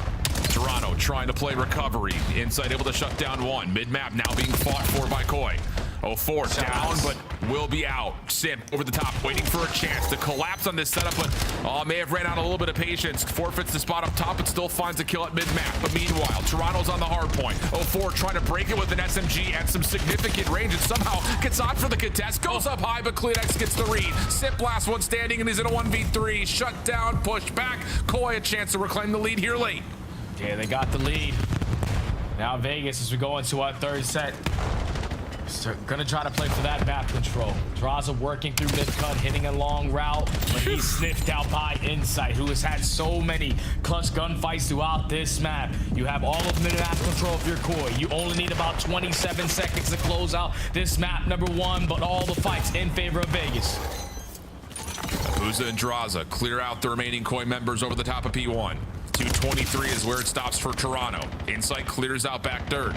Now it's just down to waiting for teammates so he can set up some sort of a pinch off the jump wall. He might not even be needed though. The SMGs again for Koi cleaning up the hard point. Now it's down to finding the power position clearance as well. FaZe holding off, waiting for help. Trying to rewrap this back through P2 stairs, but Insight is keeping the bottom side of window. Messi, that's 3 in a row. Draza with the response, but the trade is good for Joe, and Toronto are looking to possibly close the game. They potentially close the game if they can get that final tick, but I don't think that Vegas are going to rely on that and set up over at the new hard point. Thankfully, a Draza nade is going to relieve that pressure there, but it's a dance, it's a rotation, it's a race over towards P2. Toronto have 3 players in the vicinity. You have 1 player in Draza set up for the pinch. He's just banking on his teammates to get some kind of success. He's only able to take down 1. Koi should put the finishing touches on this one. Should, but it's Abuza up top. Has he been seen? Yes, he has. Joe deceives off 5 in a row. Last couple of seconds. Joe, more shots for 6. And that should likely do it, but the contest is into the corner. Klinex trying to clean that up, but not able to do it. Back over his Insight. Gets over towards P2 stairs. Wants to try to win the game himself, but he can't. FaZe have to jump on. You cannot allow Toronto to set foot on this hard point. 225 to 249, and Toronto are taking their time. They're just going to take their time. They need 1 wave of kills, 1 opening, and it's Riyadh Insight already finding 2. Oh, and then Joe Deceives coloring outside the lines is able to find an angle to help clear off FaZe from the hard point. Whoa, it got close. FaZe able to sneak away some contest time, but the lead just a little bit too large to come back with late. Toronto strike first. Oh man, that was a bloodbath there, Al. Back and forth, swing after swing, blow for blow. But when it came down to Vegas being early off the rotation and winning that first wave of fights, that is where they struggled, man. Their setups weren't the best. They were easily getting picked apart. We're talking about getting a clean 4 dead. Now someone from Koi has to look for an opening. It's insight, insight, insight. Takes the long route around dirt at that reset for the third set of P1. Finds the opening kill, and just staying alive on that side of the map forces Vegas to put focus on you. Someone has to look at a different direction and just creates openings now for his teammates to hit the time, find the break, and keep them off of the HP. A 19-point difference. Vegas definitely have shown improvement in their hardpoint game, but just still, those setups are way too easily broken. Yeah, sharing is caring. The name of the game for Toronto as well. 3 players over, I think, 1:20 in the hard point, and the assist tallies were significant. 3 players in double-digit assists. Stat category that often goes uncherished, but one that is massive, especially when it comes to quickly following up on trades, or at least getting good team shots in. Not to say that that's the only difference maker here, because again, this was just great team Call of Duty between both of these squads. I love the way that you give FaZe their flowers. I mean, Hardpoint was looking really suspect, to put it plainly, in the opening weekend, but here against a Toronto team that has also looked really polished in their Hardpoint, this is about as tight as it gets. Yeah, it doesn't get any tighter than that. 19-point difference between 2 potential top dogs that we have throughout this entire season. They go blow for blow. It's just Toronto getting the last laugh there at the ending of that exposure HP. And now if you're Toronto, you're feeling confident as ever, because you heard the Deaths touch on it. Like, they're averaging 6 goals in Overload a game. Yeah, it's 12-1 in total score in that mode. So without question, the fact that they take the opening hardpoint, which they probably were expecting because they were the better respawn team, especially in this game mode, you're also facing up against a really tough Search and Destroy squad who's 2-0 on the map that they are playing next on Den. They played it in both of their series. They have unbelievable mid-round adjustments, and CleanX or Insight, whoever's running that sniper, is making play after play. So your hands are going to be full here if you FaZe. Yeah, absolutely. And I think it's just one of those situations, too, that you evaluate over the course of this series in particular. Yeah, Toronto's averages ballooned for sure. I don't even think it's the average goals that they've scored that really impresses me as much as they've played 2 times and only allowed 1 detonation to come through. They've only allowed 1 goal. So it's just both sides of the device have been pretty insane. And we'll be back on Exposure to eventually talk about that. But for now, we go to Den, where in particular, we just recently watched Vegas play up against Paris on this map, and it was a blowout. 6-0. Paris looked lost. And I think just in particular, it's not even just that like Paris was unable to find any rounds. I think it was just how FaZe were setting up the map to be so favorable for them. First blood, sure, name of the game without question, but also just how they're putting pressure across the map had Paris just like unstable, it felt like, every single round. And I feel like that's going to be the key to success here for both teams, applying that pressure on angles that you can take the advantage spot and take that away from them on the opposite side. You're looking at players like O4 who did it last week. You're looking on the opposite side for players like Riyadh who do it for this team now, rocking that new purple. So it's going to be an absolute battle of how many calculated risks you want to take through mid-statue, because we've seen it. If an SMG is able to isolate onto a player sitting at top window, either running an AR or running a sniper, if you just get underneath them, it's a free first blood. So you got to be on the lookout for what O4 and Riyadh are going to be trying to do on this map. Well, it feels like both teams have a very well fleshed out understanding of this map in Search and Destroy. As you mentioned, Toronto's played it a couple of times as well. Now, granted, reflecting on the caliber of opponent they've played here, especially when it comes to Search and Destroy opponents they've played here, has not been particularly high, but still, they're 2-0 on the map, 6-3, 6-5, and still one of those situations that you find Riyadh getting early success alongside Joe Deceives. Insight gets the chance to pull out a scope. First time we've seen it in a long time. And he's reminding everybody that, yep, when he was on Singularity back in Challengers, way back in the day in Black Ops 4, when we saw him Modern Warfare, he was also also pretty undeniable with it. So what do we get? How do we find the difference between these two teams? We're going to find out, as it's going to be Toronto offering an aggressive approach early towards B with the smoke and possibly a scale deeper into Dojo here. Oh yeah, FaZe have no idea what this play call is. Smoke out your front side of Dojo. You can't read the early pressure, and that leads to Riyadh taking all that space away and shutting down the playmaker on the opposite side in 04. But still a minute left to go. No trophies is the work. You don't want to rush the objective, and Draza makes you pay for it. 3v3. Yeah, great counter nades from FaZe. Trade from Riyadh gets us to a 1v2, manageable for Insight, but may have missed his window there. Lots of damage, but can't finish the kill. And you sub out one FaZe member for another to take the gunfight, and that works out to isolate and collapse on what was a really small kind of opportunity, you thought. I mean, based on how the first blood was coming through, all you had was counter nades and AR lineups, and that works out fine for FaZe. Yeah, it's just right there. Koi's play call was like, we're just not going to show any information over towards B. We'll throw a smoke. We're going to take that space away. If we find the first blood, great. But we don't have any trophy systems to work with, so let's just try to wait it on out. By the time you make that play call to potentially get the objective down, nades raid supreme over towards that site. Even up the numbers, and then there's too many reinforcements there for FaZe to retake. And Draza is able to locate 3 on the round. You can always count on Draza to show up and search and destroy. The guy puts in non-stop work. They showed it there in round 1. Booza going to take the AR to watch the outer balconies on this approach to A. Simp seeing his teammate, getting some shots in, is going to take a little bit of extra motion through and over to the side and says, well, they need to pause for a moment. Smoke will come out. Maybe not. Thinking that they're going to just block off that front line of sight, but not the case. Simp's just going to jump on and plant. Gonna get this bomb down. That's gonna connect close with the stunner or nade. Is that player going to be weak? Abuza knocked down to 15 HP. It's all out bloodbath on the backside of the patio, though. Draza and Jodeci's trade for trade. Still a 3v3, 30 seconds. Yeah, and Sip is just watching the shadow of Riyadh the entire time. Shakes off the stun status effect. Finding 2 in small room. I mean, that was not a hero play necessarily, but as the lone man standing around in the site, getting 2 is unbelievable for FaZe. Yeah, and if you're Simp, you're sitting there like, all right, eventually these guys have to put some kind of pressure on the bottom side of comms, but since they didn't set the tone, you know that they had to be building up for it. This time you take the play to them. You catch Riyadh on the slide in. The team shot's good enough to catch Insight off guard, but Simp gets the bomb planted, secures 2 on the round. Mr. Do It All. Yeah, he's going to be a problem this year. I mean, he's a problem every year, but it just feels like this year could put him back into MVP style form. Here come Toronto again. Similar approach in terms of tempo to B. Smoke is also played in the same way as it had been in round 1. Problem this time is FaZe is not here to contest Dojo, and we're going to play a 2-2 split, putting a lot of pressure on Insight to get the read from the flank.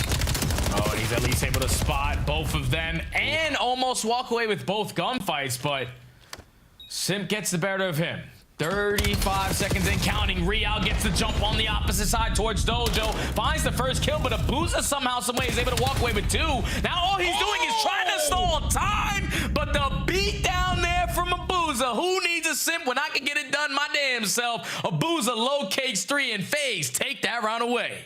That is unbelievable from Abuza. I mean, the initial push through for Toronto, I think they're sitting here unsure of how many members for FaZe are playing off that flank, and they try to isolate by getting deep into Dojo to set up their post plan there. But what they don't realize is that there are still 2 FaZe members here, and technically both are caught with nades out on this initial challenge from Riyadh, but Kleenex and Joe are just a little bit too far back, and then Abuza's little finesse to the pistol and a little jab to the stomach will get things done, as Joe just cannot quite lock down the shots. I mean, that is so dirty to try to fight up against. Yeah, that's unreal right there out of Abuza. You played it right if you are Koi. Like, you get Insight to give you information, 2 players on the flank. We got a 3v2. We have an extra gun on our side. Just didn't win the gunfights there versus Abuza. And right now, what is it so far on Den for FaZe? 9-0 flawless, have let to use around, but there you go. Jodeci's trying to turn that around with the first blood. But does it matter? Because look at FaZe, isolating, playing aggressively, but Insight's able to find another. And while that play was developing, there was also another elimination through the middle of the map. So it leaves Simp by himself, 5-0. May want to consider if he wants to hold his life here, depending on what he sees, just based on the fact that he's close to a Hellstorm. Nah, definitely Potentially thinking about that in the back of his mind. You know, Kleenex has a sniper. We can try to turn it into a one-on-one gunfight, but it's just going to be trapped. Koi are able to stop the bleeding. This time you find the first blood. If you're Joe Deceives, you instantly respond with the second. Out of the sniper play from Kleenex. Usually we see insight with the boomstick, but Kleenex isn't afraid to make plays as well, and he's got one hell of a shot. Koi get on the board for the first. Here's that shot from Kleenex. Just able to keep a shoulder in sight from Draza. So now the question starts to become, okay, Toronto, another good first blood. This time you convert. What do you call on this next offense? We've seen that same 3-man stack and smoke the dojo. Do you have something different to show FaZe to try to keep them a little bit more uncomfortable? And it looks like they may show a little bit of nade pressure at B, but this is obviously very different with the passive approach towards A. Yeah, this is what I was looking for in that adjustment. Just playing for a spread setup, seeing if Vegas are going to beat the aggressors on the defensive round like they have been in the past couple. But this time, you know, everyone's camping their spawn. You send it over towards rooftops. You find the first blood onto Sim. We shouldn't waste any time to just get this objective down. Yeah. But just making sure they can clear out small. Here comes the 3-man hit from FaZe. They overwhelm Real. Joe still not comfortable up the plant's gonna play for the kills instead. Red by Abuza, but doesn't win the gunfight. And from the front, the dynamic duo of Kleenex and Insight find the other two. A bold call, but it works out nicely for Toronto to get 2 in a row. Yeah, it all starts with that first blood, man. Once you do that, you obviously put yourself in the advantage. You force FaZe to now have a different approach on their defensive setup. They decide to rally everyone in the backside of Dragon and fight their way outside towards Plat. You do even up the numbers, make it an instant 3v3, but then it's just all individual play. Joe Deceive sneaks his way through the bottom side of lobby, wins a massive one-on-one gunfight, because if he loses that, they probably gain the information that the bomb is going to be down. They could just back up, but wins a one-on-one at the same time all of his teammates do. So Koi now with 2 in a row. 2-2 split for the defense. FaZe also electing to spread the map just a touch. Abuza looking for snipes up top at mid. Insight may have gotten a read and says, nope, not going to bother with that. Instead, we'll play a little bit more safe towards the defensive spawn. And that'll give FaZe some room to work with here at mid if they decide they want to try it out. Yeah, the shoulders being thrown if you are Real. You heard that Abuza took a shot. He's able to spot Kleenex, and Kleenex is not going to mess with that gunfight. But 35 seconds already down, and Joe Deceives is off the map. Like, Clayster is so damn happy Den is in the mix, I'm telling you. Brother, we can't be falling off the map when there's not even a play developing yet. That's just not allowed. Here comes the play for FaZe on the site. Smoke embellishing the front doors at Dojo. Abuza was looking for a chance to cut off mid, but now has to likely get into the play, as Kleenex will be isolated, taken care of. And Real in a 1v3, bomb being planted against him. Not looking all that likely. First shot misses though for Abuza. And Real will have a chance to reload, but no, there's too many guns looking at him. Easy round for FaZe. Oh man, imagine that. You jump up through mid-cut and both sides of outside of 10, both players have a sniper. 0-4 just picks that one up off of Kleenex. He said, all right, Abuza, you missed yours, don't worry. I'll hit my shot. Courtesy of Kleenex. Thank you for dropping it for me, but that's just an easy round there for FaZe, especially when you know who's the guy that jumped off the map, Joe Deceives. Oh, this guy loves to play over towards B site. So let's just instantly take it, get the bomb down. 0-4 opens up with a double, as we got to take a look at it again. It's just something about this wall right here, Al.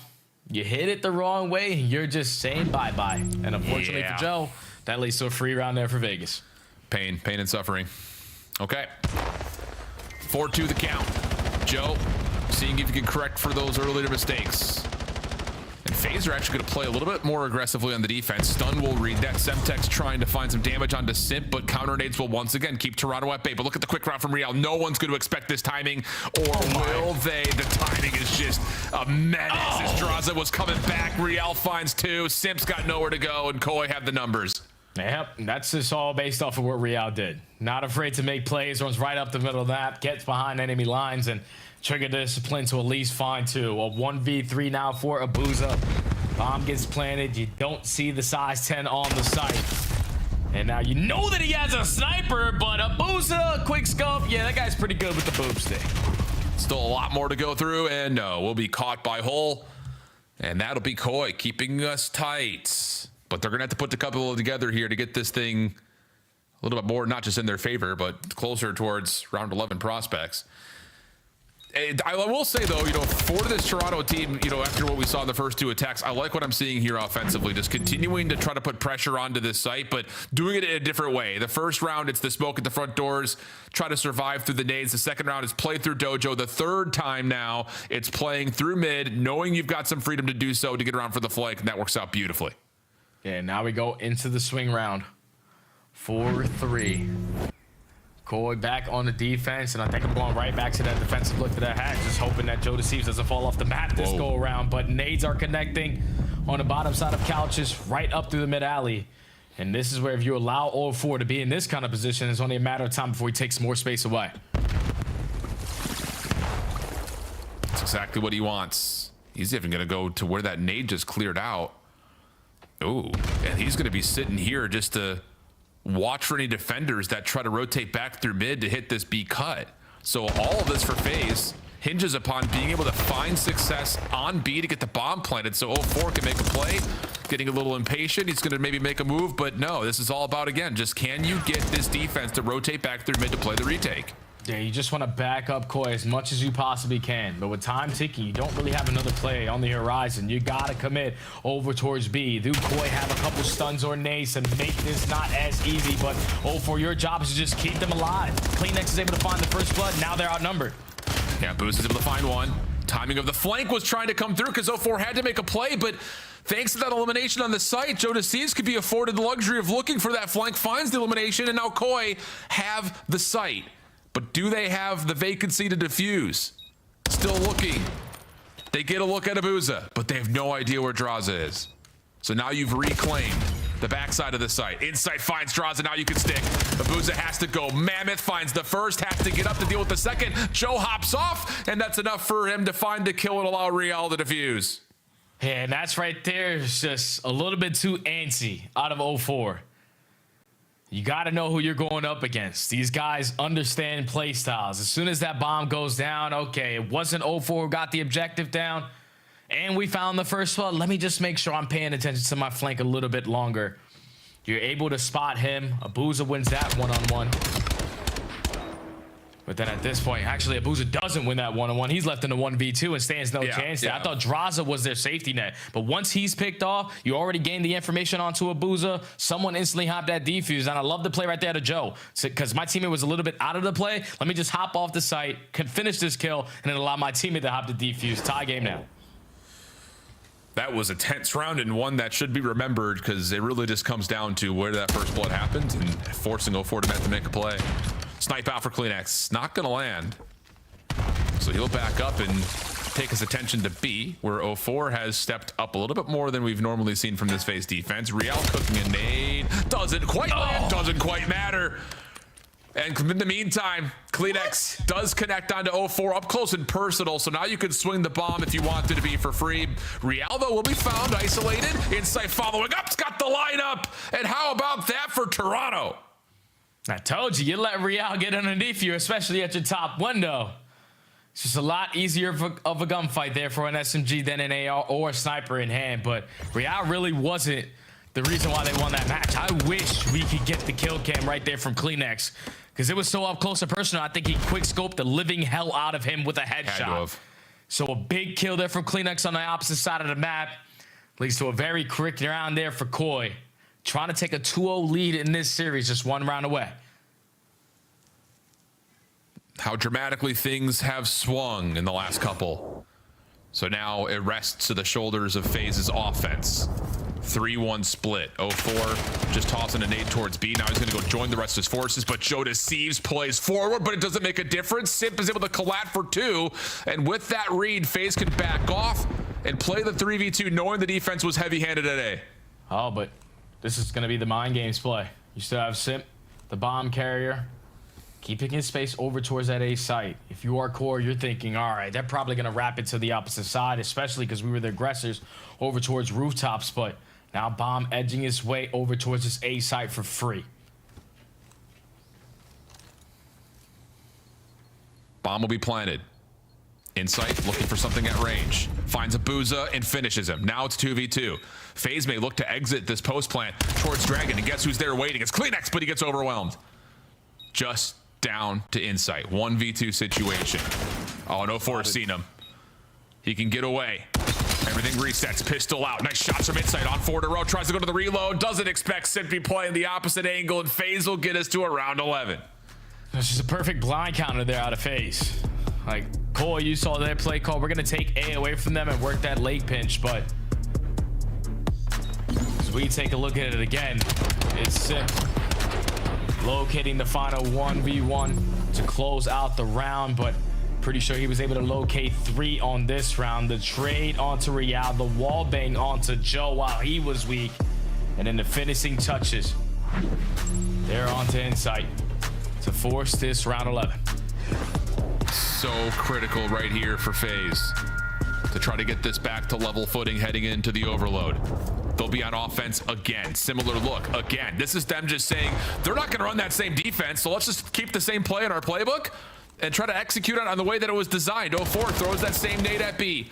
Toronto's defense now just playing on top of the site. Do they expect that Riyadh is going to be sitting on top of the bomb? He's still staying covered. Trophy system is down. This is all about can Riyadh confirm a kill, but no, Simp finds him first, and now a plant could happen. Try to get the bomb down or just play it patient.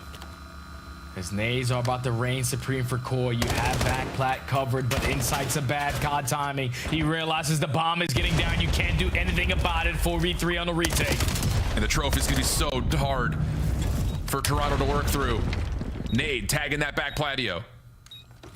Toronto with the response elimination gets us to a 3v3. They'll take a moment of pause. There's the double chow, though. Draza comes away with 2, and how about all 3? Line them up, knock them down. After a 3-0 start, FaZe, the team that has to get it to around 11, and in back-to-back offenses, they provide to win.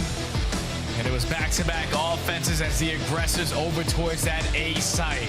Punch coin in the mouth with the blind counter in round 10, but then catch them off guard in the round 11. I thought they played it beautifully on a defensive look. Just basically baiting, switching, allowing Riyadh to stay on towards that site, but Simp is not going to get caught off guard. You know someone has to be in the vicinity. You find that first blood. You don't rush the objective. Eventually, when you fear that the space is cleared on out, then you get it down, but you take away that plat control without a single player from Koi watching you cross on that side. Vegas continue to shine in this mode, ice in their veins to the very end. And Simp and Draza were that dynamic duo who took over here in game 2. 11-5 with 4 bomb plants. Sheesh. Insane stuff. And this battle for what feels like will determine maybe a top 3 team right now in the early stages of this 2026 season. Has us going into an exposure overlord at just about as level as you could possibly imagine. 231, 250, and then around 11 for FaZe has us looking at that map number 3. Whoa, don't go anywhere. I know it's like we're wrapping up the year, but we're doing it with a bow, some glitter, some ribbon, other things that you might find underneath the Christmas tree in a couple of days. But for now, it's Christmas come early. Toronto and Vegas continue when we come back.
please, like, you're gonna check it, right?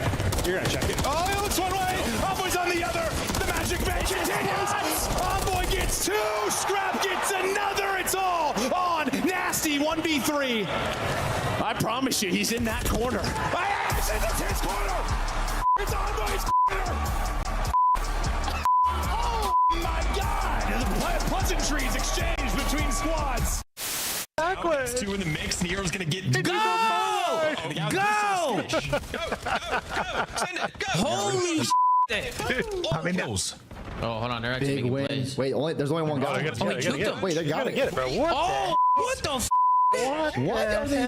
What the f is Carolina doing? Bro. He's in our solar. I went left. Pinch left. Yeah, there's one deep. I'm waiting. Renko, there's one more deep there. Super dead. Nice, 3-2. I'll try. Yeah, nice. Go. For the game. Boom. Holy yeah. What exposure. 8-0. Monster Energy, the official energy drink of the CDL. Scuff, official controller of the CDL. Start the season strong with the 2026 Call of Duty League Pack. Grab yourself the CDL operator by scanning the QR code on screen or check it out in the Call of Duty store in-game now. Welcome back. Call of Duty League hot and heavy here on Sunday, but how about Challengers this year? There has never been more buzz about Challengers. Of course, the Bush Gaming guys have brought a lot of attention, but shout out to the Optic boys with what they're doing with Huntsman. 2 different Falcons Academy teams. Amid Brooklyn still in the mix. I mean, we've got eyes and attention with some major orgs, and that is just Challengers Cup number 2. Imagine what it's going to look like in January when we get to the first elite. 32 teams going to try to qualify initially, and then the action just gets hot and heavy from there. But I mean, we're talking these Falcons teams, QK and Roxas back in the mix, Asim and Manny on that squad, Arsenes, King of Body, Paul X, and Priesta, the other team, Brackfellow, Nate, Aluka from the Submit Brooklyn squad. There's a lot of attention on Aluka right now, dude. I mean, there's just so many new names, and I imagine we're going to see some of them showing up in the league here not too far away. Oh yeah, I think this might be like the biggest season potentially for Challengers players to have their opportunity to work into the pros. Just because, like, obviously we got an extra elite. There's a lot of former pro players who are in Challengers now with all the new faces that we have in the pro league. But dude, Challengers is going to be lit. So make sure you guys get a chance to tune in. Like Alan said, on January 7th, the first elite starts where all these amateurs are laying it all out on the line. But back to the main stage we go. Series is tied up at 1. We just had a grueler of a round 11 search and destroy. And now I'm really curious of what Vegas are going to do here versus Koi on Overload. Yeah, I'm here for that, my man. I mean, it just hit me. We're going to have 7 full days worth of coverage and competitive Call of Duty between College on Monday, Tuesday, Challengers Wednesday, Thursday. Come on, we're thriving. We're all eating right now. Speaking of eating, Toronto. 4 for 1, the opening exchange with already Kleenex creating space over at A. Nades over the top, you'd think would only be able to do so much. They take care of Kleenex, but Riyadh can still score in the opening moments. Oh, that's good plays right there from Koi. You dominate the min-map control, you get 3 for 1 in the trade fights, and you already have players like Kleenex taking a lot of space over towards dirt. So the first score uncontested in the first 45. Now off the reset over towards that solar area. You're not in the position to even contest this now if you are Vegas. Everyone coming off the respawn. Koi already in your spawn. And that's another 3 dead in the feed with the second score going in. This is disgusting. No, this is too easy. Already off to the races and not slowing down. Finally, Joe's gets put to bed, but look at the play forward. Already off the next respawn of the device, looking towards A. Riyadh in a corner, shutting down Draza, who was just completely unaware of that play. Stun comes through. Riyadh shakes it off, finds elimination, and we're looking at 3 easy scores right now for Toronto. Yeah, just run it. Just absolutely run it. 3 scores in a minute and a half. Koi right now is just a different beast in this new game mode for the season.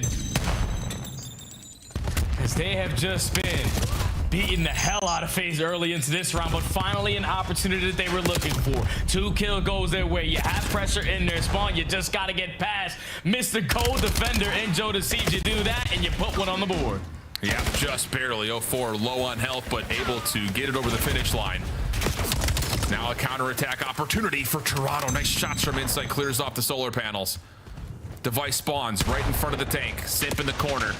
Doesn't fully get clear, but Insight comes back to the battle, and then has a little bit more to say to 04. FaZe still able to find a couple eliminations, so that'll get him over to control this position as Kleenex has to fight for his life. Little pogo's off the wall. Almost for 3. Joe for the trade, though, has Toronto right back in the mix. All you're doing is not allowing Vegas to get a majority of the games in the feed. You keep on trading effectively, you're going to stand a pretty good chance of closing this one out. Now with 2 minutes and 20 seconds left to go, still feels like there's a lot of time in this round. Vegas have an opportunity now to put another one on the board. You find the initial 2 kills. You just got to get past Jamie inside. He lines up a double. Push gets shut down. How good has Insight been in these opening 2 weekends? Nate over towards tank, not quite going to land. FaZe still holding on to some good map control in front of the panels, but the device will reset right back over towards this P2 position. Insight able to still clear a corner, set up his teammates to possibly do the rest of the damage, but no. Abuza, Draza keep things level, and it's actually going to be Draza who picks up the device here, waiting for help still, as this will be a FaZe back up to mid. Yeah, you don't want to continue to have this standoff with Koi when they're getting those co-spawns over towards B, so let's try to hit a route through the middle of the map to keep them on their toes. You're going back and forth. Now you have Sit trying to create a layer over towards Solar. He's able to line up a double. Now this is where you hit the go button. Let's try to add another one to the board. Yeah, but Joe able to get some damage in. Insight stepping forward with a pistol, but it's Abuza up top. Real for 1, but not the second. No one else there to defend in time, and it's going to be all of a sudden a 1-score game after a fast and furious 3 scores for Toronto. We have 60 seconds to play in the first half, and FaZe are just down 1. Now it's all about the mid-map control, and right now FaZe are dominating it. 3 in the feed, go down. You just want to value your life. If you are Riyadh, don't allow them to touch the EMP. You stall out enough time to allow your teammates to not get back into the play. So 50 seconds to go. You're fighting for the map control. Only 1 player here to try to at least contest you in Abuza. He just needs to value his life, but he gets caught. A rare moment of quiet here on Exposure. Insight back onto another 3-piece and looking for space behind the FaZe setup. He's moved the spawns, but Simps double from the front has Toronto reeling just a touch. Now it's on to Insight, and with a sub in hand, he's not able to find the long-range shots to Draza. If you can hold it on for another 17 seconds, Toronto will get another 30 to play with here in this first half. Trade over the middle of the map. Real able to find Abuza. Numbers now for Koi, but a little shoulder. I believe he knows that Draza's on this angle on the staircase, and you're waiting for a little bit of help at mid-map, but it doesn't come, and now it's just down to Joe. Has the ability to wait just a touch longer, but is gonna have to likely do a lot of this himself, and the first pistol shot's not quite clean enough. We'll exit the half 3-2. Hey, it started off really bad there for Vegas. And the fact that they were able to put up 2 on the board there with such a phenomenal start for Koi, just keep themselves into the mix. They scored 3 goals in the first minute and 30. And then the final 3 minutes and 30 seconds, they weren't able to get anything done, and Vegas keep themselves into the mix. It was all about just that battle for mid-map. Once you started to find kills in sync, you're able to take some space away. But there was a lot of opportunities here for Koi to give up more points, but we just had a lot of clutch gunfights from certain individuals there. They take the early round advantage, at least going into the second half, but Vegas definitely show, oh yeah, we've been putting in work in this game mode too. Yeah, and just good composure to just reset, slow the game down, get yourself into a possible, not just tie game, but just a way to fight back in the map overall. Another good break off for Toronto, and it's getting better as they continue to find kills behind the FaZe setup. 04 stops at least 1 more member from getting deep. Kleenex thinking about following through mid, but pushed back, and Toronto have to take a moment's breath. Yeah, just want to find an opening kill. Kleenex works his way to flank through this window. The trade is there, but can he find kill number 2? No, he cannot, and now that's 3 dead in the feed. Ball is out of play now for Joe, so you're going to instantly try to work over towards A. Everyone on the opposite side, besides Joe, needs to iron up. Yeah, but Abuza realizes this is a very dangerous spot to try to play with the EMP through, and that's why. Just so many angles off spawn that Toronto used to stop. Nice pistol shots from denied. Opportunity maybe for 04 to come behind this double from Draza, but Kleenex finds the key first, and Toronto can still try to defend this from Ring. Draza try to take that position away. down low, but Abuza keeps him safe. 3 in a row for Draza. Give him 4. Now an opportunity is to swing this back over to B. Kleenex almost ripped off the heady, but there's still a blocker in game. That's perfectly played there from Vegas. Draza just valuing his life at top ring, finding kill after kill, and then eventually your teammates join in on the party while they're taking space over at that solo area. So all tied up at 3. You still have map control in favor of FaZe. Now you got to slow down the game after losing Abuza. Just got to protect the EMP as long as you possibly can, but Riyadh sniffs out 0-4. Oh, what a nade over the top right there from Draza. You were calling it. You could definitely tell by the tone that you're thinking Toronto's got a chance to really take some space, but Draza stops it down. In sight, 1v1, able to find Abuza. Not quite able to get the second initially, but help is here as we led over to a Koi listen in as they try to score. Oh, wait. Oh, I fucked my day. There's one there. I got yo, deep left, there's 2. Oh, there's 2 deep left. One close, okay? They're really weak. There's 3 just ringing you. They're gonna hit up all right. I'll good. I need GP2. Triple order. Top take, Abuza. Dead. Nice. They wrapping. Yeah, under ring, sim. There's 2 ring, 2 low ring. Yeah, the ball is good low right. I think they're going right. They're going right. Stop ring the ball. Stop ring the right, guys. Just cut it. Just cut with the ball. Fuck it. Set up. Yep. One more ult. Yo, there's a long weak. Well, Gone. That's 4. They're gonna be close again. Wait a minute. Elbow draw, weak, close left. Elbow, Draza. I need their something. Yeah, he's gonna reach out. Nice, good shot. Nice, good shit. Yeah, one still. Nice. Elbow dead. 3 con. One more top. No, elbow 4. He's taking the corner. Elbow, top 3. Top 3. He's gonna come in. Okay. He just right side of window. Right side, Joe. Weak. Absolute. We could be calling together. Absolute. I've got chase. Who got con, guys? Careful. My back house. I'm gonna go middle left. Blue cut. We have time here. What's your reset? One back house. It resets low right. Yeah, I'm gonna push out the right, okay? One back house. One behind me in con. I have con out here. I'll push out the right. Could pinch my B4. On left side. I think he's flying the left, right? Yo, deep right, double shot, absolute dead. Nice. I'm trying to hold you. One top. I've killed. Give me a sec, I think. There's literally one more deep right of me. Enough. Con now. Out front house dead. Give me a sec. Behind me, blue cut. Last guy. Yo, deep right. One mid. Weak, back right. Their side long guy. Careful. Weak. I'm absolute. We're looking for Simbin mid. I'll be mid. Oh, what's that? There's one deep left, by the way. I blue cut. It could be longer. One back left. Back left. Our front ring, guys. Another great moment there, though, Jay. You get 4 down, you think they're going to score, it gets pushed back against you. Toronto just kind of take a page out of FaZe's book, slow the game down, clear the angles you need to, and now we're tied again with 70 seconds on the clock. Yeah, and it's only a minute left until sudden death, so you want to try to add one more to the tally if you're either one of the squads to just avoid that situation, and this might be Koi's opportunity to do so. Kleenex already taking a lot of space, finds the opening. Abuza and Sim combined for 2, but the pistol from Riyadh wins the one-on-one. Koi had the advantage. 50 seconds left to go, and the new EMP spawn is over towards Tank, and there's only one player from FaZe here to contest. And Riyadh's just going to call straight into the Hellstorm.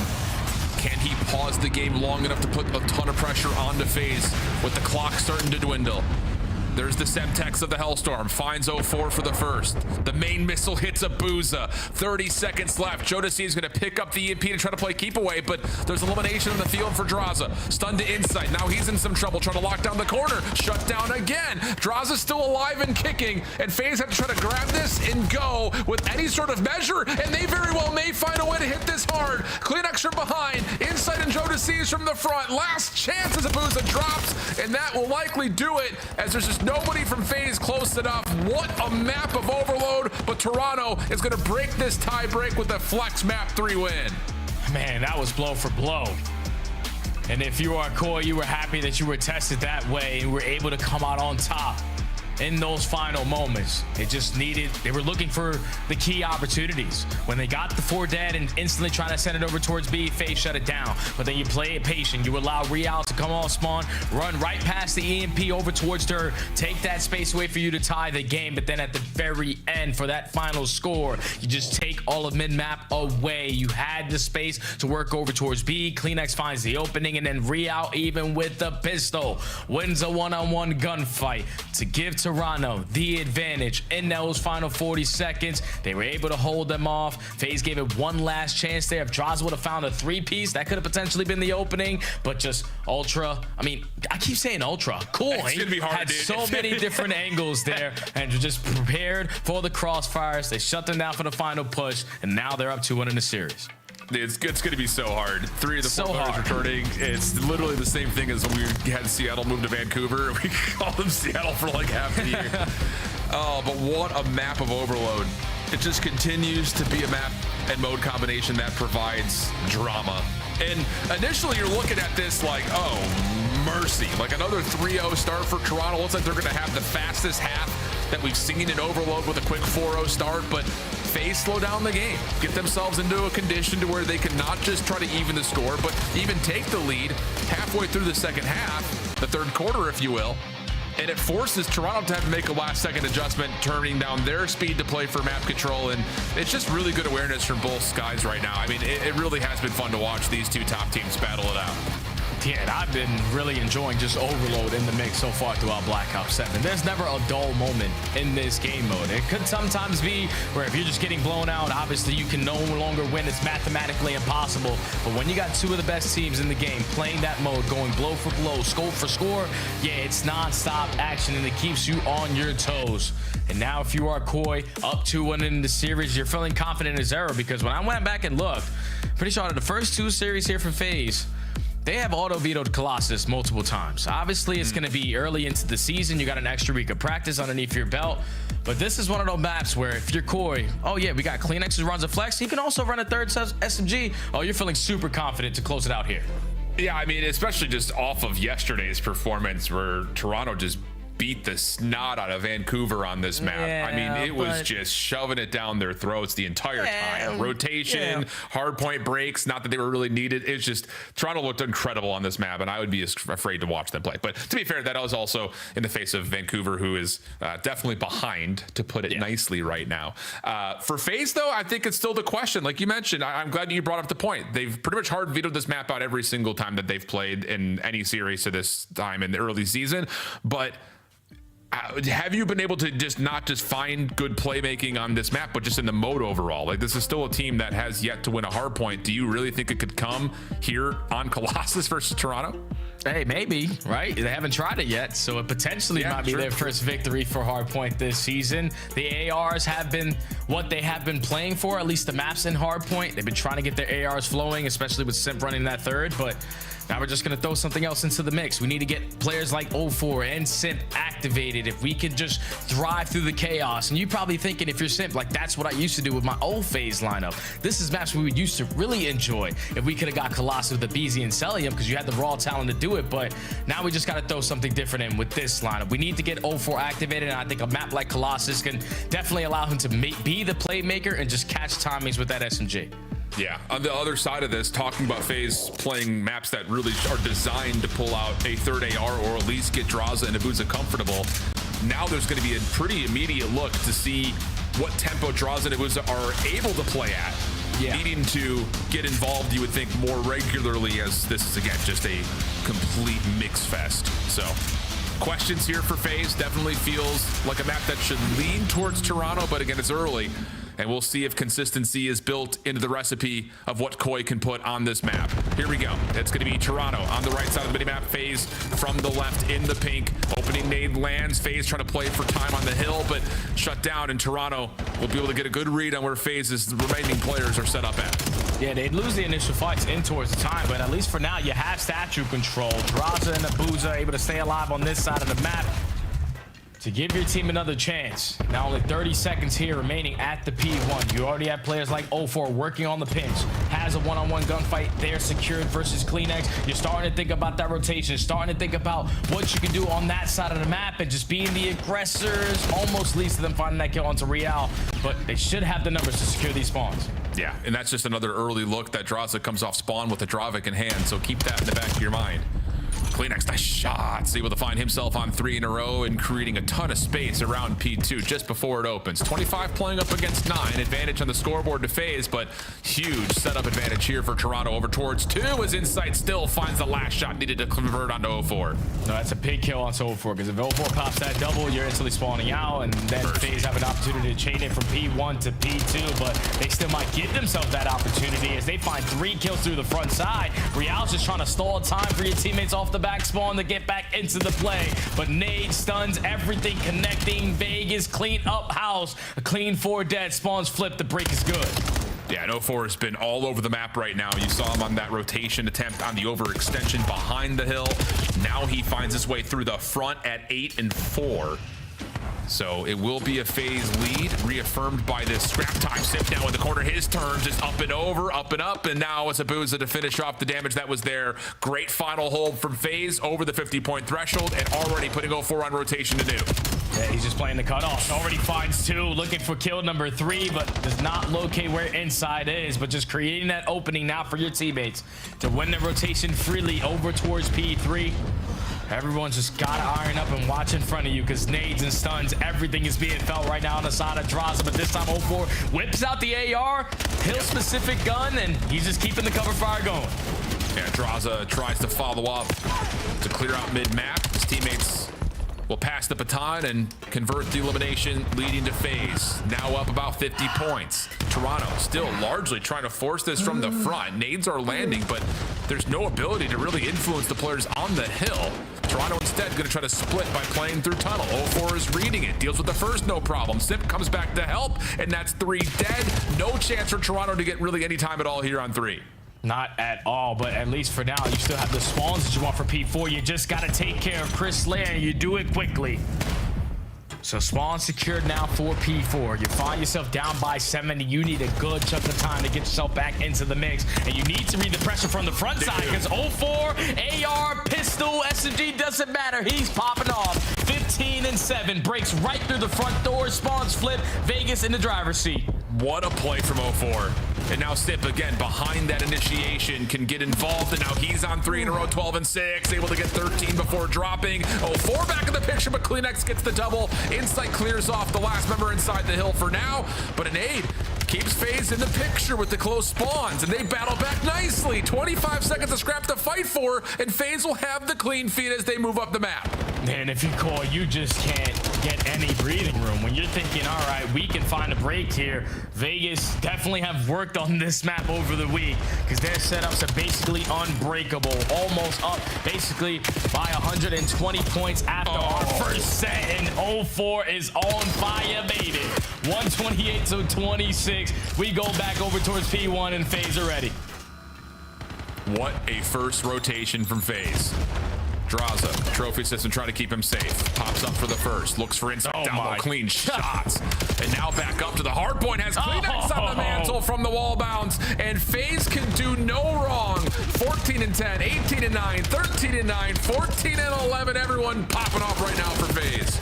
They're just controlling all of the chaos, man. They are firing on all cylinders. Everyone is popping pieces. Simp, your turn to get in on the festivities. Almost tries to line up with the ball bounce for kill number 4, but Vegas continue to run up the score, and I don't think Koi have got a point since P3. I don't think they have it. If they got one at P3, it was like 1 point. Okay.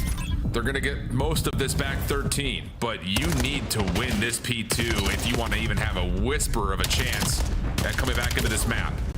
Kleenex, no, not able to find the second. Joe Deceives knows he's got a player low and is going to wait to try to capitalize on that position. Not going to happen, though. Abuza too ready for it, and look how quickly FaZe are through mid to re-hit this again. Spawns will be blocked. Moving it out is Toronto. Insight has to go huge in the back if they want to have a chance. Yeah, he's got to pop a miracle. Give me a double. Give me a triple. Only able to find 2, and still the spawns in favor of Vegas. You have control of the HP. The players all spawn and picking up the right angles, and Kleenex and Joe still trying to contest this because you don't want to get 50-point club potentially. But Vegas are destroying them on Colossus. 25 seconds remaining here at the P2. Toronto are forced to play for it. Are we kidding? I mean, dude, why was this map vetoed for Vegas? Holy cow. 13 and 23 for Inside, 11 and 20 for Joe. I mean, it doesn't matter. Toronto just can get nothing going. Even when they have this setup, they just cannot outslay FaZe on this map. And Simp is just getting all the reads. Oh, mercy. This has been brutal. 186 to 53, and P3 just opened, and FaZe have so much space to work with. Yeah, I'm wondering, like, what's the communication right now on the side of Koi? Like, all right, guys, let's just talk it out, let's rotate. But at this point of the game, they're just thinking, All right, yeah, we just got to chalk this one up. We're going to a game 5. There's nothing that we can do about it. They simply are outclassing us, not losing any gunfights, not being broken on their setups. They are creating way too much space when they win the rotation over towards new. They breached the 200-point mark, and Koi just trying to avoid getting a 100-point club. This is not what I had on my bingo card, Jay. Hell no. Toronto with the pistol, finally.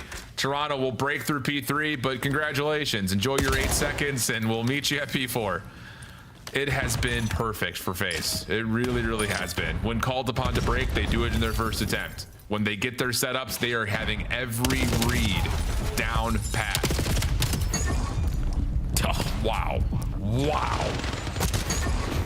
Just doesn't surprise me at this point, Al. Everything's just going right for them. Even double nade out of the Semtex out of 04. They clear out the back spawns. FaZe only need 20 seconds to force map number 5. And if you're Koi, yeah, let's just try to all break through front.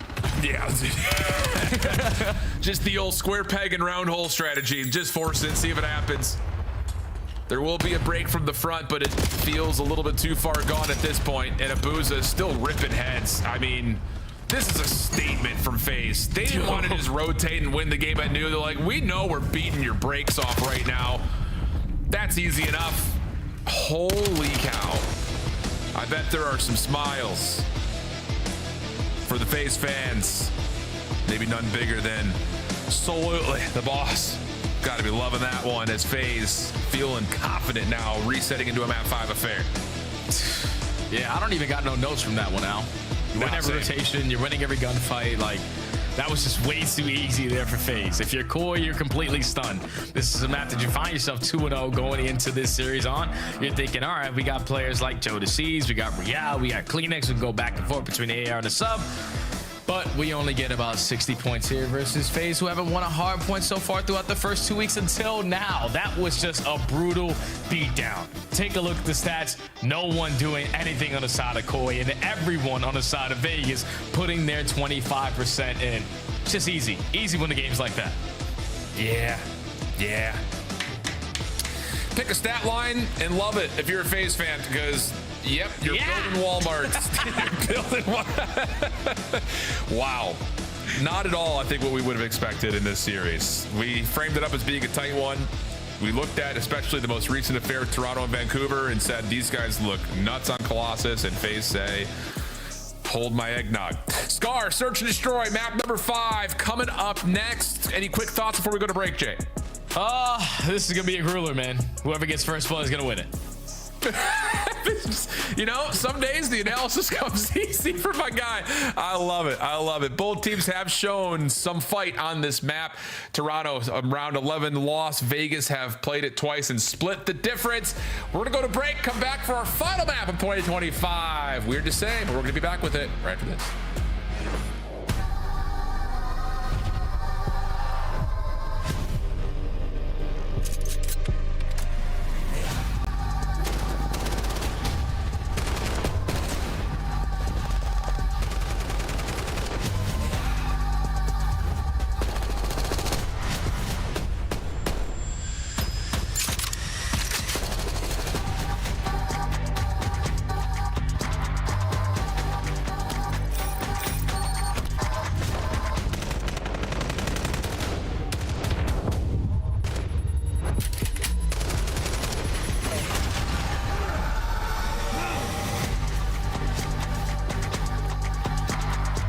Scuff, official controller of the CDL. Monster Energy, the official energy drink of the CDL. Start the season strong with the 2026 Call of Duty League Pack. Grab yourself the CDL operator by scanning the QR code on screen or check it out in the Call of Duty store in-game now.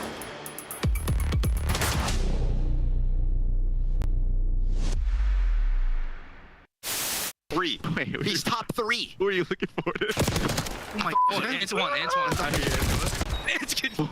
No, you're good. Just run him. On the way out. Bro, I'm like, yo, he's going front edge. He has to. No, he's going top 3. This is the funniest. Hey, we won. That's all that matters. Yeah, we won. Good. But like, Reddit's over here. That might be it, folks. That is all she wrote. Heretics 3-0 on Control. Unbelievable stuff. Again, these guys on this map were lost for so long. The improvements they made, never mind the map is going on 0.0. Vikul didn't know either. Heretics started celebrating, and there's still game to be played. There's 2 segments gone. Wow, what's happening? It's not over yet. But early in our 7th circle here, there's still 30 teams left. You don't have any resources. Get to the zone if you can. Win your gunfight. Maze somehow sneaks through. You see a lone Nubu Spartan running around like a chicken with his head cut off. There are so many squads. This is unprecedented. Being able to see this from the Codcaster is so special. There's our first moving zone.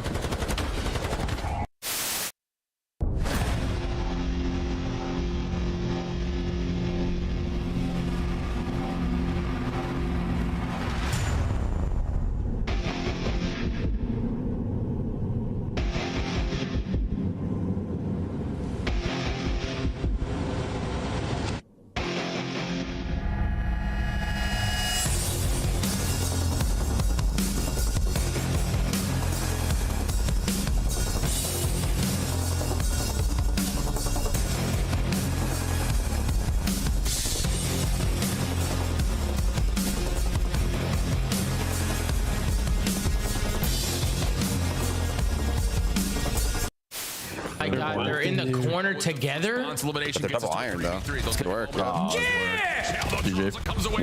Look at drop. Oh, it's gonna get hype.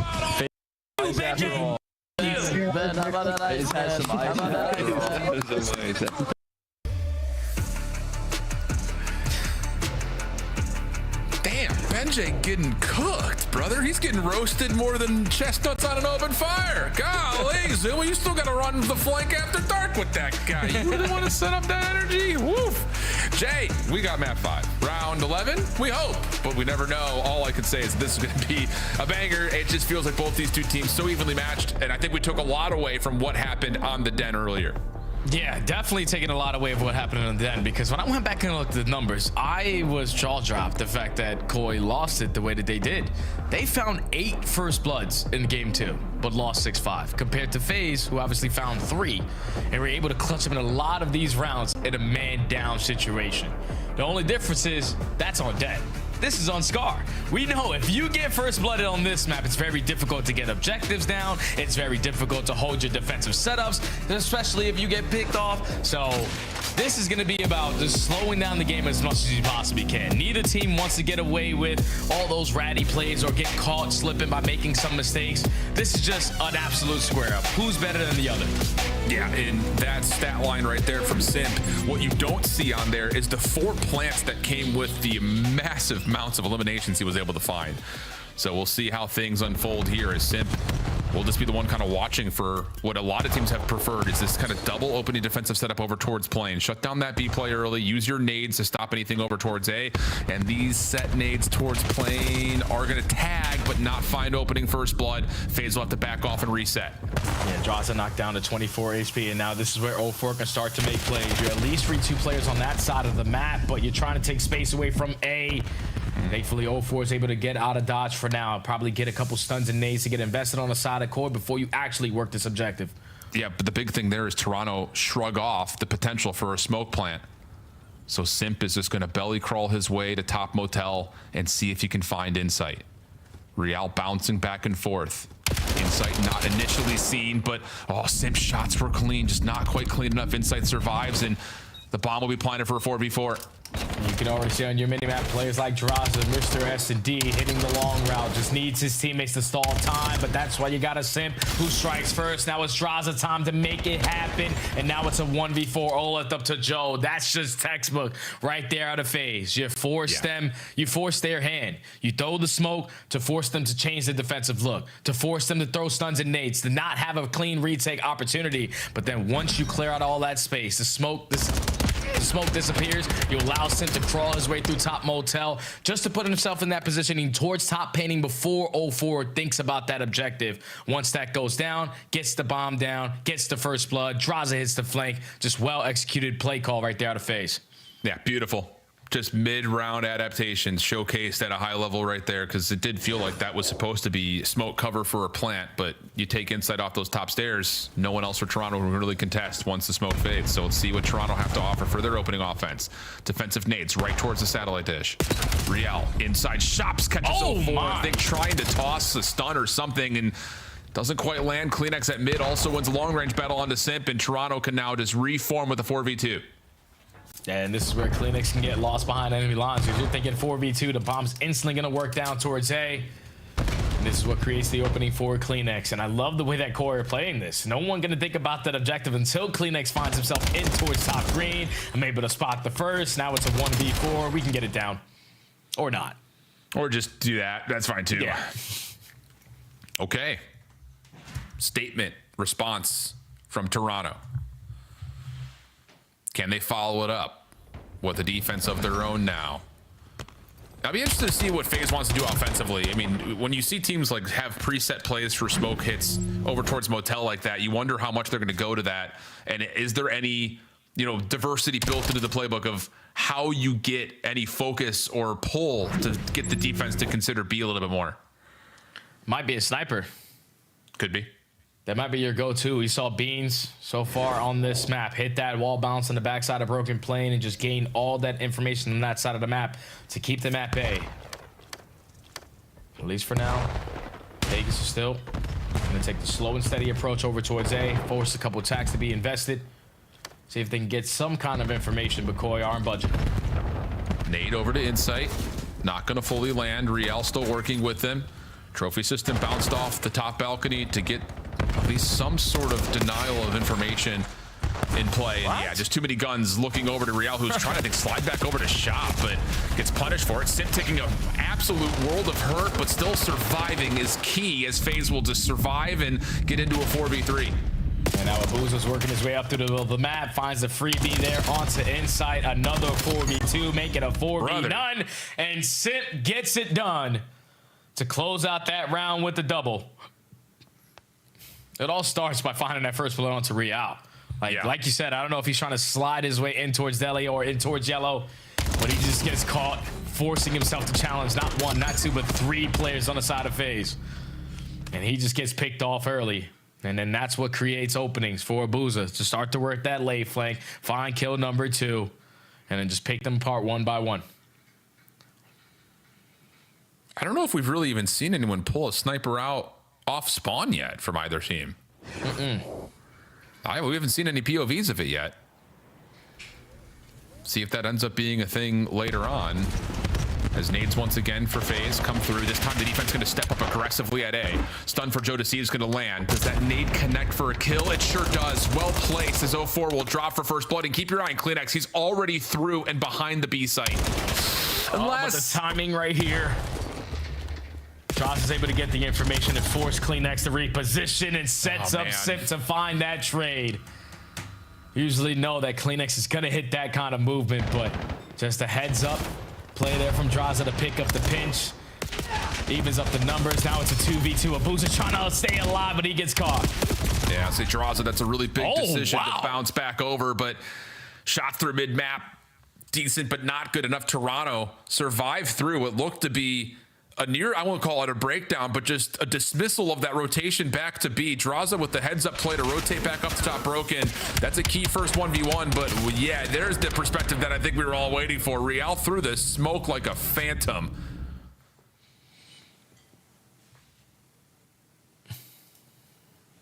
And now that's a tie game, Al. Just using what is thrown at you to your advantage. Gaining the info. Okay, they're beating the aggressors on A. And we find the first blood. Oh, Kleenex, there's no way in hell someone's watching over towards that B site. So he takes space away, and even though Draza catches him, your teammates are still able to clutch up on that round. So all tied up, a battle of the first bloods, and it's all been on the offense. I think FaZe are aware that this is a pretty heavy-handed approach through B, just based on where those nades exploded at. And maybe they got a couple of tags of their own. Riel in trouble, tries to self-smoke himself out. Not going to work. Yeah, great awareness there from FaZe. You see that. I believe it's Insight this time that, yeah, has the scope. And he's got to try to back off in this 2v3 to see if he can get some help from Kleenex, who's trying to get back over to be with him. But no, the chow from 04 comes too quickly, and Kleenex is now left alone in a 1v3. Sees one in the window. That's his tough gunfight. And FaZe quickly, with the read on what Toronto were doing, respond with a very, very convincing round. Yeah, that's FaZe just take mid-map away. They work their way through Delhi. They isolate onto Riyadh. And even though one player on the pinch does find a kill, once they find themselves in that 3v2, they said, wait, didn't Inside just take a shot with the snipe? Oh, yeah, let's try to isolate him in a 2v1 scenario. They find him without anyone dropping, force Kleenex to be in a 1v3. And still, it's all offenses here on Scar. Yep. So what changes this time? FaZe tried to stack the box in front of Motel that last round. It was read beautifully by Toronto with their opening set nades. This time it looks like FaZe want to maybe try to play with a little bit more aggression over towards B. Kleenex with the scope out. Oh! Shut down. Clean shots from Sib. Team shots there with 04. And now FaZe could just kind of use that map position as a win and reinforce the A site.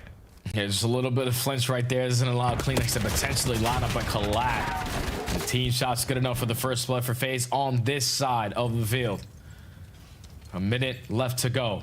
Now in a man disadvantage, Koi have to bank on some nades connecting or someone making a play. And it's Inside working his way around plane area, but I'm pretty sure he was able to spot Sim. May not make much of a difference. That's just very treacherous ground to try to navigate through. Oh, but he wins the gunfight off screen. Riyadh has gotten some success moving forward, and Joe Deceives takes care of Draza. They also know Boots is up top. Riyadh gets that elimination before falling, leaving it down to a 1v1. 04 versus Insight. 30 seconds, bomb down just outside A. And Inside's got to get the objective down. 04 is just going to force his hand, force him to get the objective planted, so then he could try to retake it, but he's able to spot him on that cross. And Inside doesn't see him, but he sort of has his head on a swivel, knocked down to 1 HP. Now he just wants to plant it, and he can. Just in the nick of time, 04 too far away to challenge this or the exit. What decision do you make to try to set this up? 04 Insight going to be to the middle of the map. I think 04 may have seen him. Insight not privy to the information, and 04 catches him off guard. FaZe take a huge swing round, stop the all-offensive affair, and we're going to be in a 4-2 count going into round 7. It's a big play there from 04. The cojones on that young man to not even check one of the sites and allow the bomb plant to go down versus Jamie Insight, who historically is one of the most clutch players that we have in the mode. He's just more confident in his own ability. Spotting him on the cross leads to a freebie there at the mid-tank. The first defense secured there for FaZe off of the back of the first blood. 2-round lead now for Vegas. Puts immediate pressure onto Toronto to put together something defensively here. Nades over the top for both sides. Neither team really finding much damage or maybe any information at all. Riyadh maybe a bit undercover here at mid. Joe, Kleenex, Insight, all stacked up backside staircase. And yeah, this is a lot on what Riyadh can find. He's just watching that cross. Oh. But a stun is going to connect, so he's forced to now use that smoke to potentially get out of dodge, but he's not going to switch up his positioning. 35 seconds already gone. You spot one, work their way in towards Delhi. That sets up Riyadh for the first blood. Yeah, that's just mind games right there by Riyadh that go his way. Over the top, nice shots from Joe. Abuza gets the trade. Riyadh in some trouble, but has the numbers to still force the gunfight. Abuza, no, nothing there at mid-map. And yeah, just as soon as you call upon needing a defensive response for Toronto, they provide, and a lot of that is just sneaky action from Riyadh. Like you said, Riyadh just plays it to perfection. You're probably expecting him not to play the same position, especially when you just first bulleted him in that same situation, but this time he just commits on his play. Stun connects, doesn't budge, watches the player cross in towards Delhi for the first blood, and then everyone else in sync after that wins their one-on-one gunfight. So now back into another swing round between these two teams. 4-3, the advantage for FaZe. Offense has been the answer. Can they have two back-to-back defenses to put them at game point? Toronto going to wait out the FaZe defensive nades once again. 04 going to do the belly crawl top Motel, but he gets tagged in trouble, but still stays alive. But that setup from FaZe does not come through, and now it's on to Toronto to see what secondary play they have to try to get a read. And Insight doesn't have a trophy systems to work with, but Draws on the other hand does. So still going to be holding down top motel staircase. You have every single cross being washed over towards A. And consistently the entire time, Abuza hasn't gave up on the pinch. 0-4 strikes for the first. Oh, Insight had an opportunity. Sees two defenders on the backside of the motel stairs. Kleenex still watching over mid, but hasn't seen anything as of yet. He needs to go search some info out, and he will make that play. Sees 0-4. His shadow just gleaming through the doorways. Last shot lands. Now up top. Nice shots, but no Abuza. Bests him on the angle. Joe deceives. Next one up. AR in hand. Cannot get Simp, and it rests now with Insight for a 1v3. Knows he's got players all around this staircase. Doesn't have a lot of time. And the first gunfight doesn't go his way. FaZe a chance to make a major statement to close out the year. It's back-to-back defenses there for FaZe. Great adjustments on their setup, and trophy systems definitely played a part. Not a single attack was effective on the side of Koi there to potentially find an opening over towards that A site. They held strong in their setup. They found another first blood, which has been the story of this game. Whoever finds it has found the round win. And now FaZe just need one more to close this one out. Locked in. Toronto trying to respond. Can they get it done on defense? Abuza, long range, trying to snipe. Finds one, misses the shot. Real in some trouble, though. Whoa, the team shots push Abuza back. And it allows Toronto to keep their defense forward on A. But look at the feel out from FaZe. They're already got 0-4 deep past the B site. Finds himself in some trouble. Will smoke himself back to safety. We'll play the map out from these positions. Yeah, and this is basically a free B bomb plan. That's why you see Simp now quickly off the rotation over towards that site, because there's not a single angle that you can contest this from if you are Koi. It's just when you're waiting so long to get the objective down, eventually you're going to have to commit on it. Two players attacking through top green. 0-4, not expecting it. First blood goes through. The bomb hasn't even been attempted to be planted, but now it's stuck here. You have to fight off this position.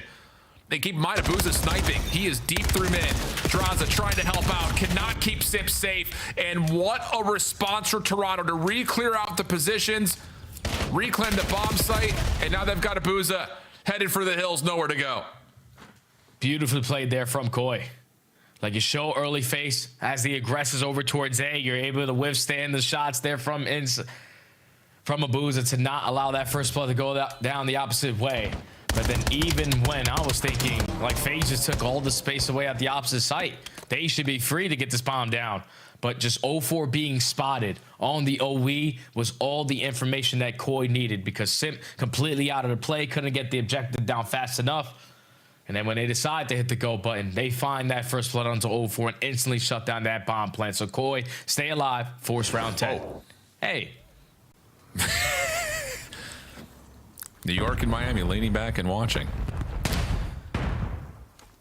Stuns, nades over the top once again, ceremoniously so to the front side of A. This time neither really landing though. And instead of Real playing at mid, Kleenex will watch the flank from that position, and Real will see if they can catch a FaZe defender playing in shops. Seen on the cross though. How do you play this if you're Kleenex? How do you decide if you want to play for a plan if you're Joe? Lots of questions here for Toronto they need to try to figure out. Kleenex may have just seen the rear end of one. No, he can't finish the kill, but finally, first blood comes through.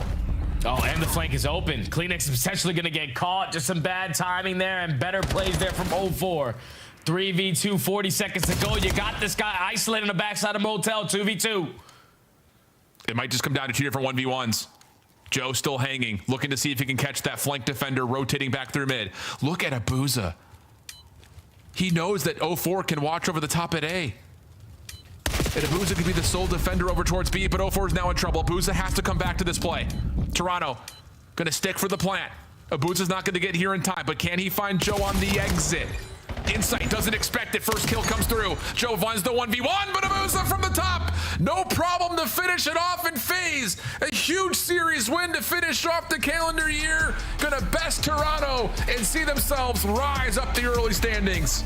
a little more icy in the big moments. Finally around where the first blood doesn't go to the team that found it. FaZe just made better plays. CleanX strikes for the first kill, instantly responded with the trade in towards Delhi, but then 0-4 being the aggressor on the pinch to give them the advantage. 0-4 just made big time plays the last two maps, man. Realizing what is being thrown at him. Okay, no one watching the pinch. All I have to do is just value my life in this scenario. And then even when he was spotted, doesn't commit on that first gunfight to put Abuza in a 1v2, de-escalates the situation, gets out of dodge, and allows Abuza to make the play before he turns it around. Just ice in their veins, man. You can always expect FaZe with players like, you know, Simp and Draza, with the new additions of 0-4 and Abuza. This is one hell of an S&D team, and they showed it there. I'll say, wow, what a series. Well, ignore that map 4, I think, if you're looking for just a tight affair. You're loving it if you're a FaZe fan, but they come away with 2 search and destroys. It's been the story of this FaZe team thus far throughout the year. They've only lost 1, and it was around 10 early versus Thieves. Like, that's excusable. Like, I mean, wow, what a series. For Toronto, lots of things to reflect back on as you go into the long break, but for FaZe, they have a really difficult stage 1 schedule. I mean, to come out and have to play Thieves, Paris, Toronto before the break. When they come back, they get Optic, a Cloud9 team that was looking pretty menacing after the preseason events. Same for G2, and then they finally get a softball versus Vancouver, who's going to have 2.5, 3 months to get better. So it's a really tough schedule for FaZe, and to exit this first split of it, 2-1, unbelievable. You take that. You definitely will take that. And S&D wins you championships. So far, that has been the reason why they find themselves victorious in 2 out of their 3 series. Now, with basically a month break, these guys are going to be in the lab to make sure they improve the results next year. Wow. You could say it. Next year is now officially what we look forward to. And wow, what a little taste of what we get for Black Ops 7. That does it for Jay and I as we head back to the studio to wrap it up. Thank you, Alan and Study. Happy holidays, gentlemen. And Alan, go plug your bulbs in, buddy. Let's talk a little bit about what we just witnessed, because finally, I got one right when everyone else got it wrong. Come on now. Simp and FaZe clutch up in a game number 5. Rosalie, search and destroy. Are they the best in the league or just the most clutch? Because this is 2 double-digit S&D wins tonight. No, absolutely. I think that 1-6-0 kind of solidified it for us here on the desk, but obviously this one as well. It's just clinical. It's like they just keep suffocating you slowly and slowly as you keep going deeper and deeper into this game 5. And even when Toronto Koi was trying to give him some new looks, we saw CleanX trying to watch the back. They were trying to make some adjustments. It didn't matter. FaZe Vegas didn't give you any slight of anything. They didn't give you anything to work with, no info. They let you make the mistake first, and then they capitalize on it. And that is just so difficult to play again. And multiple times in the green room, we screamed out, "Scum play the game." It's not Abuza's 1v3. It's not the clutches we saw. It's going to be a montage from game number 4. But speaking about Abuza in particular, is it the brain? Is it the aim? What is getting them dubs in search since adding Abuza and 0-4 to this lineup? I think collective as a unit, like, they just understand how they want to play. I think one small thing is separating them, especially in the search and destroys. Their attack usage is better than everybody in the game. The stun checks, where to use your smokes, how to retake, like, everything is perfect. And you're talking about a FaZe team where this feels like a FaZe team of old. You're never going to sweep them in respawns, and they're going to lock down their search and destroys. So if you're FaZe and you're Simp, you're feeling really good about the roster constructions. And in terms of the power rankings, Ali, they got to be at number 2. I was feeling down bad at the half, and then this game 4 hit. Let's take a look at your scum play of the game. Ali, you said they're just overwhelming them. This was unbelievable. I mean, it's like they all hit flow state at the same time. This is what we were hoping to see when we saw this roster built. And honestly, I don't know if they were just keeping this in their back pocket by vetoing Colossus, but if I'm any team moving forward, I don't want to play this against them. This is an auto veto, and this is something FaZe has done beautifully in the last couple of years. It's just creating maps that you cannot put into a series because they're going to do things like this to you. I thought really highly of Koi coming into this. I still do. I mean, that was a banger back and forth, but this was a statement to close out the year. Yeah. Koi struggling in Hardpoint, or FaZe simply dominating Colossus, a map that we hadn't seen from them. A pocket pick came out in this series, and they made a statement. We talked to Abuza about it. Abuza, welcome to the Monster Winter Spotlight. First question for you guys. Why were you banning Colossus? Yeah. Was this just a lie that you guys doubled and tripled down on, or did you fix something? No, I mean, we definitely fixed some stuff. Like, we we are getting better. We are watching VOD. We need to figure out what's going on, what we need to do exactly. And we did a good job in practice on Colossus, so that's why we fried them. Worked out. Abuza, you were playing so well in this series, and to kick things off in the first one, the AR duo, you guys didn't start off so hot, you and Draza. You guys have bounced back in these last 2 series. What did you guys figure out to improve? I mean, I'm gonna talk for myself. I just need to still figure out my playstyle with the team, like the pace, etc. I'm doing a better job now, but I can still do better for sure. And for Draz, it's probably the same. We still need to figure out some stuff in Hardpoint, especially. I think like SND and Overload, we are really good. This is just like Hardpoint we need to figure out again. But we have a month break and we will be good, trust me. I believe you. Abuza, what a way to close out 2025. What are we going to expect from FaZe Vegas in 2026 when we come back? Be the best team in the game for sure. And yeah, try to win like every tournament possible. Hell yeah. Abuza, incredible stuff tonight. Final question as everyone is heading to the holidays. How are you going to celebrate? Do you get to fly back to Belgium? Where's family? No, I'm just my girlfriend's coming here and that's it. Nothing crazy, to be honest. That's Make sure you hit him with the FaceTime. That's a good answer. Stay locked. Like you said, use this month to become the best. Congrats on the win, my guy. Thank you, man. Have a good one, guys. Amazing stuff from FaZe Vegas. You mentioned it, Ant. This is now a gauntlet. They've done the hard part of the job. From here on out, the road has to be easy to stage 1. Yeah, I mean, you look at it like they've played 3 of the top teams in the game. You're talking about Thieves, and now you're playing Koi, right? So, and Gentlemates, and you've come out 2-1 where they don't even feel like they're that good at Hardpoint yet. So you use this month to improve there. It's going to be real scary for the rest of the league. Ali, I see you hugging your emotional support tree over there. As we wrap up our holiday episode, we've got some updated standings behind you. Optic remains undefeated at 30 points. We now have, 5 teams at 2-1? Yes, we do. Riyadh Falcons get a second win. What is the craziest storyline that you're walking away with here as we close out December? Ooh, the craziest storyline I'm walking with is, I don't know, honestly, the slow start from Vegas. And then the way that they ended up closing it out is they weren't really in the conversations we were talking about the top teams, I feel like. We kind of let them fly under the radar, and I think they made a statement this weekend. Another game 5 from the Heretics. They get the win tonight. They join the winner column and they move up to 9th place. But who led everybody on the day? Which individuals popped off? Let's go over to our top performers. Nameless, give me a prediction. Our top performers of the day. I'll go. Sim played really well, but they did lose 2 respawns. Looking back, Miami Heretics, Trake's played pretty well. Oh, maybe on Riyadh, maybe. Trying to think Riyadh Falcons. Fred. Production, throw us a boner. Let's see this graphic. Survey said working on it, efforting. Celium and Sim. Did say Sim. Old Faithful, the man with the original top KD, drops a 139, going positive 27 for the Falcons tonight. On the other side, just 1 damage more at 11,757. Oh, that's crazy. It's Chris Lair, like 3.0, a 1.5 in searches. These guys are monsters out. I will say in the damage, Stallion only played 4 maps, so. It's fair. He was slamming. Slammage across the board. Production. We are back in action. January 9th, I am snowboarding in Colorado. You guys can come join me the 3rd through the 8th. G2, though. Minnesota, Riyadh, Falcons facing off at 3 o'clock. We'll close it out with the Royal Ravens and battle between Miami. Ant's going to be a daddy in May. Everybody go send him some love. You can tip him on Twitter. Allie, we'll see you in January, right? Yeah, I'll see you in January. All right, everybody. Maybe. Make it to the new year safe, everybody. We'll see you then. And let's grind the game. Everybody start using some subs, bro. Subs are about to be dominant in 2026. As we say goodbye, call your family, call your friends, check in on your loved ones. Happy holidays. Stay safe, everybody. Merry Christmas.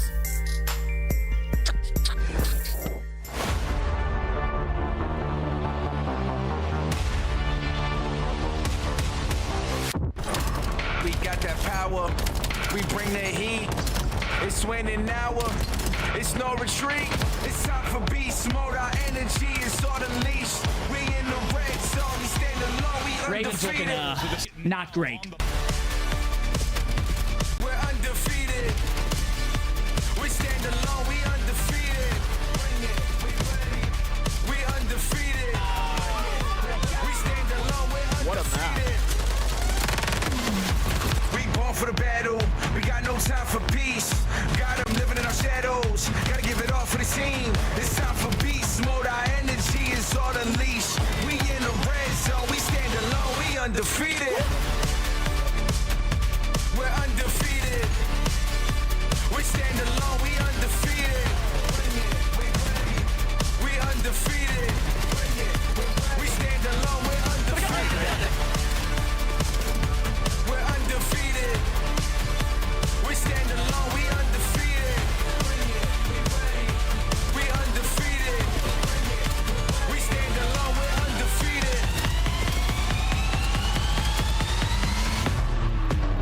God, you just got it. They don't stand a chance.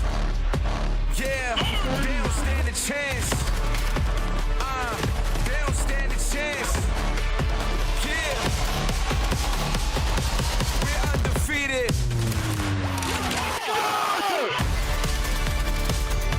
We're undefeated. We stand alone. We undefeated. We undefeated. We stand alone. We're undefeated. We're undefeated. We stand alone. We undefeated. We undefeated. We stand alone. We're undefeated.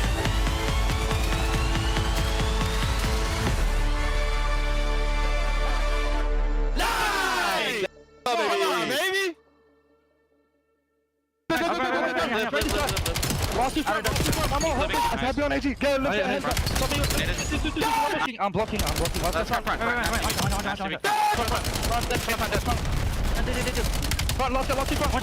So nasty. Go, baby. Holy that's the one. Let's